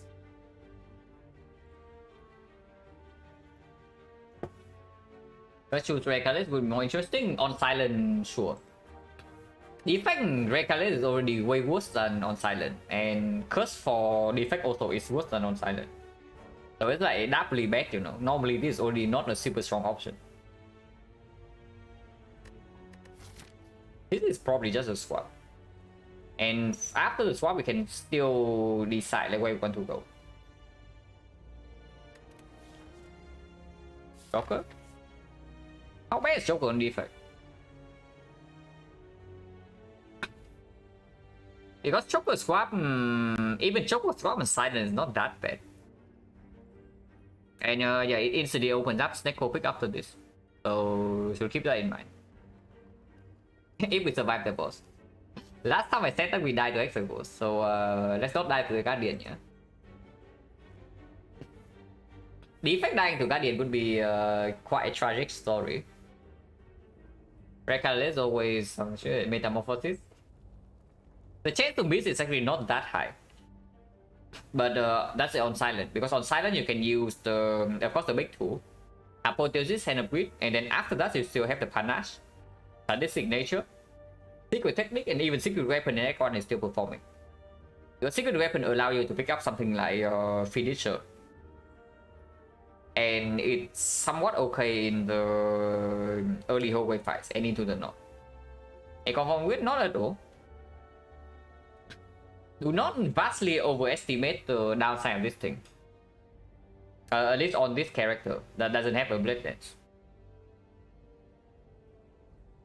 It gets extremely weird when you have like Blade Dances in your deck, but yeah, the Echo Form you still have 5 more cards to play. And then you have Echo Form in play, so like how bad is it? How often do you actually play 7 cards per turn? Especially when you swap into this, so you can draft with this thing in mind, yeah. Something I would say though is that it does make Echo Form hologram a little bit weird. Echo Form alone is completely fine, but Echo Form with hologram takes up like 4 cards. And then it gets weird. But still we can draft around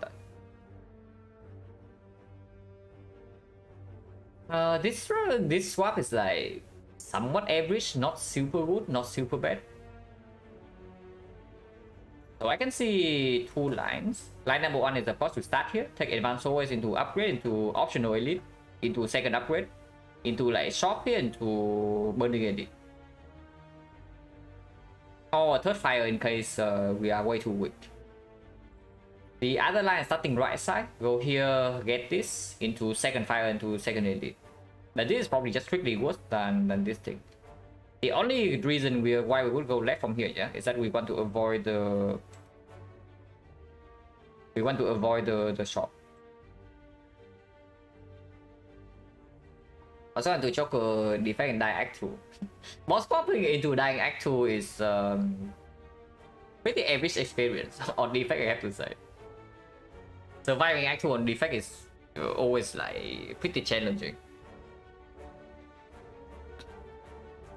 Meta is better on defect or silent. Meta is probably much better on defect than on silent. Or on silent, I would say Metamorphosis is almost unpickably bad. You pick Metamorphosis, and ironically, you are probably Mimic on silent. But on defect, it can be picked with 0.1 meter strike potential, with Thunder potential as well. And Compound Driver also actually draws, yeah. Like silent attacks you don't really care about. The only time you care about silent attacks is in Act 1. But then you are drafting Metamorphosis into the North fight. So it doesn't really work. Hello Byron. You missed the run just now where I completely underestimated Hexagons and died. That was pretty sad.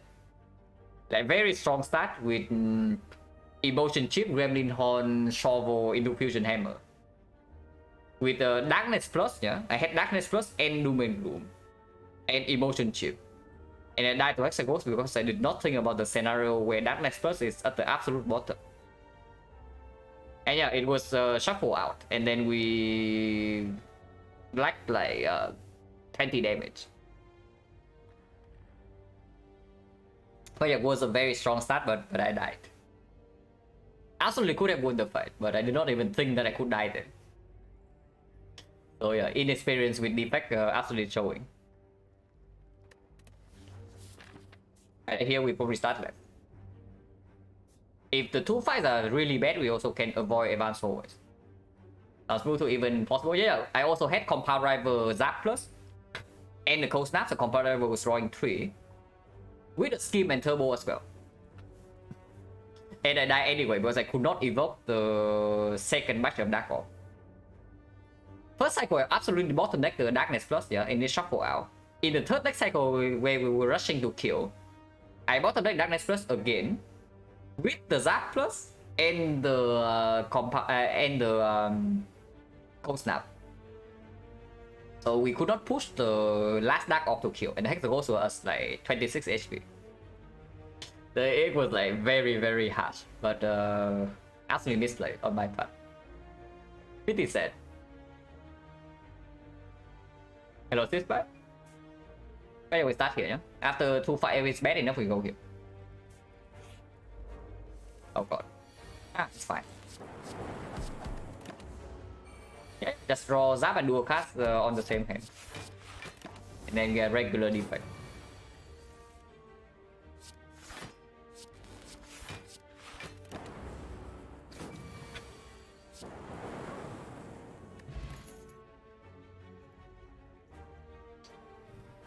I know what I'm picking here, but I don't want to do it.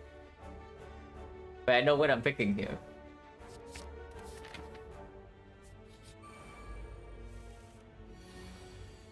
It saves HP immediately, so how bad is it?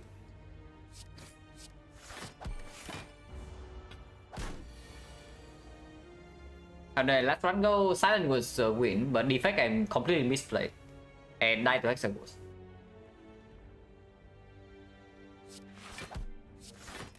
This is the second defect run.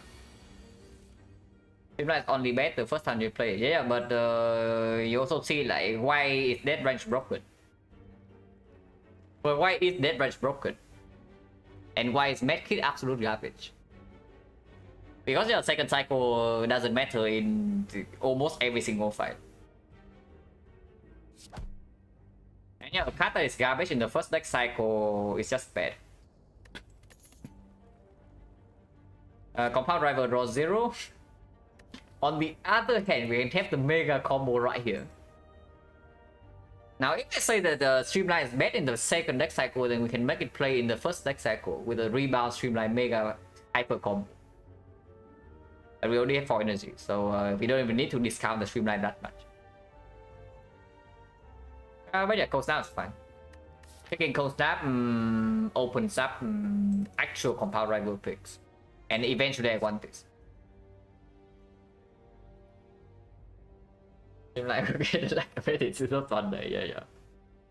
But yeah, with the swap, this thing is kind of like Riddles with Host. In a sense. It's better than Riddles, but that's not a very high bar yet. But it's kind of the same in the sense that it's an attack that ideally you don't want to add. But whenever you swap into energy, it gets a lot more pickable. Kind of like that. No potion, but decent card rewards. And have not lost a lot of HP. So, and with the force shop right here, I don't think I actually want to go to this shop. And take 2 more fights to see a potion. If we get destroyed in the, oh my god, Streamline doing it again. If we get destroyed in the advanced hallway fight, yeah, then we can even dodge this edit.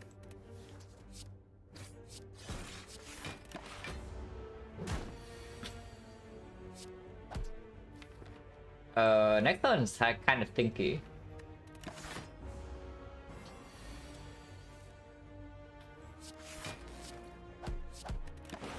Ouch. Black spot? Not a very good potion with the current deck, but I can play. It's Guardian, so of course it's quite good. There is no way I pick Melter over Cell Repair here, yeah? Even if I have to dodge on Elite, I take Cell Repair in my deck over Melter. Oh. At least we have Cell Repair here.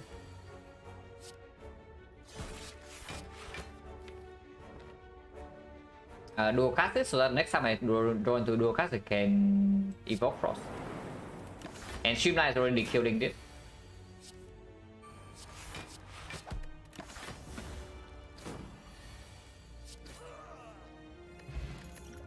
That's quite nice. Yeah, Barrage. Yeah, Recursion. Yeah, Consume. I mean, Consume is slightly more pickable than usual, but let's not.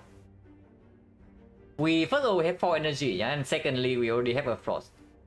So the Consume here actually soaks like a Wolverine. But and the Guardian. It does soak both the Wolverine and the Guardian on card.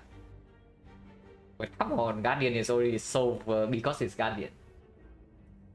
So let's not. Yeah, Consume before we actually have our options also not even doing anything. So let's not. Potion chance at the moment is 40. I don't like this. I have a feeling that I'm not a huge fan of this fight. It's just like a small feeling that maybe I do not want to be here. Okay, at least we have Cell Repair heal 7. We get our gold stolen, right? Unfortunate. We into the fourth shop. What are we even lucking into? If the potion actually does something here, yeah, then I will potion. But what can we potion into? At best we have a freaking buffer. And buffer is like 7 HP. Like skill Flex doesn't kill. Flex only kills if the zap actually hit this. And yeah, we're just talking about how Streamline is better than Riddles with hosts, but that's not true, because if this is actually the Riddles, then Flex Potion actually kills here. I think bad fight, yeah. This fight is quite nasty.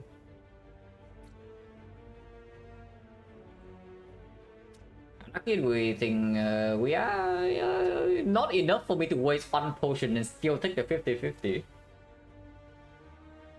If we don't have to use a potion and can take the 50-50, then sure. But with the potion used, never. And this is also minus 40 gold, yeah, into the fourth shop. And that is pretty nasty. 110, but plus gold from this to 125. 155, 170, I guess this shot is still somewhat alive. Only if we can take the edit, so even more reason to preserve potion. This guy is also running away though, which is very annoying here, because like what is even the line? Potion use save gold and health? First of all, it doesn't save health. And secondly, do you really think that potion actually saves the gold? So that statement might be wrong in most portions, yeah. It saves health and gold because it might save for neither, and then suddenly we use potion, we can no longer even take the elite. Nuke the thief with what? You want to take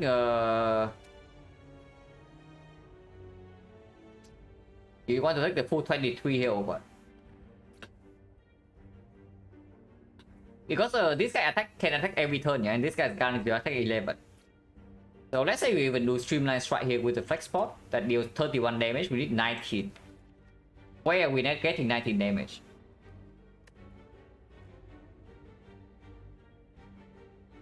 Yeah, where are we getting 19 damage? Because I don't see 19 damage in here. I see 18. I see 18 and then we cry.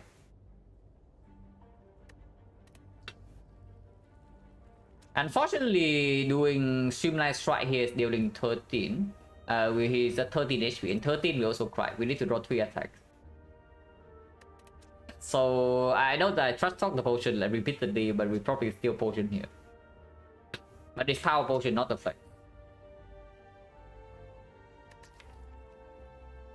Power potion is basically good against the sentries and good against Laka, but I do think those are already the somewhat the better fight sports. And potion can be electro, potion can be hello world, potion can be echo form, potion can be buffer.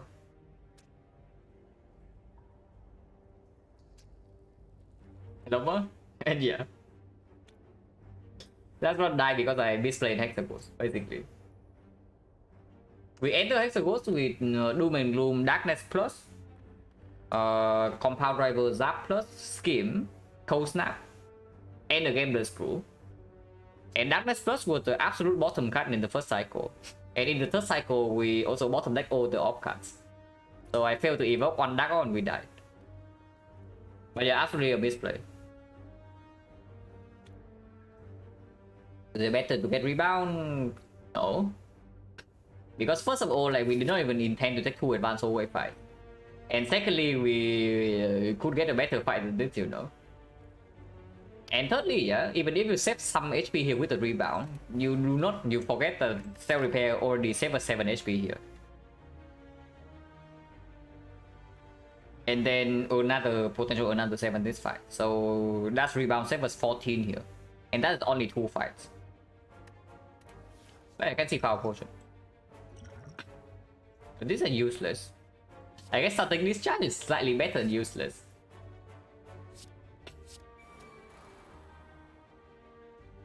Two lightning orbs. With 2 lightning orbs. Okay, here's the screw up part of this this fight, yeah. Here's the actual screw up part of this. Is that if I go for the green slime and I do Streamline Strike defend right here to redraw to self repair, what actually happens is that I never redraw into this because he runs away and this guy dies. So that's really screwed up. Is the line actually defend self repair Streamline then, because we do get 2 lightning with the starting discharge. And 19 damage with 2 in here. If we draw into dual cast, we only need 3 attacks. If not, this guy might not even attack next turn.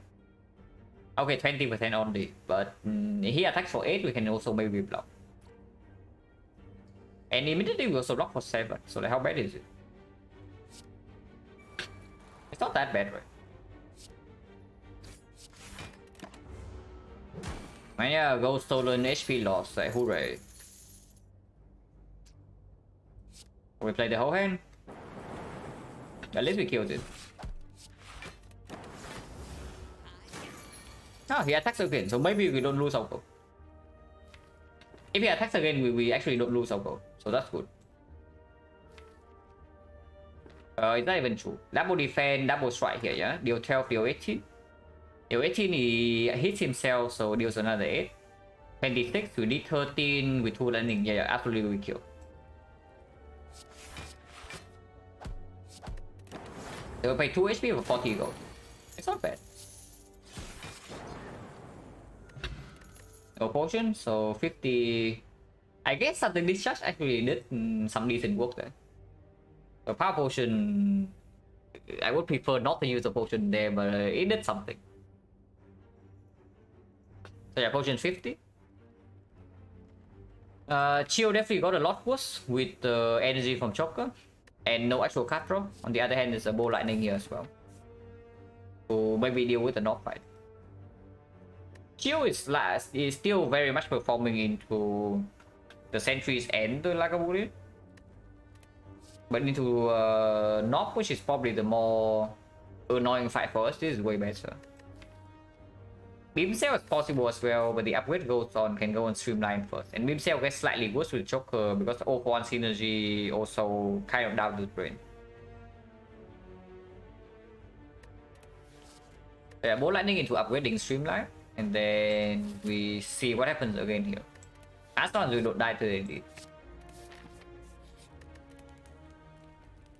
Because it can happen.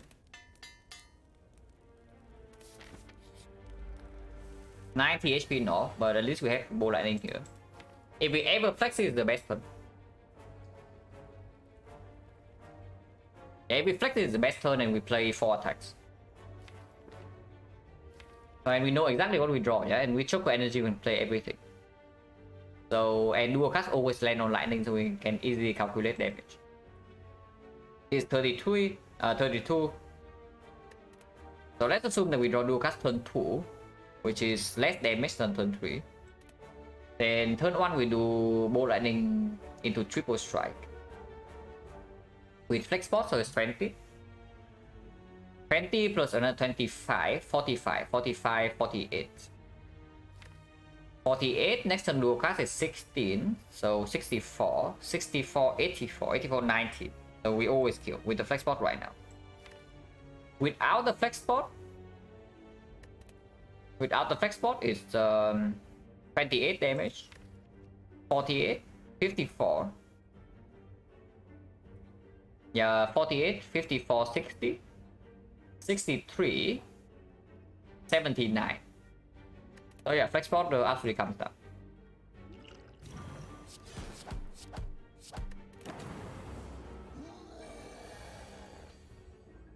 This is a good draw.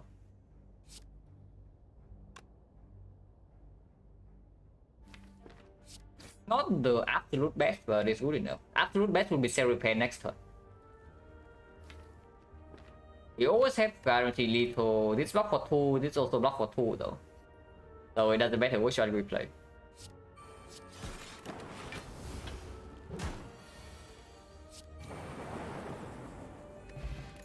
Question card, no quotient, 60%. Oh yeah, the last one also had question card before it died. So a strong early game, very high potential. Died to Exegos. Tempest with the Choco Energy. Yeah. And it actually opens up some Thunder Strike, yeah? Not even a real cover. Of course, Thunder Strike is slightly worse than usual without Sutter Relic, but with Tempest and Energy, it actually becomes pretty real. Tempest completely fine. It can even be the upgrade immediately.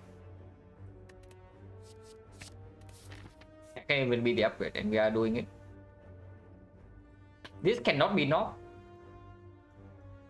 And we have a shot before that. And we have Cell Repair along the way, so this most likely can be taken. Upgrade Tempest, right? It's better than any energy upgrade here. It's better than Cell Repair upgrade. Debatable though. Maybe Cell Repair upgrade can play a little bit more.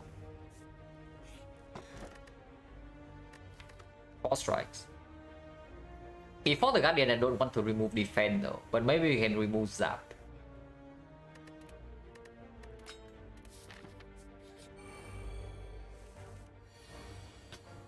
Gemini is doing it again. Actually, is it doing it? It probably is. Yeah, it probably is. But not to kill, yeah? If we kill right now, we are taking 4 damage. Instead, we are taking 2. Let's take 2 over take 4. Hit here or hit here? Probably here. The on attack would kill. Yeah. I want to draw to Cell Repair next turn though. So let's say I do cold snap to Tempest for Lightning. Is -8 and -17, so it doesn't kill.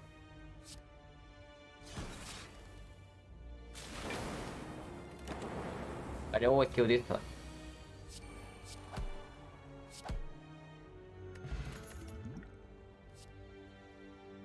Sure. Decent upgrade target as well. Or we can pick charge battery because our deck apparently has no block. But blocking is for losers, right? Who needs to block anyway? And of course with Joker, we are also heavily looking at potential Snecko pick. And our deck is already somewhat decent for Snecko with like Cell Repair, Streamline, and Tempest Plus. So this makes it even better. Do we ever die to Guardian because we had no block? I would sure hope that it's not the case, yeah, but it's possible. And we of course we take burning edit. This might be a rare occasion where we see this but we don't buy it. Because it's slightly better with the Tempest. And it absolutely performs into the Guardian.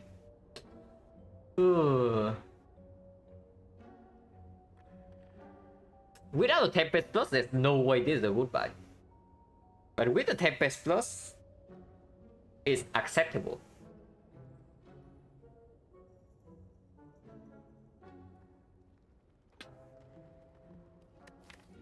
Yeah. I mean, I don't like it, but I don't dislike it either.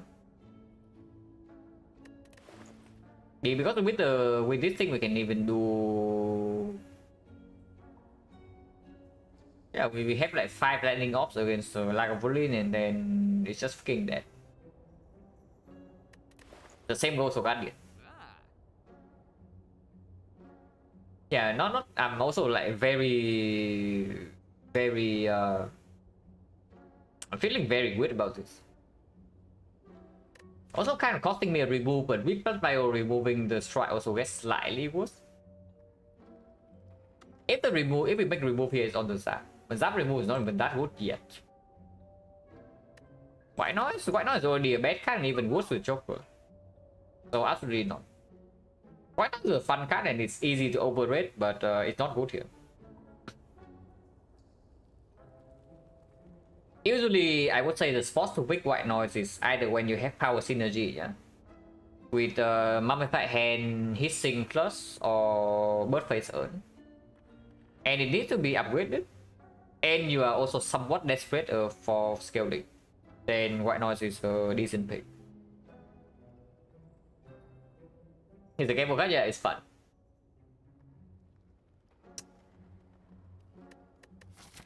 Yeah, probably still runic capacitor, right?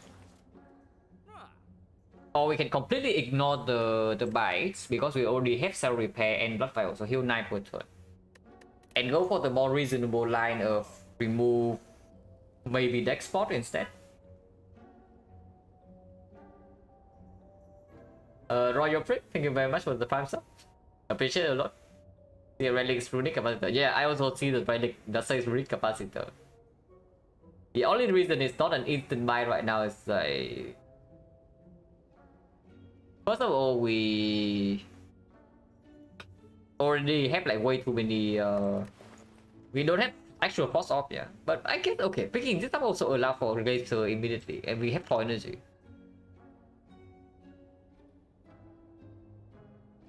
$46 HP. How much do we actually have? 46 plus 8 plus 21, 29. 75 HP. 75 HP to use in Burning Elite to advance always end the Guardian should be more than enough, right? Pretty good, yeah, it's pretty decent together. Allows for... And we already have a Tempest Plus to fill slots. The absolute safe line right here is like doing something like strike remove, charge battery, deck spot. This is probably still this stupid thing. Considering, yeah, we are running into burning for sure. With the cell repair and this much damage. It's stupid relic. Not buying this year here. With the Joker is already worse than normal. And we have an upgrade target already. And we are mega Snecko at the moment.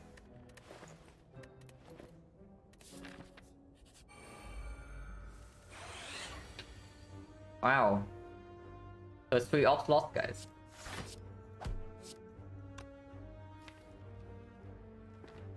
Streamline already one-shot this, and Thunder also one-shot this, so we can strike here, in case we can kill both next turn.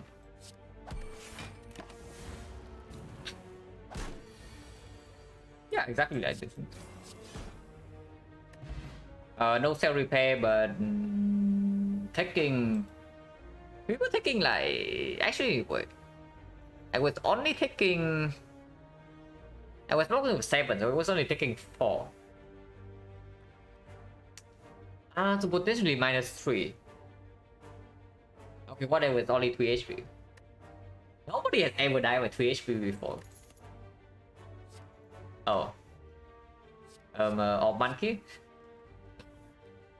Yeah, Barrage is here with this thing with the Tempest Plus. But Corsair is here for the bias core into the runic capacitor. Oh god. Oh god. At least no... Yeah, it's fine. It looks slightly bad with opening hand, but it's actually totally fine because there's no wizard here. Yeah, we take 0 damage and afterwards the fight should be okay. Yeah, no wizard, no fear.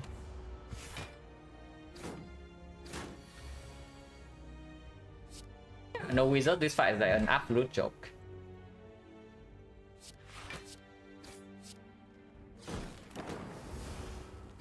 Yeah, no wizard, no fetch remnant, like super chill fight.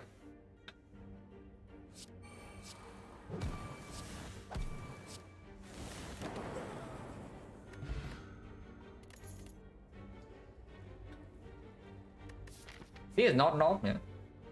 So of course we can pick this. We are picking a million HP.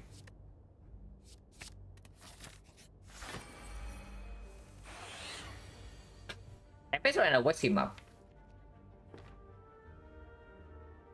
We can. Streamline Tempest is better, yeah.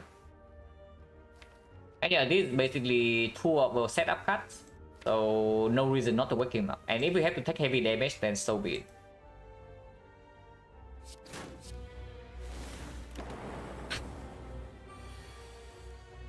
Wow, 1 block.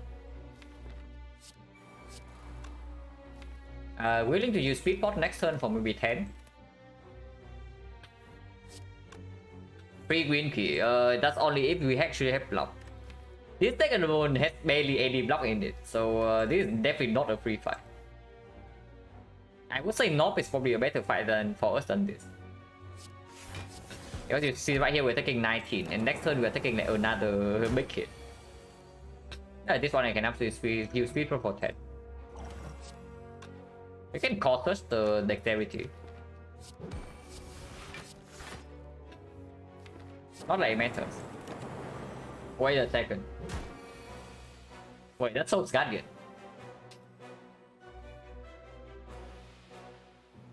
Okay, never mind. Yeah, nobody has ever died to Guardian before on defect. It's impossible to die to Guardian on defect. So -5 dex surely will never ever kill us there. Never ever.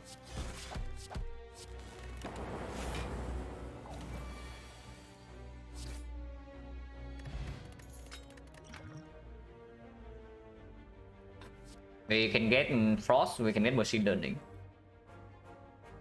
Machine Learning is quite good with the energy from Joker, and it's a rare card. But Cold Snap, Soul's Guardian. We have 6 slots, and if we feel like maybe 3 Frost, the Guardian is already done for.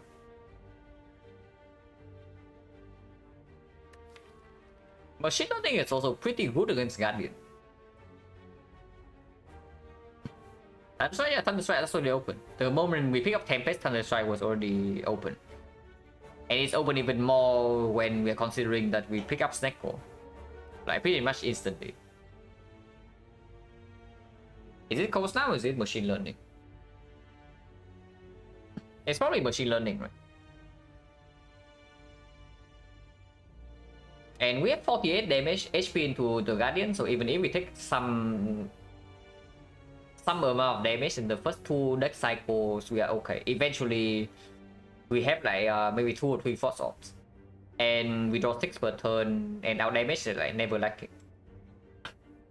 Yeah, machine learning gets more force. Of course, it's slower, but it's better later on. If we are really scared, we rest here. On 48 HP. Let's not respect the Guardian too much. I mean, I respect Guardian, but not so much. I would rest on 48. So, both running Cold Snap Tempest is probably the line. I want Lightning in front so that dual cast next turn can maybe be a prop.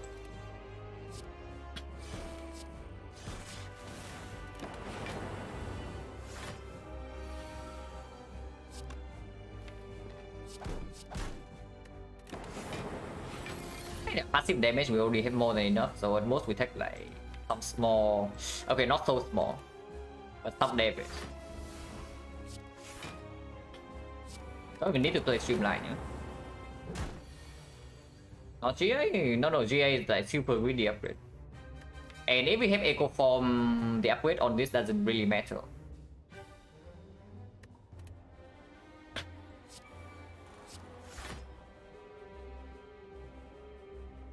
Minus 11, I guess that's fine. I'll do a dual cast right now so that I can get the dual cast on this Frost to block. Probably not, right?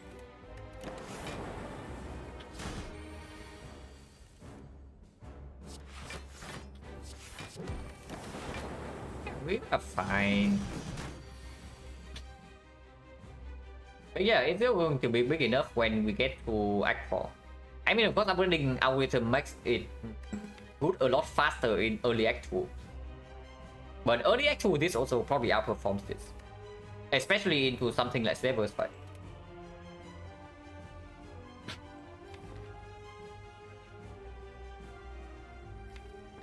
I don't actually want to split this turn.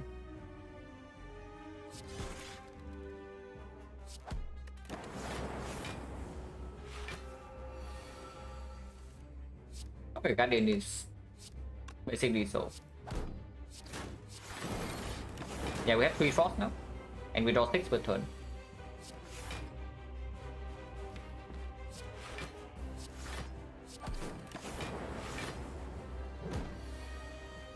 Effectively, with a deck that barely has any block, yeah, we took how much damage in this fight? So far, 12. Yeah, interesting.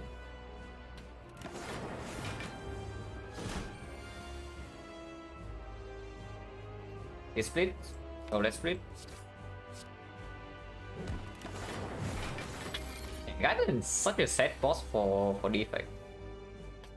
You have on Frost card and then Guardian is like trivial. Pretty sad.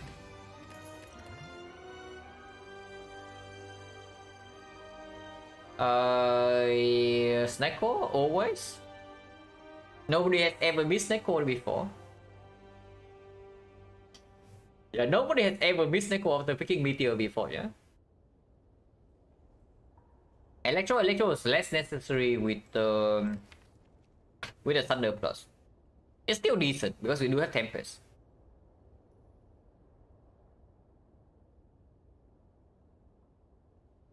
But we chop to swap like the moment we see, even if we don't see Snecko and we see the 5th energy, it can still be played. The slightly annoying thing though is that with Runic Capacitor we cannot do something like Meteor Strike into Tempest to get energy immediately. Actually, yeah, Electro isn't bad. Reaper, you think we can pick Reaper? Like, yeah, self-repair Reaper is the thing, but don't forget, yeah, our deck has no block. And we only, quote-unquote, only heal 9 per fight. If let's say we take 15 per fight, then healing 9 per fight is not nearly enough. Yeah, Electro isn't bad either. Honestly, even if we see Snecko, Electro isn't bad. And we only have the energy. The Choco energy. So like, do we really need the Meteor energy with a Snecko? AoE level? You think we need AoE against levels? The actual fight where we need AoE against, yeah, is the Gremlin Leader. Any fight where you can kill them one by one, you don't need AoE. And Slaver can do that. But Leader, we need to repeatedly kill minions, so we need the AoE there, it's true. Thunder, why do I need Electro?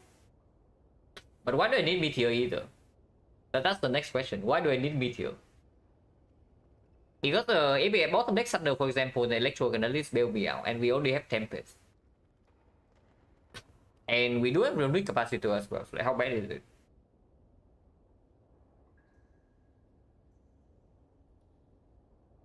And yeah, like, why do we need Meteor? Like, for what?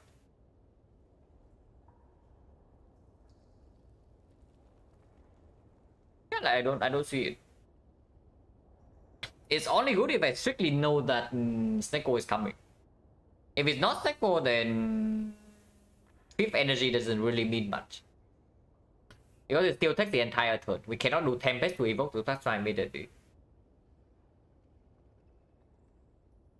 Act 2? No. Electro in Act 2 is like mega overstated. There are, I would say there are 3 fights where Electro massively performs. Number 1 is Gremlin Leader. Number 2 is the Act 2 boss that's not the champ. And number 3 is Reptomancer. Besides these 3 fights, Electro is like whatever. But it performs very, very well in these 3 fights. Well, that's why it's still a good card. Electro's fine positive, Meteor is better, yeah, but why? If we don't have Snecko, like why is Meteor better here? Like what for? Yeah, we have no draw to summon Meteor and we have the freaking Choker. So even when we get infinite energy, I guess we do have an energy dump with the Tempest, so Plasma has very decent synergy with Tempest. We play Meteor right into Tempest the turn after, and then we evoke all the Plasma and get back 6 energy. So that's very strong. Electro have us fill slots? No, Meteor also fill 3 slots. That's not the point.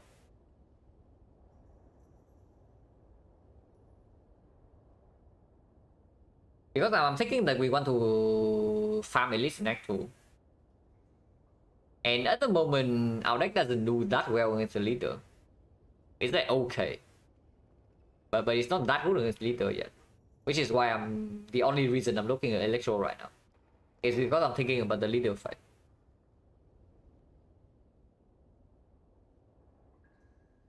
Because yeah, we Sunder minion and we Streamline minion, and then when are we ever putting damage on the character herself? It's weird, right? And again, the same goes for Slavers. Like if we bottom deck Sunder, at least Electro can be there to bail us out. It's not that good, but it's not terrible either. Meteor has higher potential.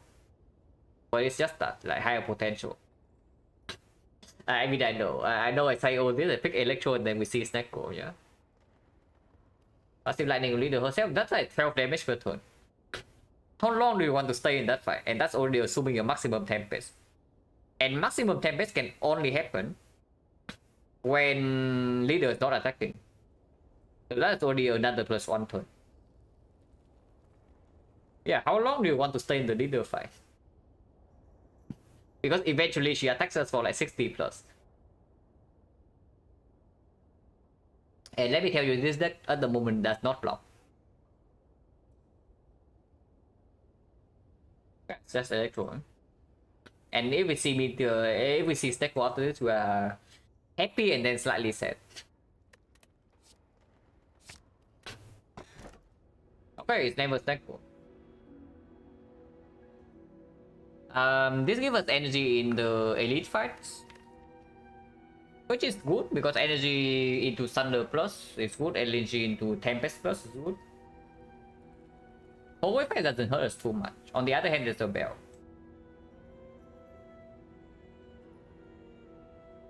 It's definitely not the key. Before we pick the key, we always pick the color because we already have 4 energy in hallway fights. So the only question is whether I need the 5th energy or not.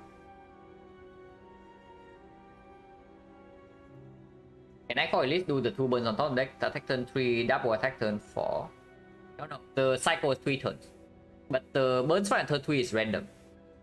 Turn 3 the spear can do burn strike, yeah? But if he's doing burn strike on turn 3, then turn 4 is always buff. And then turn 5 is the multi-hit again.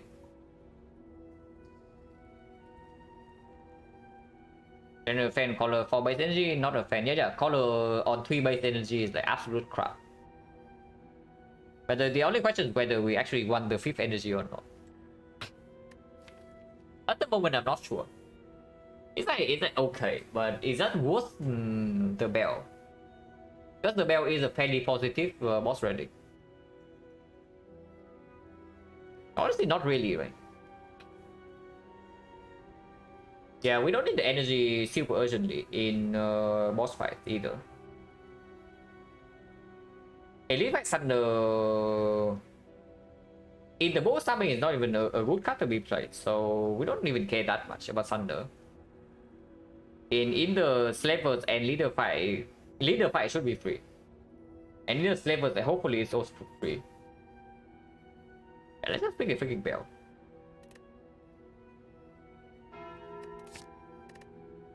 Wow. Okay, at least we got a good relic. This one is decent. But getting this after getting the curse is like pretty sad, you know.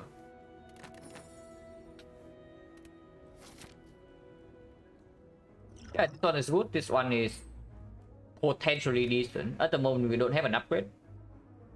This upgrade is like okay, but it's like whatever. When we have 6 slots, so it doesn't even get evoked. So we can just start talking the garbage cards, and we can pick up buys as well, yeah, with the vial. If we did, yeah, if we did with Joker, absolutely. So yeah, with the insect, we farm maximum elites. Don't care too much about the super early shop, and we get 3 fires along the way. That's good. Yeah, start here. Maybe start here is like strictly better in case we get wrecked and we need the shop here.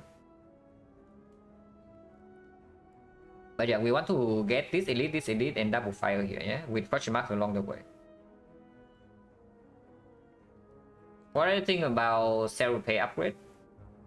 It's like not terrible, but it's a greedy upgrade. It's pretty much roughly the same as this. But this one is better late game.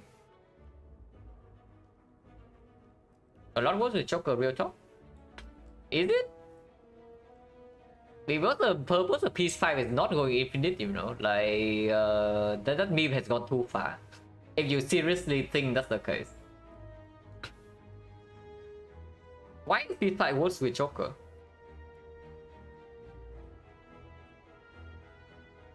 Yeah, like what is the actual reason? Like the base cards are still equally as bad, if not even worse than before. Because with Joker you need your turns to be like high impact cards. So I don't know. Why is the Peace 5 suddenly worse with Joker? It's strictly better, right? 3 fights into 2 question marks. But if we see bites here, if we see the curse, then later is better.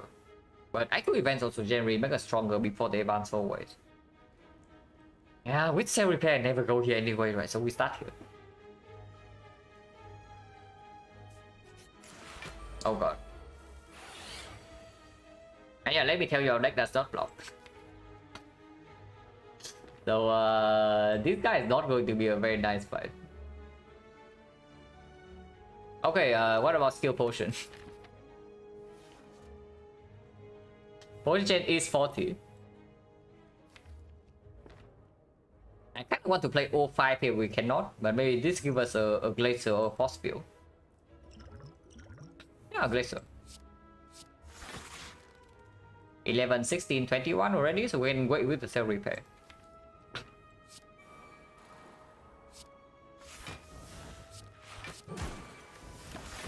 And yeah, we are not failed.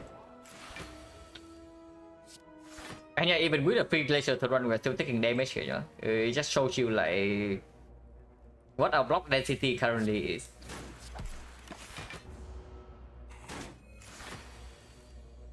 Yeah, effectively 0.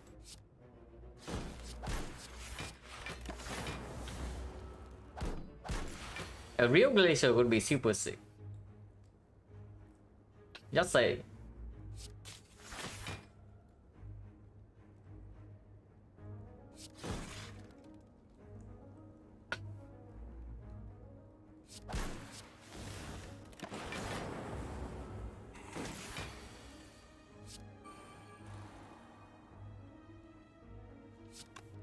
This does not kill, right? It's 41.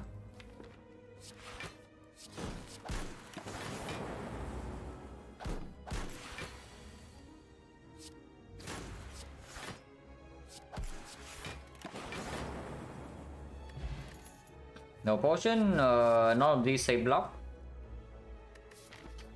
Chaos technically is something with the runic capacitor, but before we do that, we always talk. So yeah, not interested in any of these.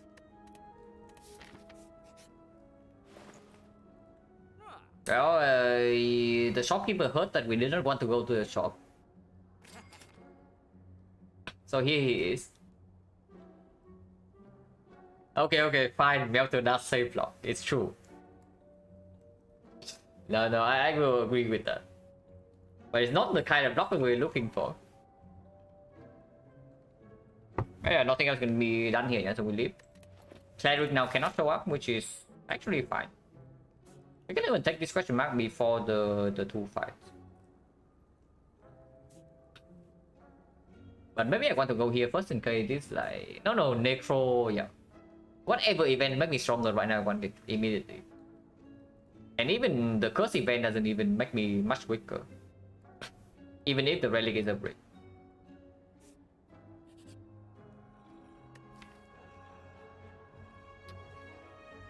I guess it technically is kind of blocked. It does make the peace fight slightly worse though. But yeah, it technically does give us some block because it upgrades all the defense. Instantly makes the bite spread a lot worse. But we don't even see potential bites until like here.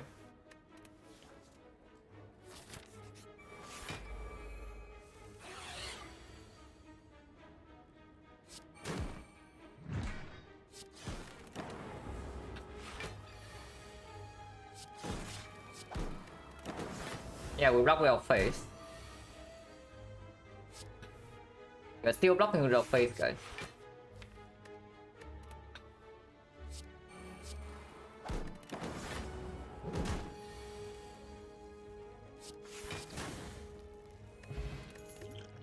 Full energy pot, exactly what we need. Ocean chains 40.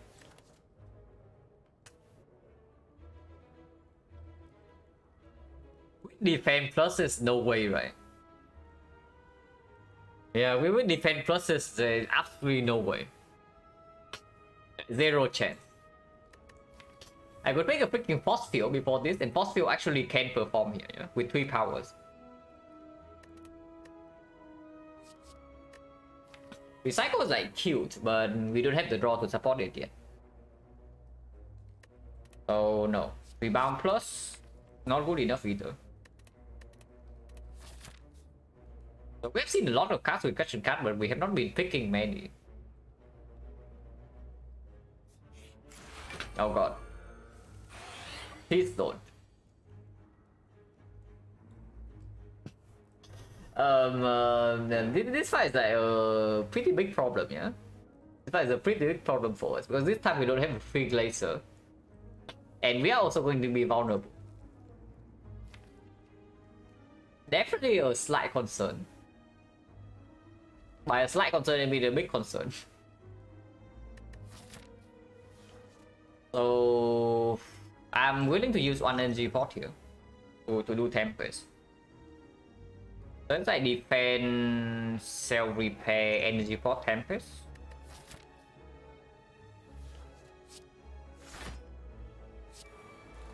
Sure.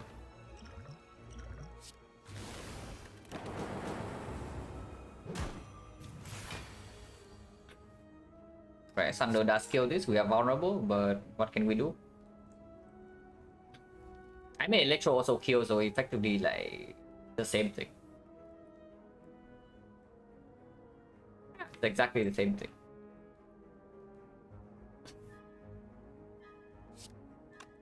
So let's just play the Electro then.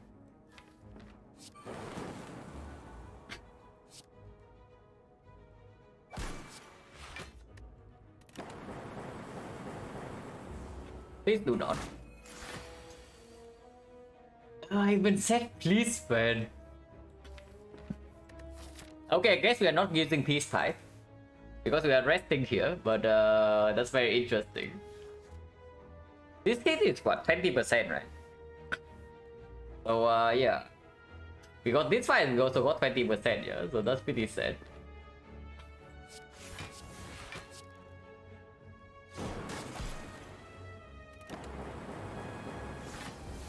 Ouch.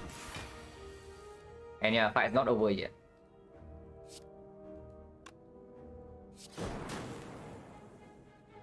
Actually, it's over. But yeah, that hurt quite a bit.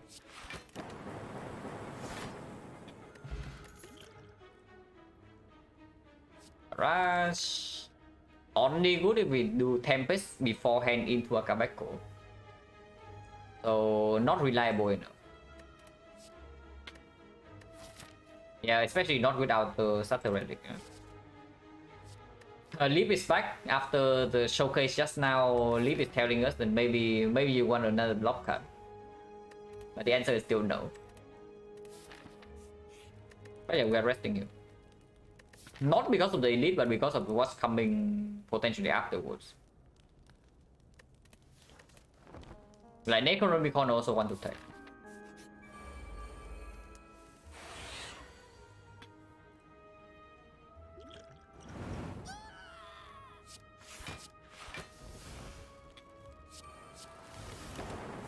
Don't need an energy pot here.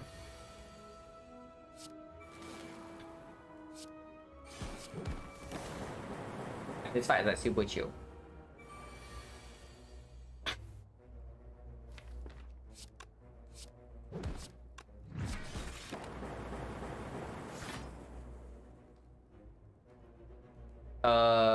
-7. Okay, should really stop doing that. No, not clean. No, it was -7 because I freaking forgot self repair. I was like once again drunk with power. Yeah, I see that we are taking 0 damage in the fight, and then I just killed. And -7 is pretty bad. Okay, whatever. No, nobody has ever died by 7 HP. Nobody has ever died with by 7 HP. Over the Ice Plus, that's blocked. Slightly worse with the Choker, but still perfectly fine. FTL definitely way worse with Choker than usual, yeah? It's still somewhat okay, but it's not good. Black Plus is interesting, but yeah, not worth it. Not when it's green.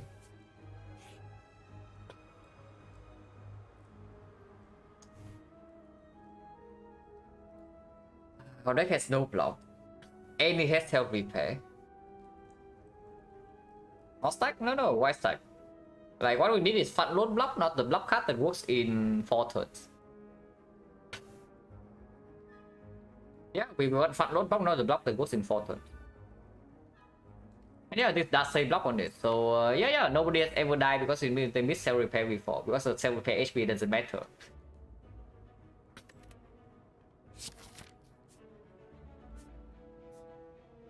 And we even have the peace pipe to make the operation draw more reliable.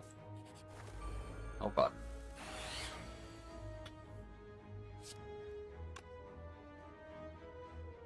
Yeah, operation value right here. Absolutely massive. I bought instant kill links. You can post links in this chat. Irrelevant, yeah, but not in Corsair's turn 1. This fight is pretty spooky. Need to play this. I'm just wondering whether it takes 60 or not. Just wondering whether take 60 or not. I'm scared of outplay. Okay, I see.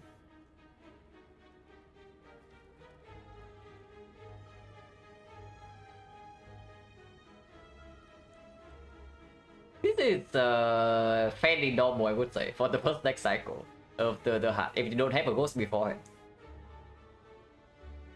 So yeah, pretty sad, but not too unexpected.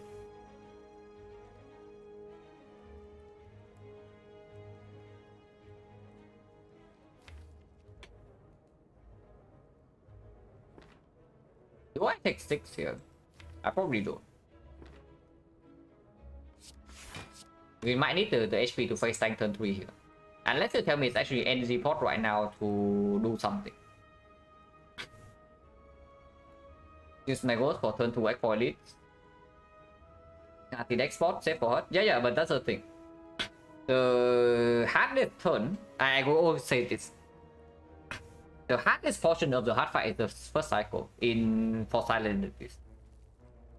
Because no matter how much you scale, yeah, you can easily die first cycle. Which is why like Ghost in the Jar is like so insanely strong.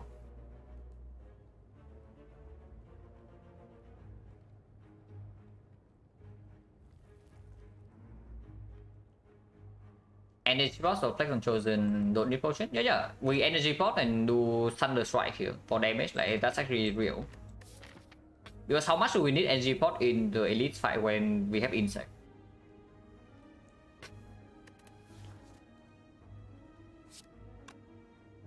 Price Thunder doesn't kill this. And it doesn't down it either. But it does mean that Electro can kill.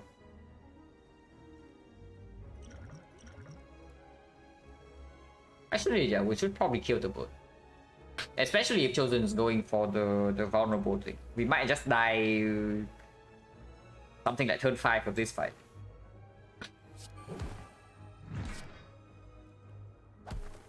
Strike Plus also can kill this now. Okay, good attack pattern, we draw Electro turn 2. So maybe we're okay.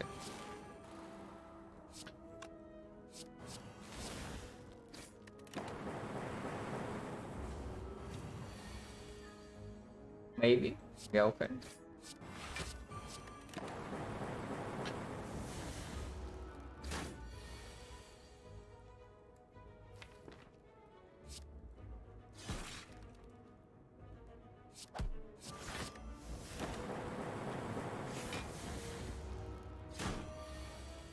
Okay, we are okay. Is that this turn? We can play this. Miss no setup, but I don't really care.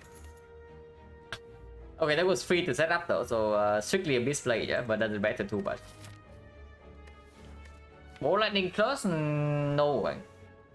Even with the Electro, we only have templates for that and we have a second more lightning. And yeah, before I pick up Imcell, I just talk instead. With Operation talking even gets more important.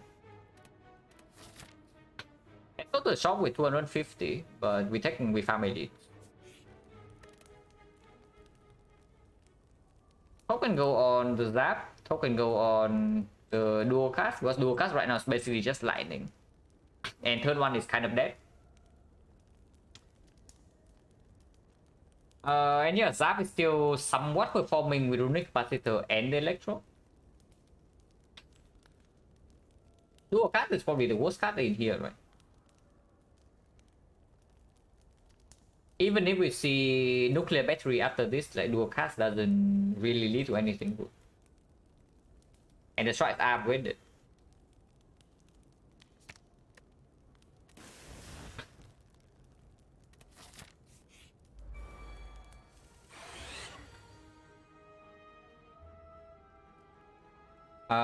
Lethal. And take 8. 28 plus 9. Yeah, lethal. Not playing machine learning and take 7. Probably okay. Just because of triple operation and also still have Thunder Electro.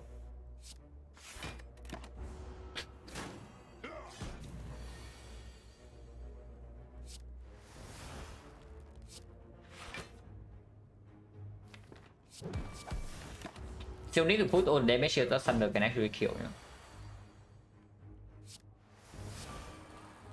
But now Thunder already killed this, so we can put damage on the middle guy. Electro draws as well. And we block the Weaken here. Upgraded? No. Like, why do you need apparition upgraded? Maybe one before Collector, but for now it doesn't play. The upgrade, I mean. Yeah, we know what we draw next turn, so pretty easy.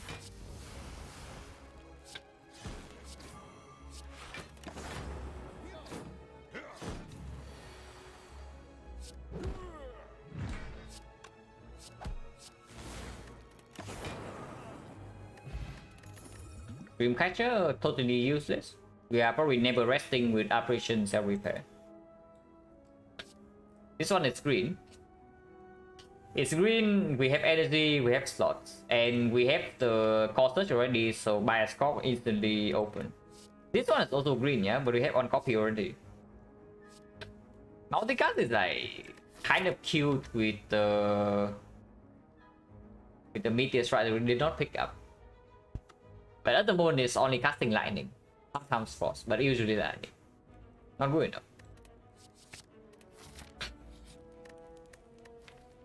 This token go on strike.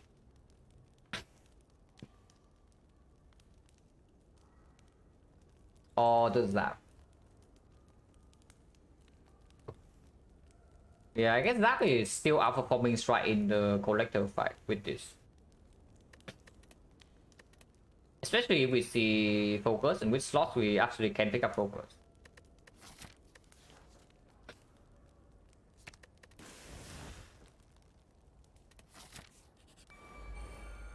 Small move. Very cringe draw on turn 1.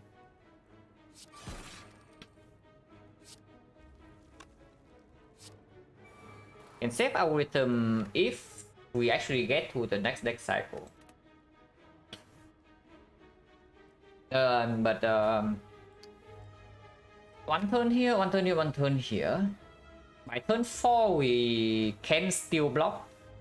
We go with the eyes, but ideally we can never block by turn 5, right? In 4 turns we draw 20 and then we draw maybe +2 from this, maybe plus another 2 from this. One hand for this, but they also... Yeah, no way. Can also play this to make it happy.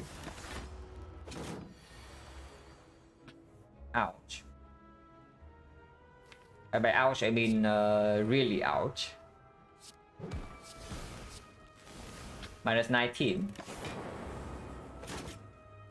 And 3 wounds.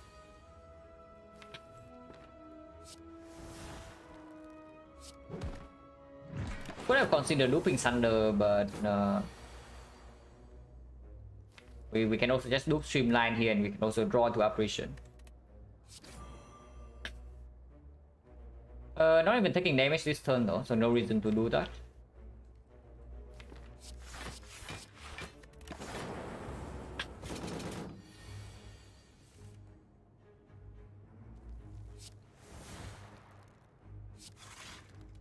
Misplay, but doesn't matter. Guarantee lethal either way, and we can never take damage. Mid, more sustain for us, I guess. Okay, focus would be good, so focus is here. With this thing we upgrade though. We pick up the fact we actually upgraded here over token. And potentially we need to duplicate the defect here in the collector fight. But we'll see about that.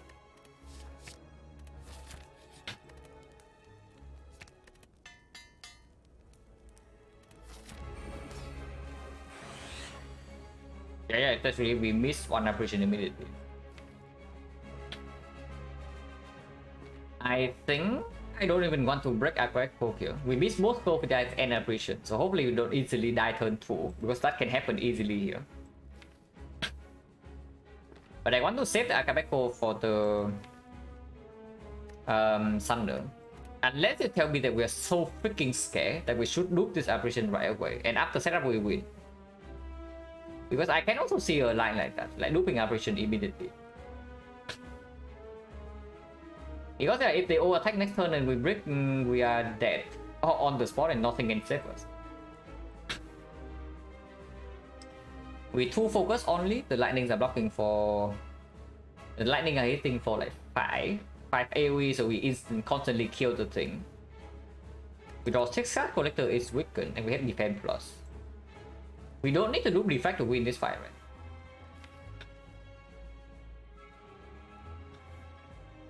Yeah, if that's the case, I just do a vision right now. I am terrified of what's happening next turn.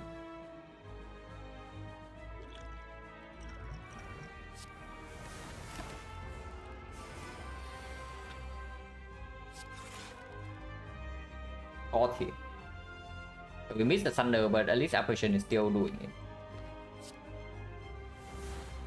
And of course we deploy the zap, yeah.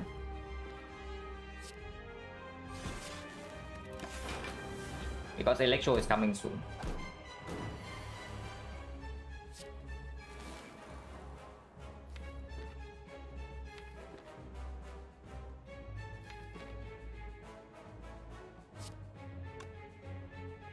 Next turn is debuff.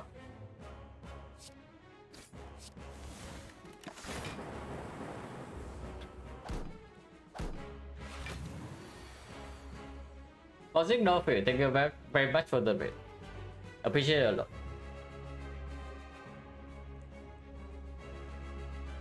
And Despian, thank you for the good luck.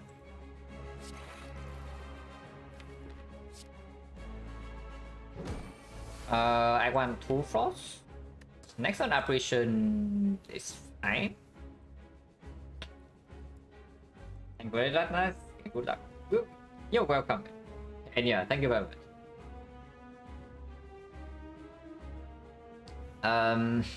Algorithm is good to stay in the deck, right? Unfortunately, the Colossus is blocking Weaken, which we don't care about too much, but it can be useful on Thunder. Do I kill this Frost or not? I probably do. Yeah, I probably do kill the Frost. Because we know that next turn we have Operation full block, even if she attacks. If not, we draw 6 afterwards. Next turn is quite scary, but we can kill the minions instantly. 30 AoE. Definitely pretty scary, but we still have this. 7 block, 13 block, we take 16 here. But we need to kill all both minions right away. This is already 30, 40. So I have to play the Zap as well. So this turn we don't need to play Strike though. So it's like self-repair, defense, Zaps, Bolt Lightning.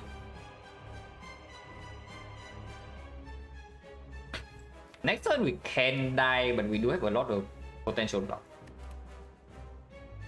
Yeah, this is already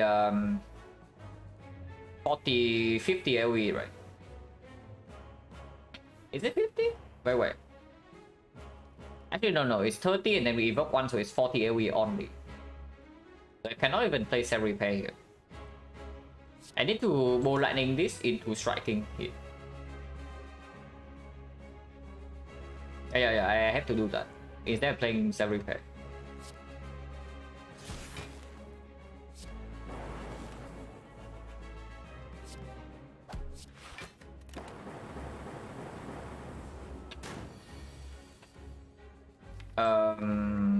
That's not very good.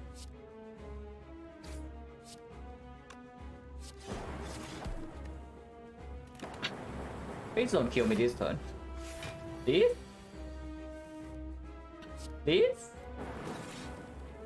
Okay, she killed me this turn, guys. I guess we are dead.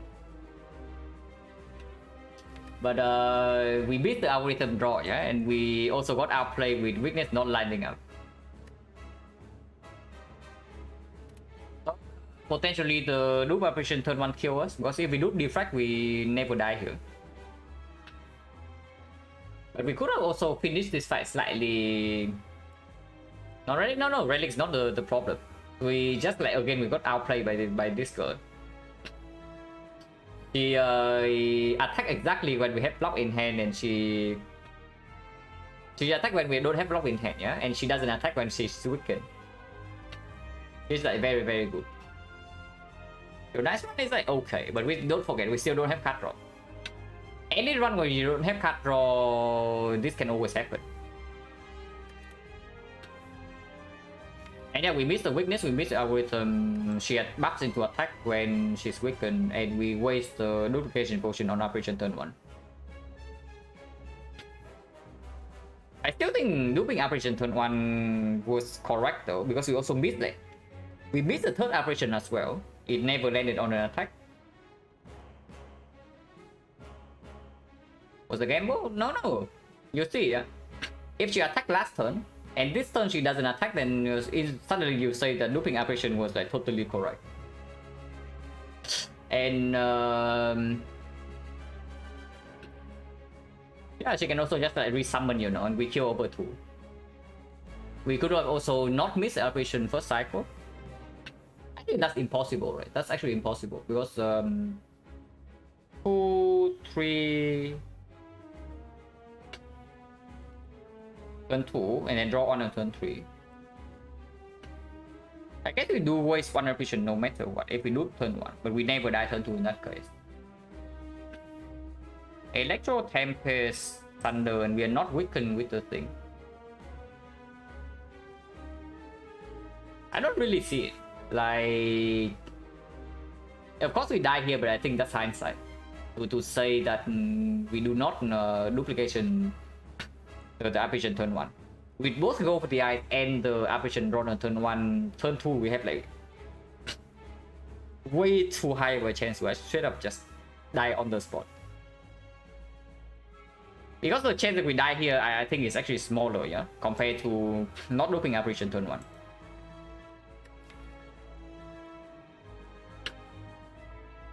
But yeah, it's just playing a deck with no card draw. This happens like fairly often. But what can you do? Nothing for the decent amount, but no weakness this turn and no operation, no algorithm is not enough.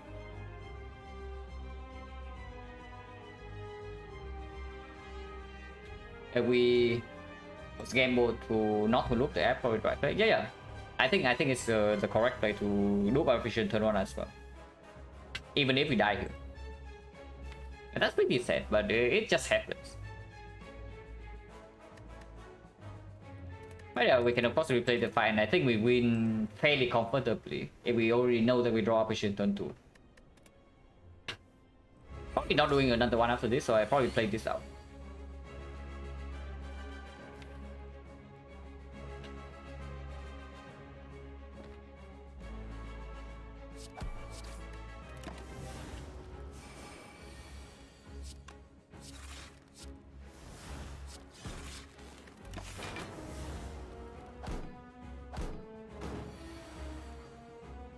Yeah, with hindsight, this fight is like a lot easier, for sure.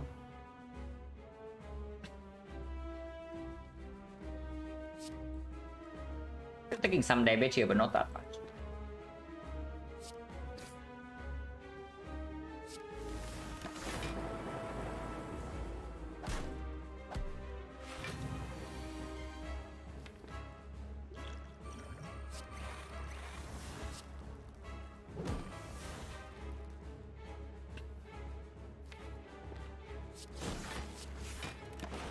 Maybe I should not have killed the frost though, but in my mind I was thinking if she resummons we need the lightning. And even if she attacks this turn we have apparition, yeah. But again, yeah, you see right here. She outplays us the very first time. We missed apparition right here because she doesn't attack. And then the second time we have weakness, but she also doesn't attack then. So we just get like mega wrecked by collector's attack pattern. Where we dead here or what? Oh yeah, draw order is different now.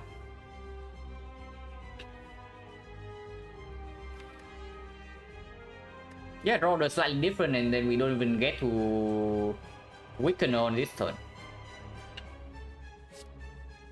So good to know then. If she outplays us, no matter what we do, yeah, then it's a lot better. But yeah, apparently we're just dead here. I mean, I know that I also misplayed slightly first cycle of the second fight. Because I wasted Akabeko on the leader, so that we took like 7 damage extra. The correct play was actually skipping him entirely on turn 1. Potentially not even playing the cool-headed here, yeah, but that is like absolute hindsight. Let's not do that, because preserving Akabeko was still reasonable.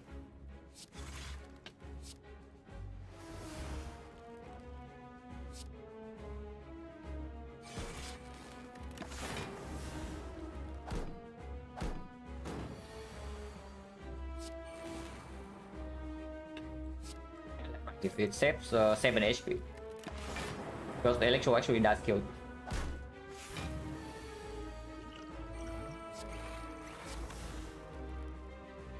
So maybe I should not kill this Frost. Probably should not kill this Frost. If I do the defrag at least. If I don't do the defrag, I think I kill the Frost. Because we need to kill her fairly fast.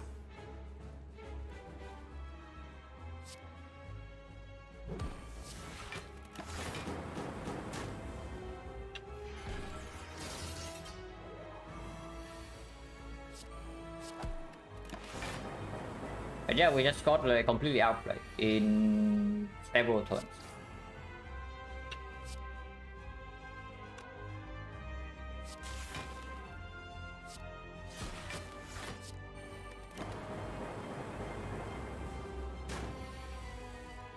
Our players again here.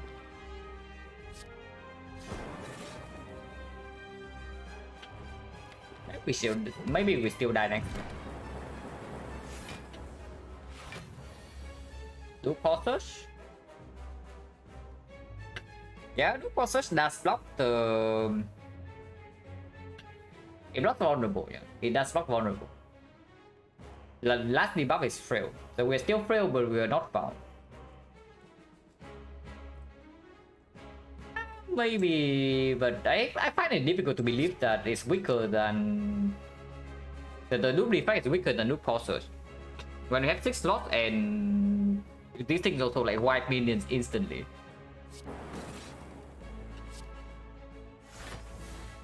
Yeah, we are still dead. Actually, we are not.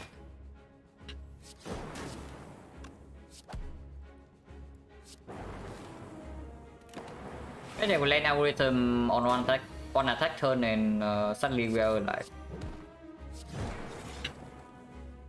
So again, we had a pretty terrible draw order here, and she also outplayed us, yeah.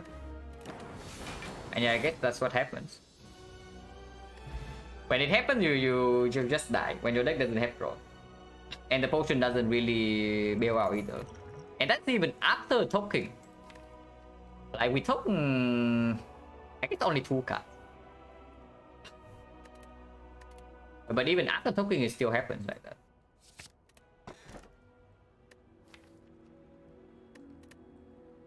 Astrolabe, Coffee Dripper. Dripper got stronger with the Echo Form. And we never need to rest anyway.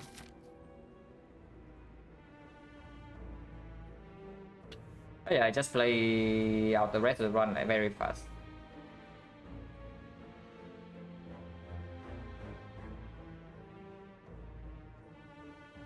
Shop. There's a shop.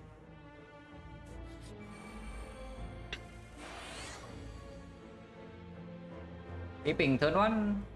No, skipping attack is fine. Skipping the attack to preserve Akabeko was fine. We did that the first time as well. But yeah, not looping apparition. It's just really weird there. Coffee drip or real patch, yeah, sure.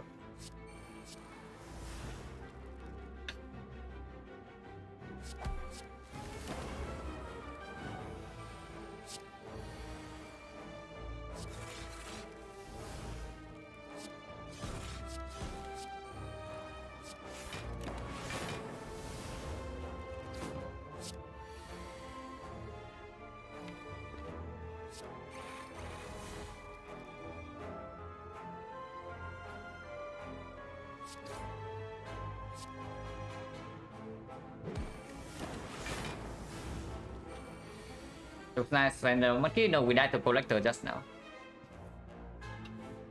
We were completely outplayed by collector. Terrible attack pattern, and we also miss go with the algorithm and 3 apparitions.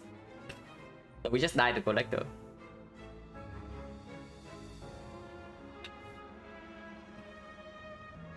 Yeah, you cannot play a deck with no draw and then miss every single block card. That you have into collector, it just doesn't happen. Deck, no, not what the deck, electro. We kill minions, no problem, but we miss apparitions after debuff. She does not attack when the turn after being go for the eyes, and we also miss algorithm completely whenever she attacks.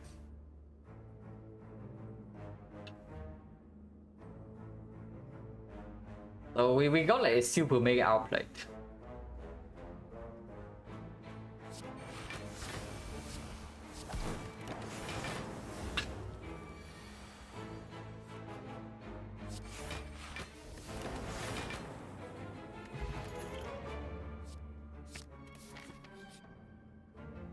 Okay, maybe this is a terrible idea, yeah, but I do it anyway.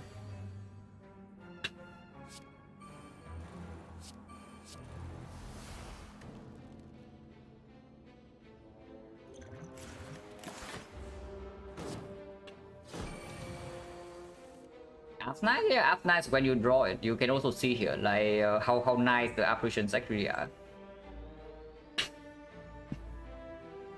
Yeah, very nice apparitions here against these guys.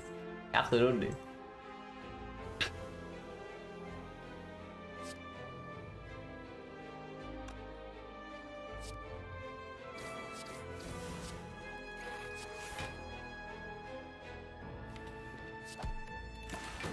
That's also why I pop Essence of Steel turn 1.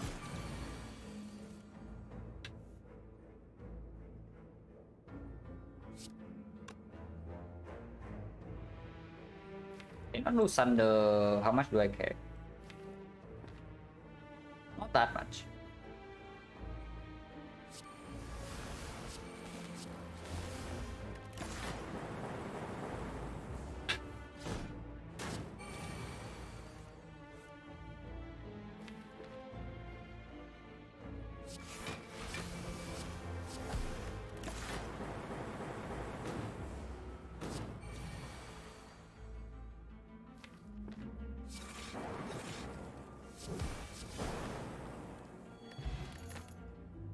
Hologram slightly worse than usual with Choker, but still okay. Not as good before these things upgraded, but we are also probably just talking. Still okay though.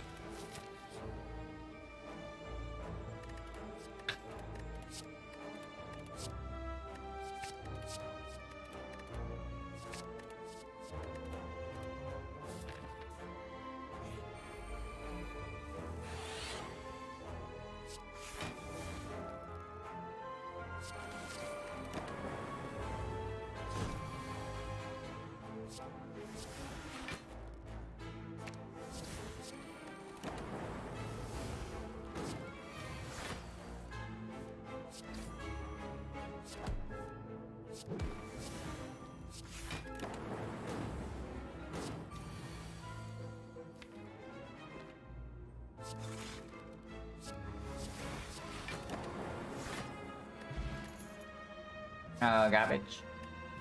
Aggregate that we not playing on 5 energy with Choker and barely any card draw. Same goes for Turbo Plus. Recycle, not too interested either.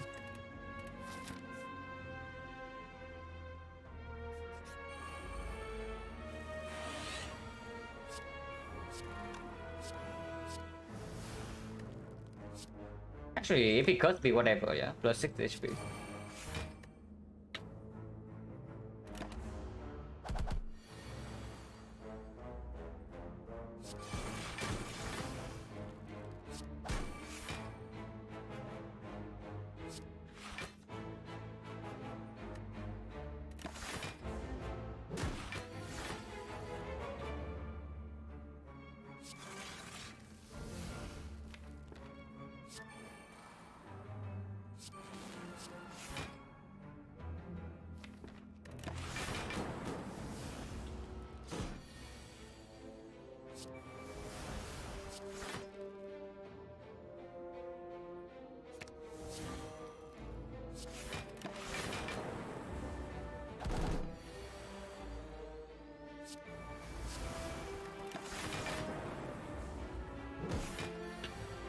Replaying, yeah, it is replaying.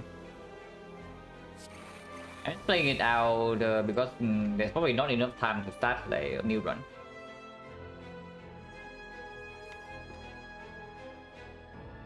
I don't reroll the curse, but we don't care.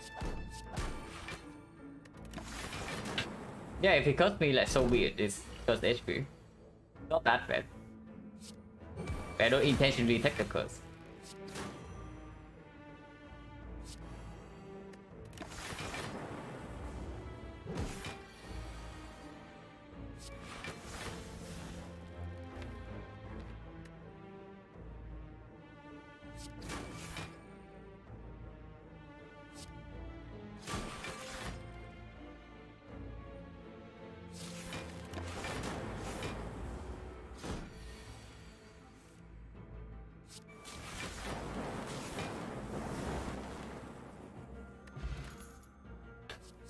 Hit things...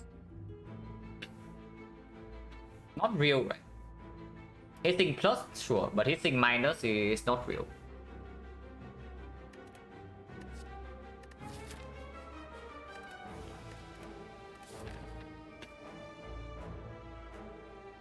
First.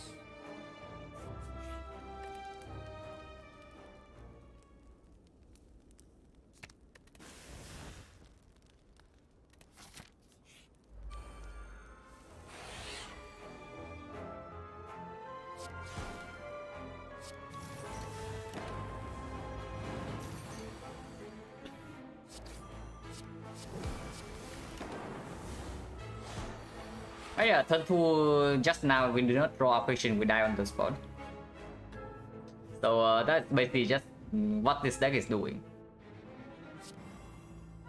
We don't have enough card draw, yeah. So if we break on operation in any of the dangerous fights, we die immediately.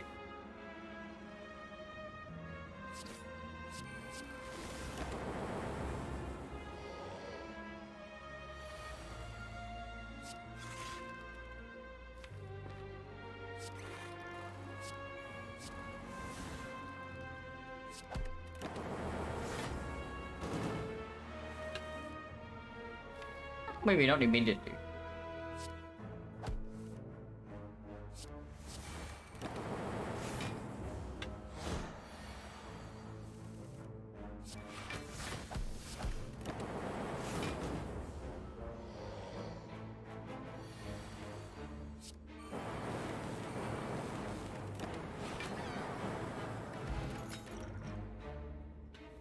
More frost. Not glacier, but good enough. Losing Zap was strictly better, but I just clicked the ball lightning anyway.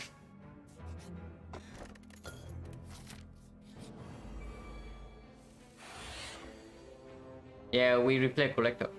So this one is already lost. And already in the title as well. This fight is a problem. Yeah, this fight is actually a problem for us.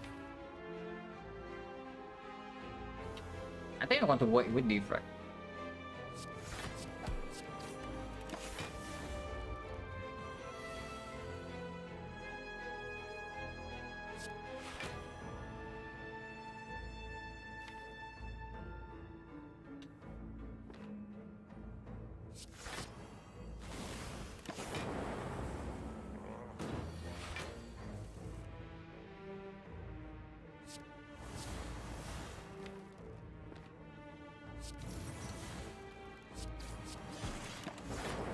Okay, that couldn't be bad. I forgot about seizing top.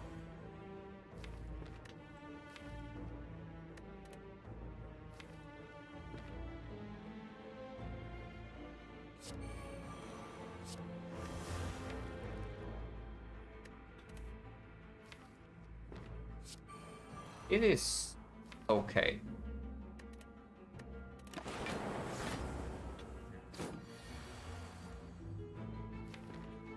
Yeah, this fight is definitely not a very good one for us, yeah.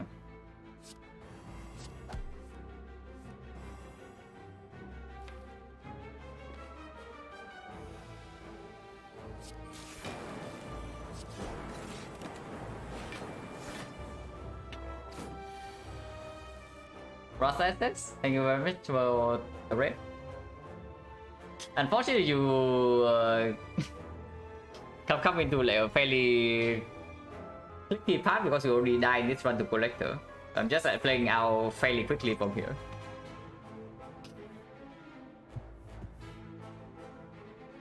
But yeah, this one is even this fight alone is like a fairly big problem for me.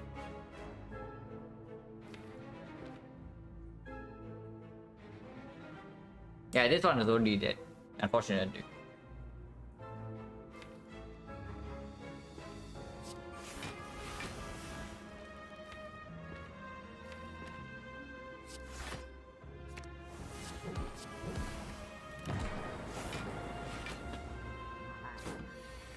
Why am I still here? Yeah, that's why I would like to know.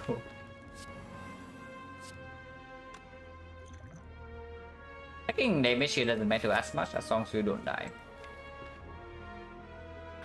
And we have a noob on defender, so it's not even that bad if he's weakened.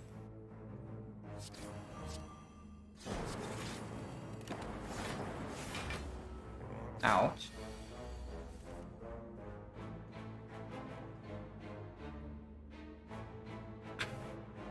$24, yeah, it's full block.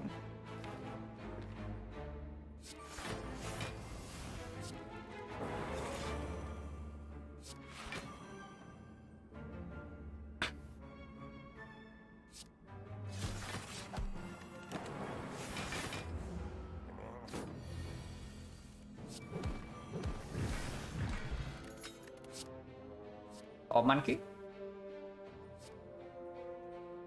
I mean, Joker, no, Joker never hurt us though. The reason we died in this one was because like we did not have any card draw. So Joker did not exactly hurt us like ever in this run.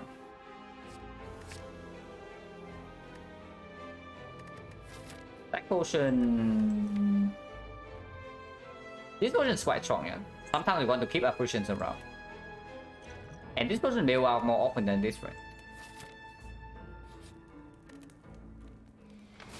Just in case we see something that needs to be upgraded.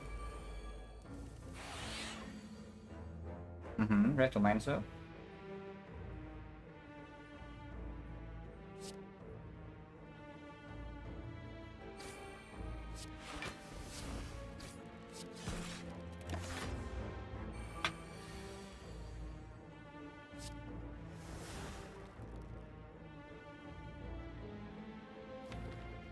I cannot wait.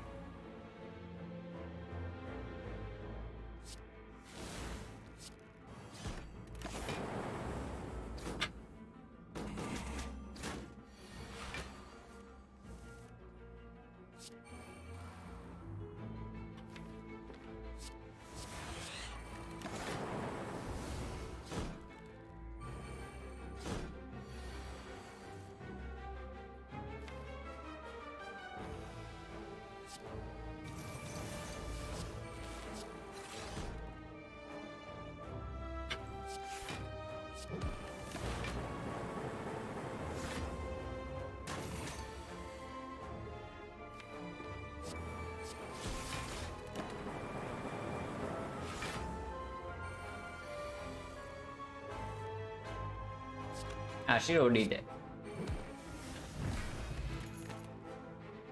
Yo plus?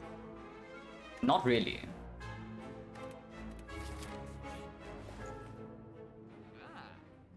That's good.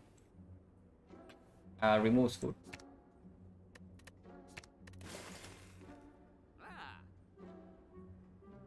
Golden minus. I guess it's okay.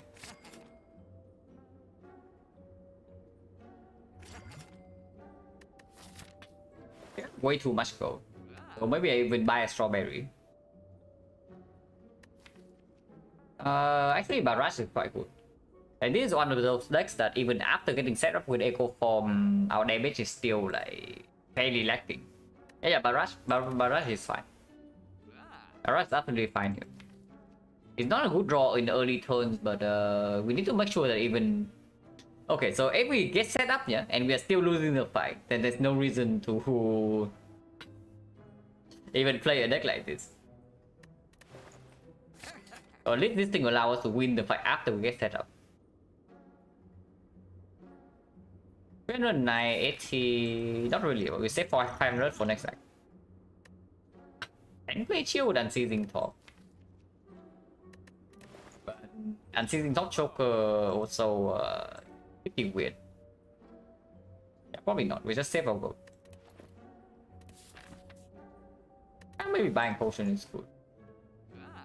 This potion, this can be cost search though to block vulnerable in the hard fight. Enemy meme cell go for the eyes to strip artifact. And we have like way too much gold in the moment, so let's take one potion.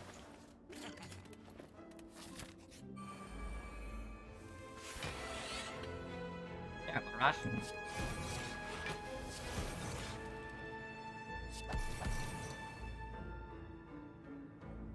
Really want to redraw this, right?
Just in time.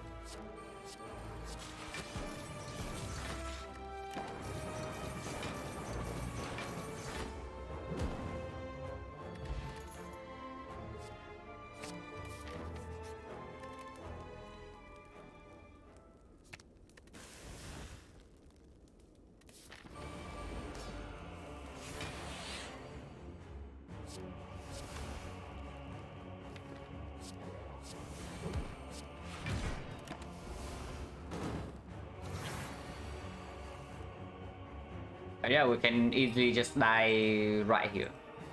You don't need to wait for very long.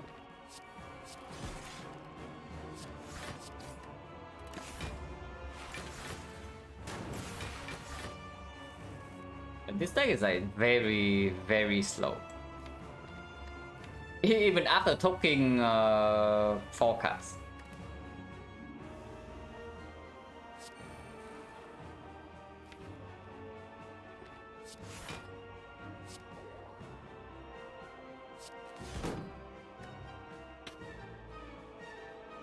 Minus 2, 13, 20, 32. We can look this later. Don't want to draw right now.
I guess we have full HP. But this definitely looks like a deck that dies to Act 4, but that's why we also have Potion Belt.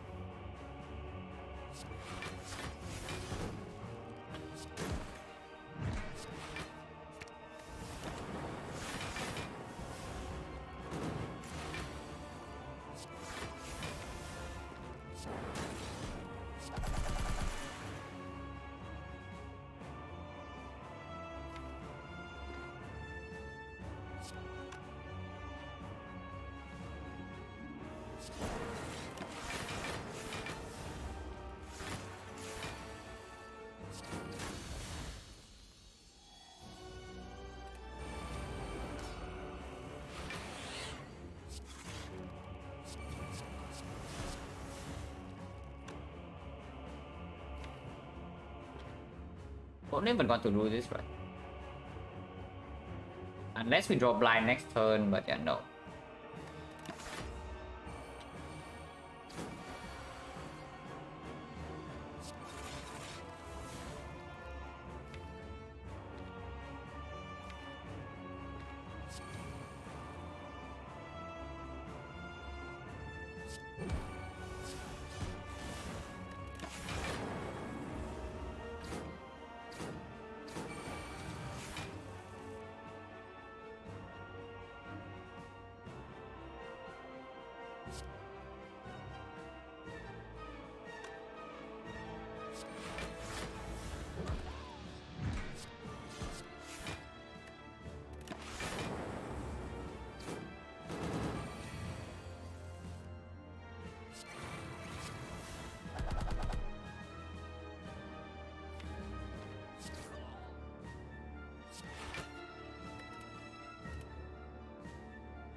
Sixty is a little bit of a problem, but maybe not that much.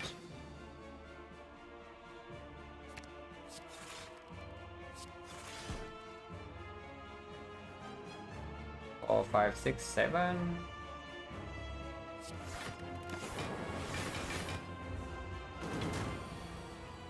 Okay, it's lost a lot. We only died, and this day is looking. We died to collector. And this day is definitely looking like one that dies to act for.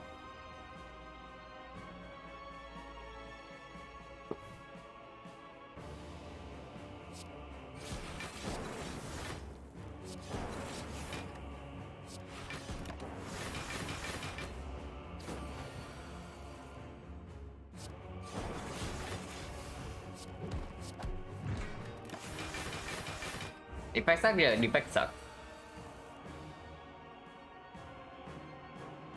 This one I don't feel like I misplay too hard unlike the deck, the previous one.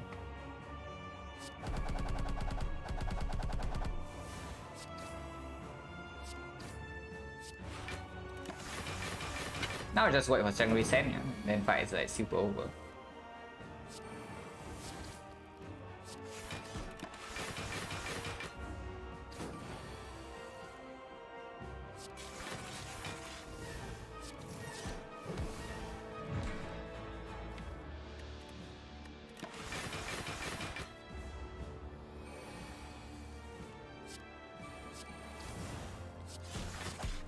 It really cannot take damage from here, right?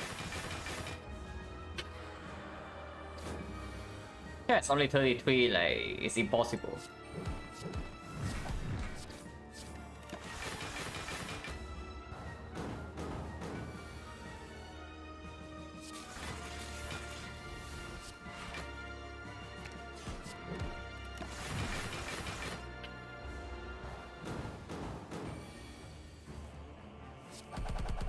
Wait, that was wrong. That doesn't matter, we can do this next cycle.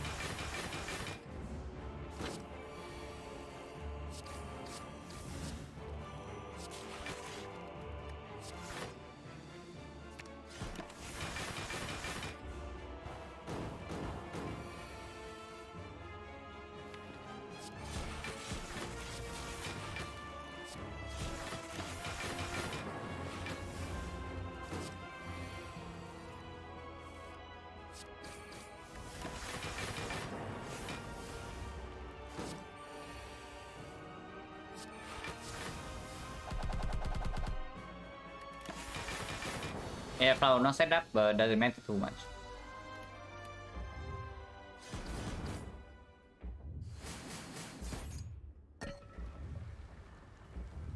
Zach can go now.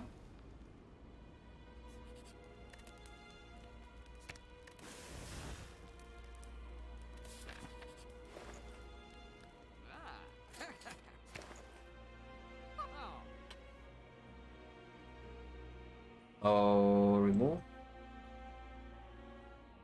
on probably streamline.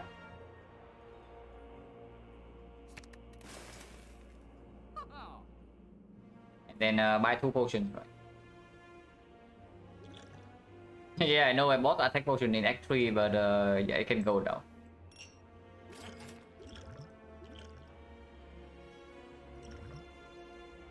Upgrade pause is basically on the apparitions only, which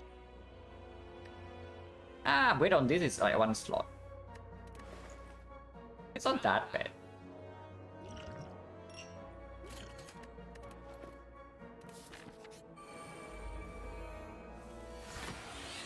Ouch.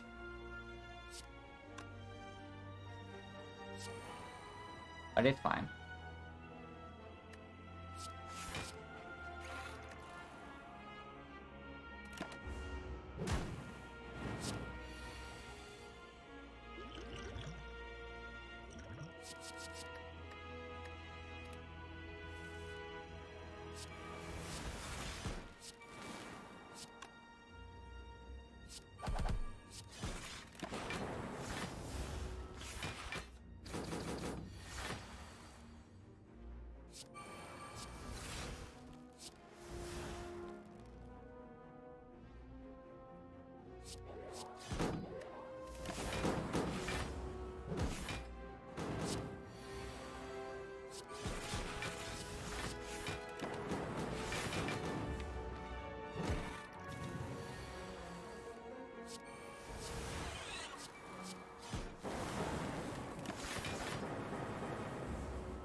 I want flower on 2 because of Echo Bomb turn 1.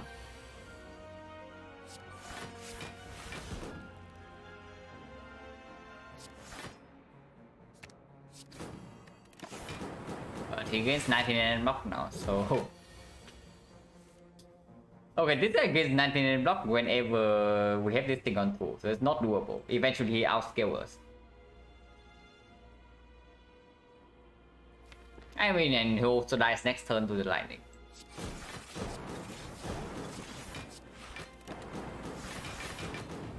Yeah, I guess our flower got wrecked. How much we can do about that? Thunder setup. I got the strike dummy, finally. XP is good. Especially good with upgrade potion. And the yeah, it's actually good with upgrade potion and the apparition.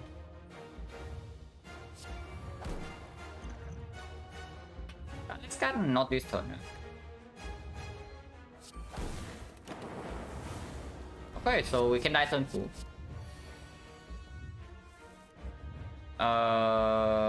For now, not dead.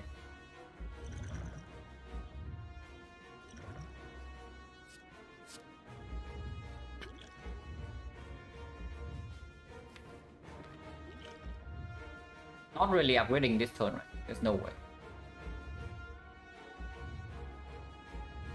Okay, so how much of an Orb Monkey are we here? Because an actual Orb Monkey would dupe capacitor. Duping capacitor go to 31. Play Good Instinct, play Go for the Eyes, play Cold Snap, play Cool-Headed, and then we go to maybe like 2 or 3 HP. That's very stupid, right? Let's not do that.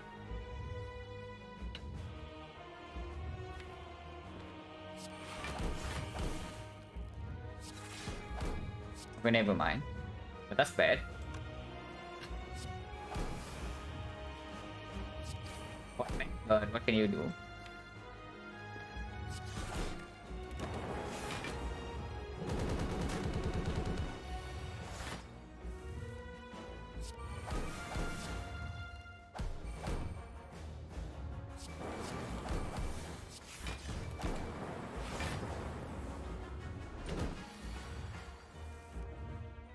Exactly this hand.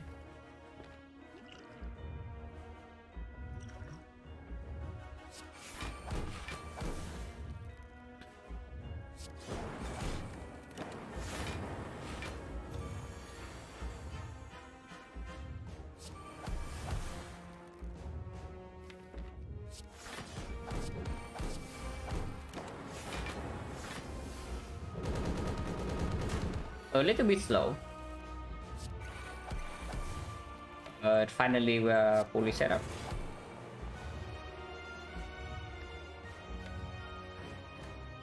Still retaining or what?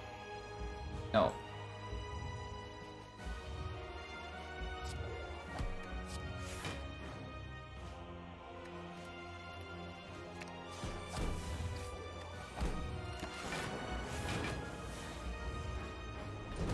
Very slow though.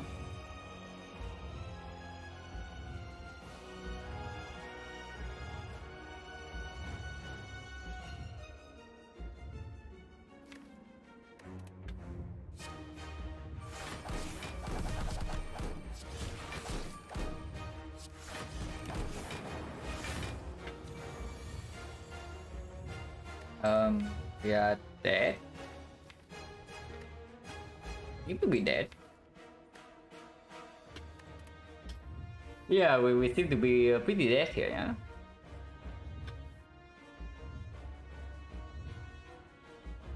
Unless you tell me we're actually not dead with gold eyes, which actually might be the case. But we'll see. 1, 2, 3, 4 energy only. 3 energy. So looping hologram is strictly better than looping defense.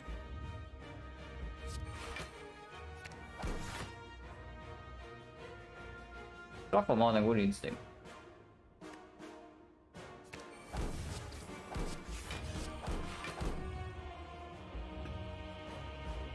$60 and 24, 43. So we play capacitor, we die.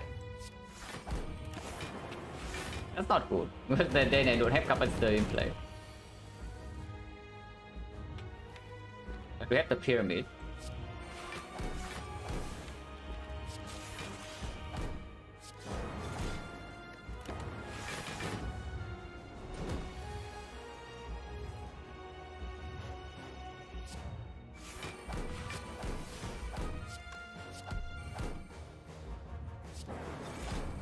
My damage is like way too slow from here. That place every pair.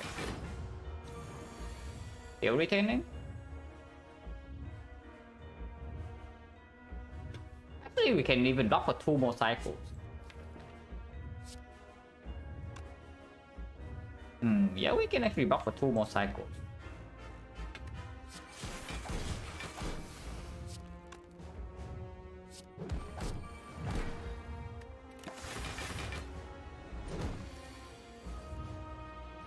Like algorithm this hit, and then next cycle is the 20 times 15 loop can check all that.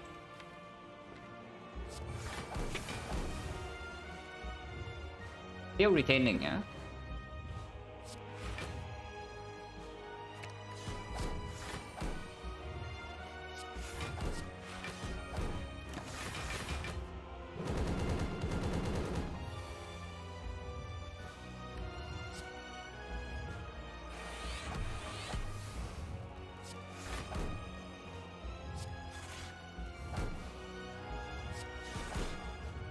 Go to 1 HP.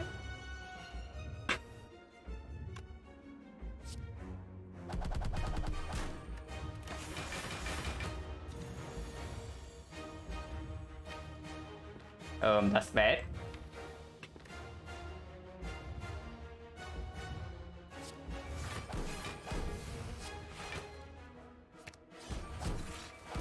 Okay, no equilibrium here, so we are dead next turn if we don't draw to the stuff.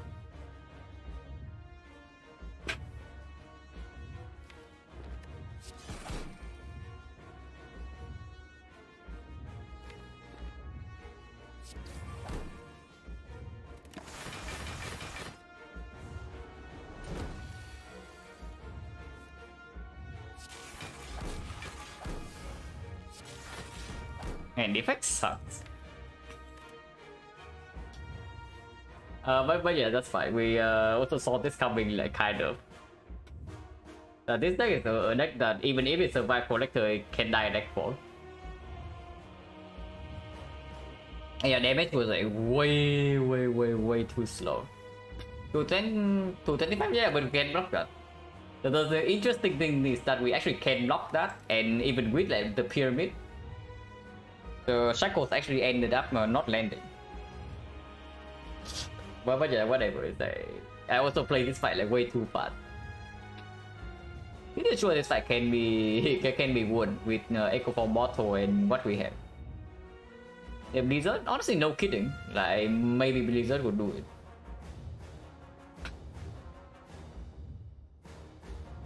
Yeah, what if we actually have shackles here?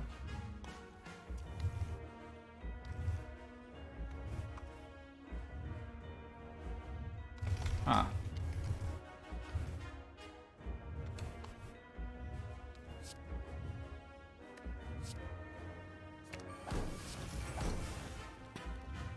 Yeah, we block this and then what?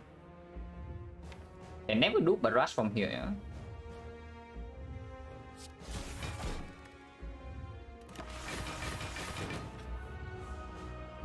On something with this deck sucks anyway. Like, this deck is just a monkey that doesn't really perform. Even with the barrage, it's still like nowhere near enough. Because if we die in 2 turns regardless, even with this. Even if we somehow survive this, yeah, next turn we die. Always.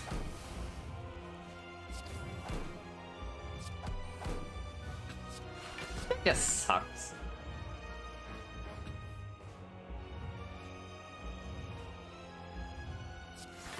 And I really don't like building a deck like this. That's like way too slow.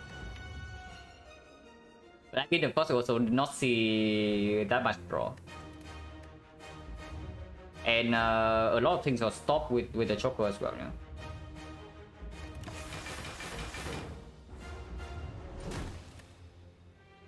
But yeah, we die to Collector, so it doesn't matter too much.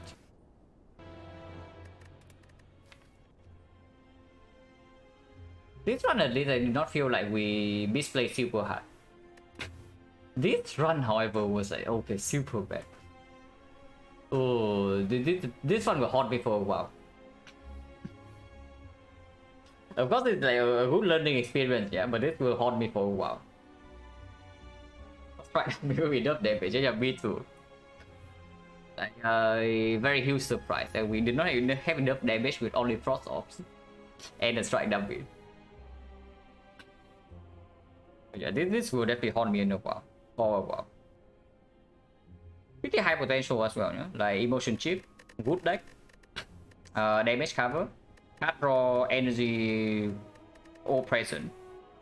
Solve into fusion hammer, question card. You could take a Blizzard. How was the Blizzard really? We channel like, I think, okay, we fill our slots, yeah, so it's like 8, and then after that we probably channel at most like 20 frost for Blizzard is like 40 damage. How good is it? Honestly, it doesn't even save us. It's funny to think about, but even with a Blizzard in this fight, we are probably still mega dead. If I play with the ladder, yeah, this is one of the few those decks that it's barely any card draw. I mean, that's not exactly true, but not quite enough. Even with basically no base card with a peace pipe. Not enough card draw, not enough damage. After apparitions, we are still not winning the fight yet. Oh yeah, no card draw, no damage, not enough defensive scaling. So what does this deck even do? It doesn't even do. It doesn't do much. Of course, like with one focus potion with the potion bell, it changes. But of course, we don't have that.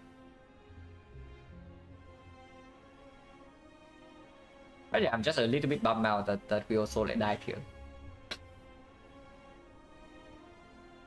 Don't think I misplay super hard this fight though. But this fight I know that I misplay. It looks so we can do damage cast. Yeah, it's true. Or at the very least, we need to not go down to like super low so early on. But that's what happens, right? When the deck is a heavy enough draw. You just don't draw operations on the... First time, I mean, we did draw operation. But that was after the cut draw, so we could not loop it. And then turn 3... Yeah, I guess Beat of Death, we did not actually have a way to deal with Beat of Death. Method of Tomorrow, yeah, at least Silent won. At least the main character won, so like nothing wrong here, yeah. But the effect sucks for today. Partially me, partially the game. I hope that eventually it becomes like only the game. Main character, yeah, absolutely. Like it is still Silent.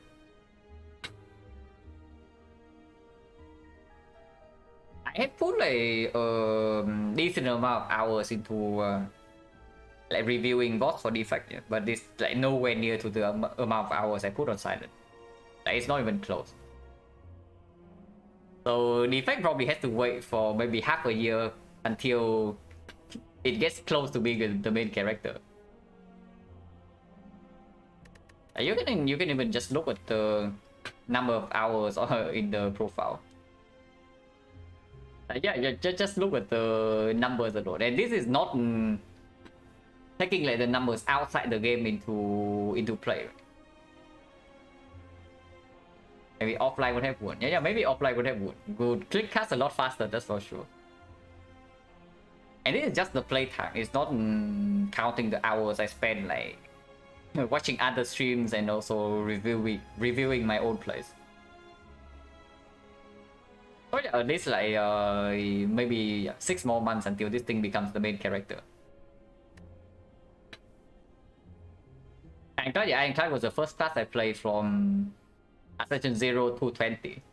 So even when I play at the end, yeah, my Ironclad is roughly 50% on A20. But of course, like at the start, the win rate was like completely abysmal, so like just tanking this number. But what else is the Ironclad? I still play Ironclad from time to time. It's fun. Yeah, OP character. Like Ironclad, I think you can also see from the win loss that it took me quite a while to actually get to a decent level.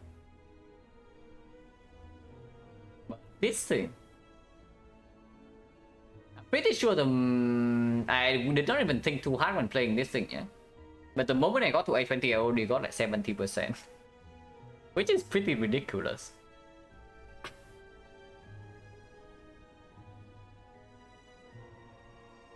Enjoy the effect more on Ironclad and Watcher? More than Watcher, absolutely. But mainly because Watcher... I can only find like enjoyment in Watcher when playing Crown Swap now. So unfortunate, but it's true. Then Ironclad is probably more fun than Defect. But I would say that I probably enjoy min-maxing Defect more than Ironclad. I think Defect will take longer to learn than Silent. Depending on what you mean by learning, to what level. Because at the moment I see the Defect can probably reach 75, yeah. I also saw that Silent can reach 75 from a long time ago. So if you ask me if it would take me longer to get to 75 on Defect than on Silent, then the answer is probably yes.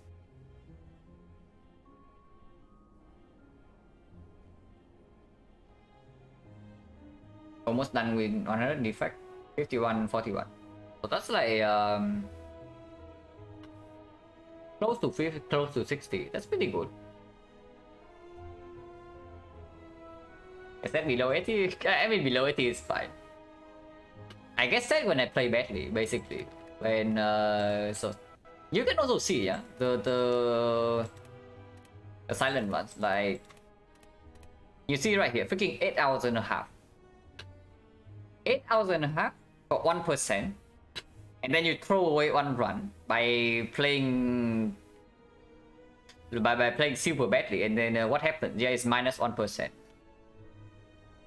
So all this effort, and then you just throw it away by playing carelessly in one single run. And whenever I do that, I get mad. Okay, not that mad, but I do get upset. What other games do I play when I'm not playing Satisfy? It's a mix of some games I have in my Steam library, and then some browser game, mostly Minesweeper these days. And then, yeah, just watching streams mostly. I don't really play a lot of stuff outside Spire nowadays.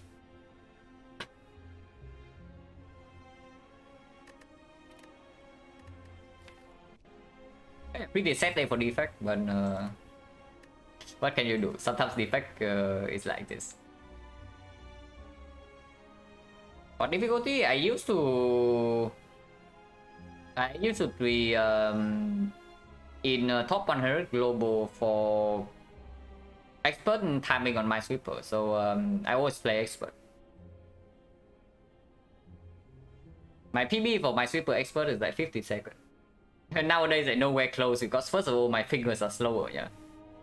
And I also like don't really try as hard. Fastest, yeah, fastest is 50 seconds. 50 flat. At the time when I got it was top 100 global. Was in... I think in like 2010... No, 2011 or something. Impressive, my best is 72. Yeah, like... It gets increasingly harder as well. Like sub 50 is probably... It's probably not doable for me and unless I actually spend time to think about the optimization patterns. Like just clicking, yeah, then the fastest I get is probably around like 50. And when you get really fast, you watch the like world record and you see like, how much optimizations they actually do. It's pretty nuts. Ever play HS? HS is Hearthstone, right? And no. The only Hearthstone experience I have is... Okay, I guess I played it for like 1 day after... maybe 2 days. After it released and then I stopped. And then afterwards I just play whenever I visit my friend's place. And I play on his iPad.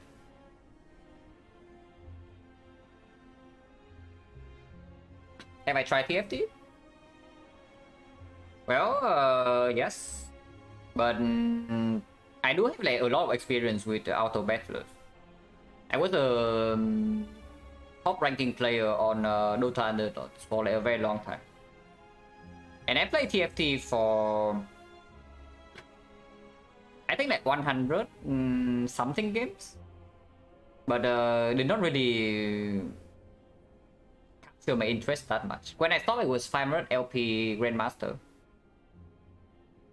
So not too terrible the game, but yeah, I did not like it enough to put all my time on it. It's no, but I have like experience being a top player in another auto battler, so of course I learn fast. It's roughly the same game anyway. What do I think of Hearthstone from outsider perspective? It's fun to watch the super early tournaments.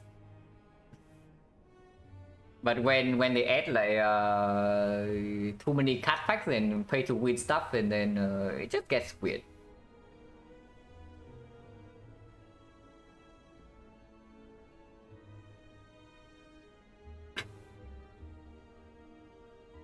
Battlegrounds.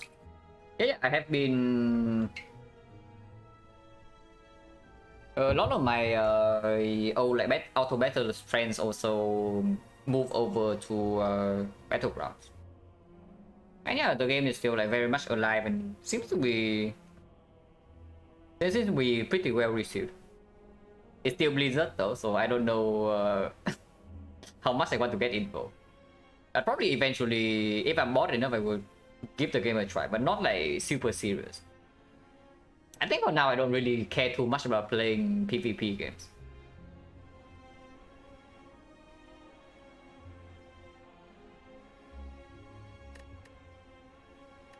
But yeah, that's probably it for me for today. Or anybody streaming Spire. Yeah, to Papa. Me versus me, yeah, single player is kind of like if the game's difficult enough, right? It's like half of the time you versus the game, and second half is like you versus yourself. It's just your mental state and some other stuff.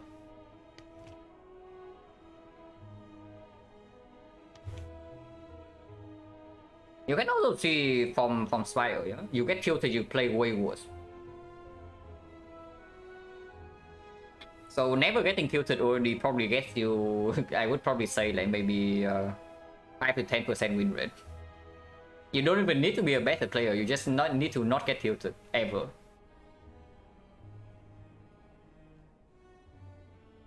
But yeah, thanks for watching guys, as always. And see you later.